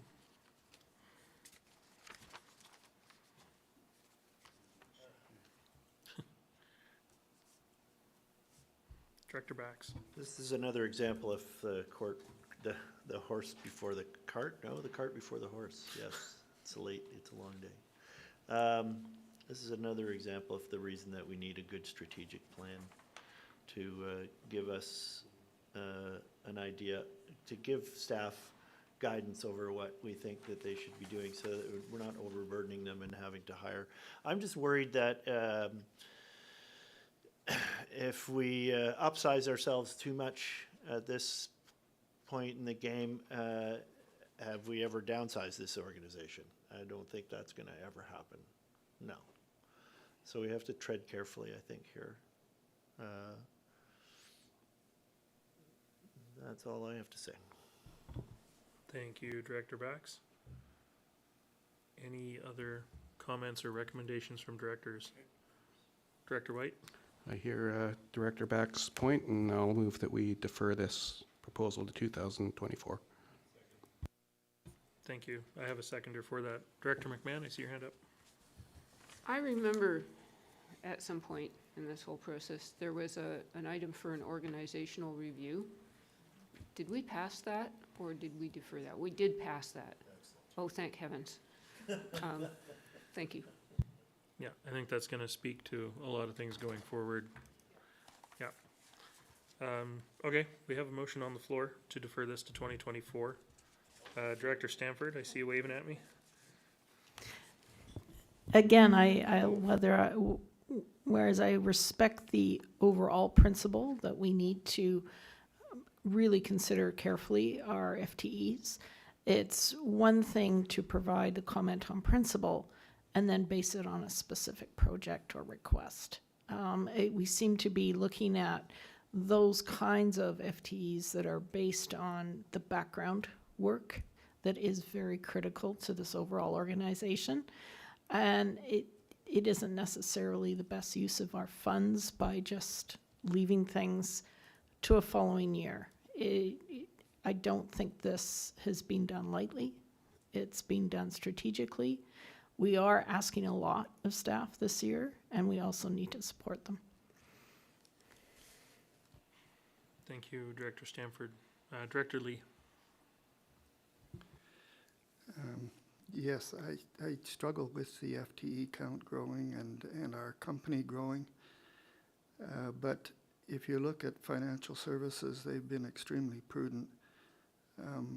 11.4 5 years ago, 11.7 now. their workload sure hasn't gone down, I'll tell you that. And I can see a whole lot more I'd like out of financial services, but I'm scared to ask. So I think I'm not even convinced that one is enough. So, thank you. Thank you. CAO McKinley. Yes, thank you. I'm going to do something I probably normally wouldn't do because we don't have a dog in the fight on the board's decisions around staffing. When I look at all of the work we did starting early last year, trying to get really serious about the types of things that we would surface for 2023 budget, one of the challenges that we were issuing ourselves as a senior leadership team was being really, really clear about additional FTE requests, especially when we started talking about the potential for a corporate or structural review as part of the 2023 budget, looking at what might come in 2024. And when I look at the size of the organization in terms of the capital budget, the operational budget, and how much it's grown from 2018 when finance had about 11.2 or whatever it was, and whatever the FTE count was, it's basically doubled. And the other thing that's happened is as we've done a lot of purposeful succession within the organization, we do have a lot of junior managers that are working a lot on budget proposals, projects, and what that's meant is our finance staff is providing additional support throughout the organization, maybe on top of what they typically would have done in the past. So when I looked at this particular budget proposal going forward, this was one where I recognized that the amount requested wasn't going to equal the amount required, but I was feeling very comfortable that if approved, it would definitely survive any kind of corporate or structural review. That said, again, we don't actually have a dog in the fight, but I would be remiss if I didn't point that out. Thank you. Thank you, CAO. Yeah, I think I haven't been speaking too much to the FTEs through the process because I've been trying to run the meeting and keep an open mind. But I think when we look at the items on page 232, some of the stuff that we're expecting to come forward this year, you can stop reading at the water rate structure review, as far as I'm concerned. And if it's probably going to be one of the single largest financial projects that we take on in the next year. If we don't want to resource it, then let's cancel it. So I'll leave it there. Director Bax?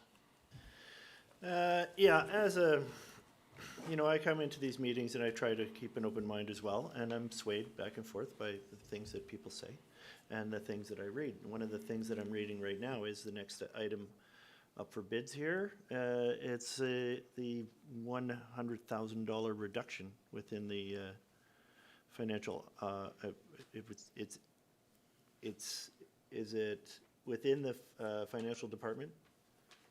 Is that where the next one, function number, rate reduction stabilization?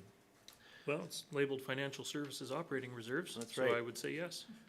Yeah, and so that kind of, to me, that kind of shows that the finance department is doing some good work in trying to create funds that we can use to help them out. So as for the motion on the floor, I'm going to oppose it. Thank you. Director McMahon?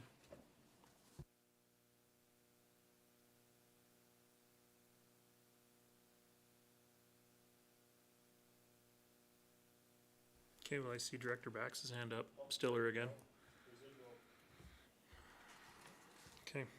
I do have a motion on the floor. Tara? Sorry. So that would be that this is deferred to 2024. I will call the question, seeing no other hands up. All those in favor? And all those opposed? Thank you, that's defeated. Directors, any other recommendation? Director Bax? I would move that we accept the proposal for the That's on page 230 and incorporated into the 2023 budget. Thank you. Do I have a seconder? I do. Thank you very much. I think we've all said what we needed to say, so I will call the question. All those in favor? And opposed? Director Henderson and White opposed. Motion's carried. On page 233, we do have a increase in the reduction from the reserves. So this, Director Bax. I propose we accept this reduction and incorporate it into the 2023 budget. Thank you, and I've got a seconder for that. I don't see any other hands. I don't see any hands up. Oh, I do have a hand up. Director Henderson. Just to try to, because I think that we're getting tied up in this, I'd like to suggest we reword that in future as a contribution towards rate stabilization. Right? It's not a reduction or an increase, it's a contribution to stabilizing the CFO. No, these are an accumulation of past surpluses, mostly due to staff vacancies. And so what it is actually a reduction to support services. And so it's not a contribution to the reserve, it's actually taking out of the operational reserve to fund the overall envelope. And that's in line with your support service policy. So it's not a contribution to rate stabilization.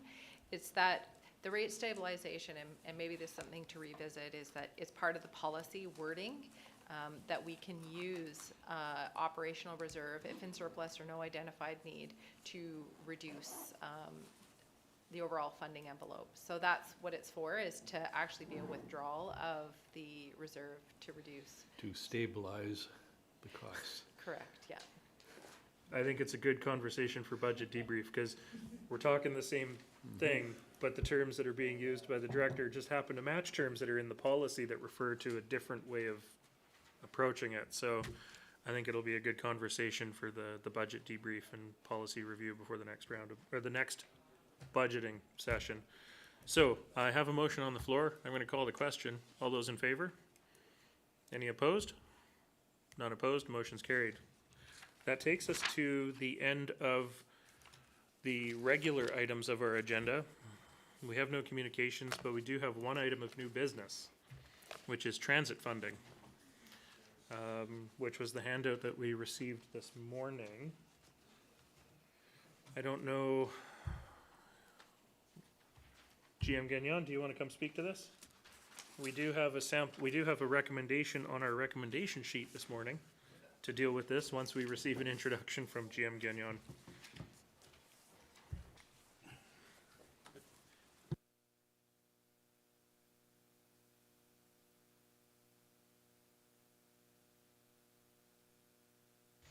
Thank you, Chair. I won't take up much of your time, but I did think I would just provide a very brief introduction to this. So this is very recent news. It just came to me yesterday morning, actually, from the manager that we deal with BC Transit. And so when the provincial budget was announced, there was no new funding for expansion provided for transit operations, only for the continuation of the service levels that exist within core operations. So as the board is aware, we brought forward a TIPS expansion recommendation in the fall, which we approved, which we had then built into this year's budget. So we could have waited for the annual operating agreement to come through in April to bring this forward, but for transparency perspectives, and also knowing how excited the public was around the opportunity for expansion in the fall, we thought it prudent to bring it to your attention right away. So unfortunately, the opportunity to expand our Route 90 as well as some of our custom transit will not be available to us as originally anticipated. We will again go through our TIPS expansion process this coming summer and maybe in the opportunity to bring it back in the fall again to look at the following year, but it does sort of push everything out a year. So with that, we have prepared, I believe the chair will read our proposed recommendation, but we feel it's important to make a budget adjustment. So I'm certainly happy to answer questions that you might have. Thank you. Thank you. Just before I go to my speakers list, Chair's prerogative here, the one thing that I didn't have time to look up is, do we know what the estimated impact to 2023 taxation is? GM Gagnon. Thank you, Chair. Yes, we do. We believe it's going to, in order of magnitude, be around $40,000 from a taxation perspective. There's other things that fund expansion, like fare and BC Transit's portion, but taxation's around $40,000. That will be confirmed when we do bring the annual operating agreement forward later on this spring. Thank you. Okay, thank you. Director McMahon? Yes, thank you. I appreciate the recommendation, including the UBCM resolution, and look forward to a future conversation about that. I remember quite clearly that our previous transit manager mentioned the devil in the details of how the split between the province and the regional district is calculated. And although the province says they fund certain percent, there's a bunch of stuff they don't include that they don't fund. So if we're drafting a motion to UBCM, we might consider including some of these devilish details. Thank you. Thank you, Director McMahon. Director Bax? Excuse my ignorance about exactly what's going on here, but I would like to know if, so the expansion of the 90 to every half hour is going to be postponed because it's going to cost us $40,000 more this year? No. No, it's because the Okay. province isn't willing to come to the table with its share of the funding. Oh, okay. Because $40,000 would have been our portion our of the portion funding. of the funding, which is we've got a surplus in transit of $395,000. So yeah, so we're going to beat on the province's door and ask them to give us their share to do this. If that is the will of the board. Yeah, that's what I want to do. Thank you. Director McMahon?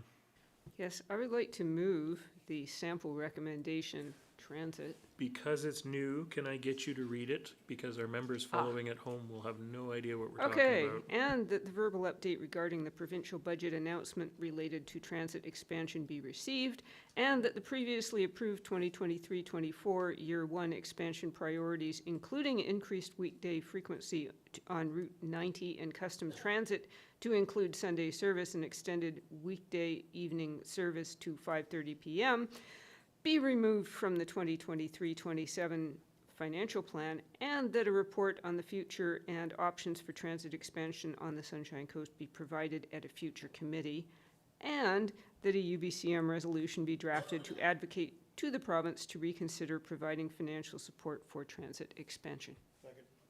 I have a seconder for that. Thank you, Director McMahon. I was actually going to hope that you were going to pause there and we'd do the resolution separately, but I think it's more impactful that it's all in one recommendation. So I don't see any hands up.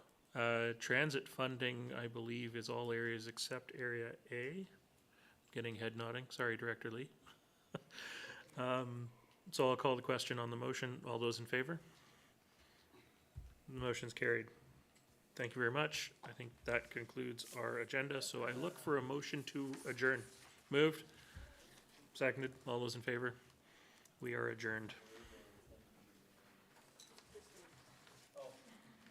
Thank you, everybody.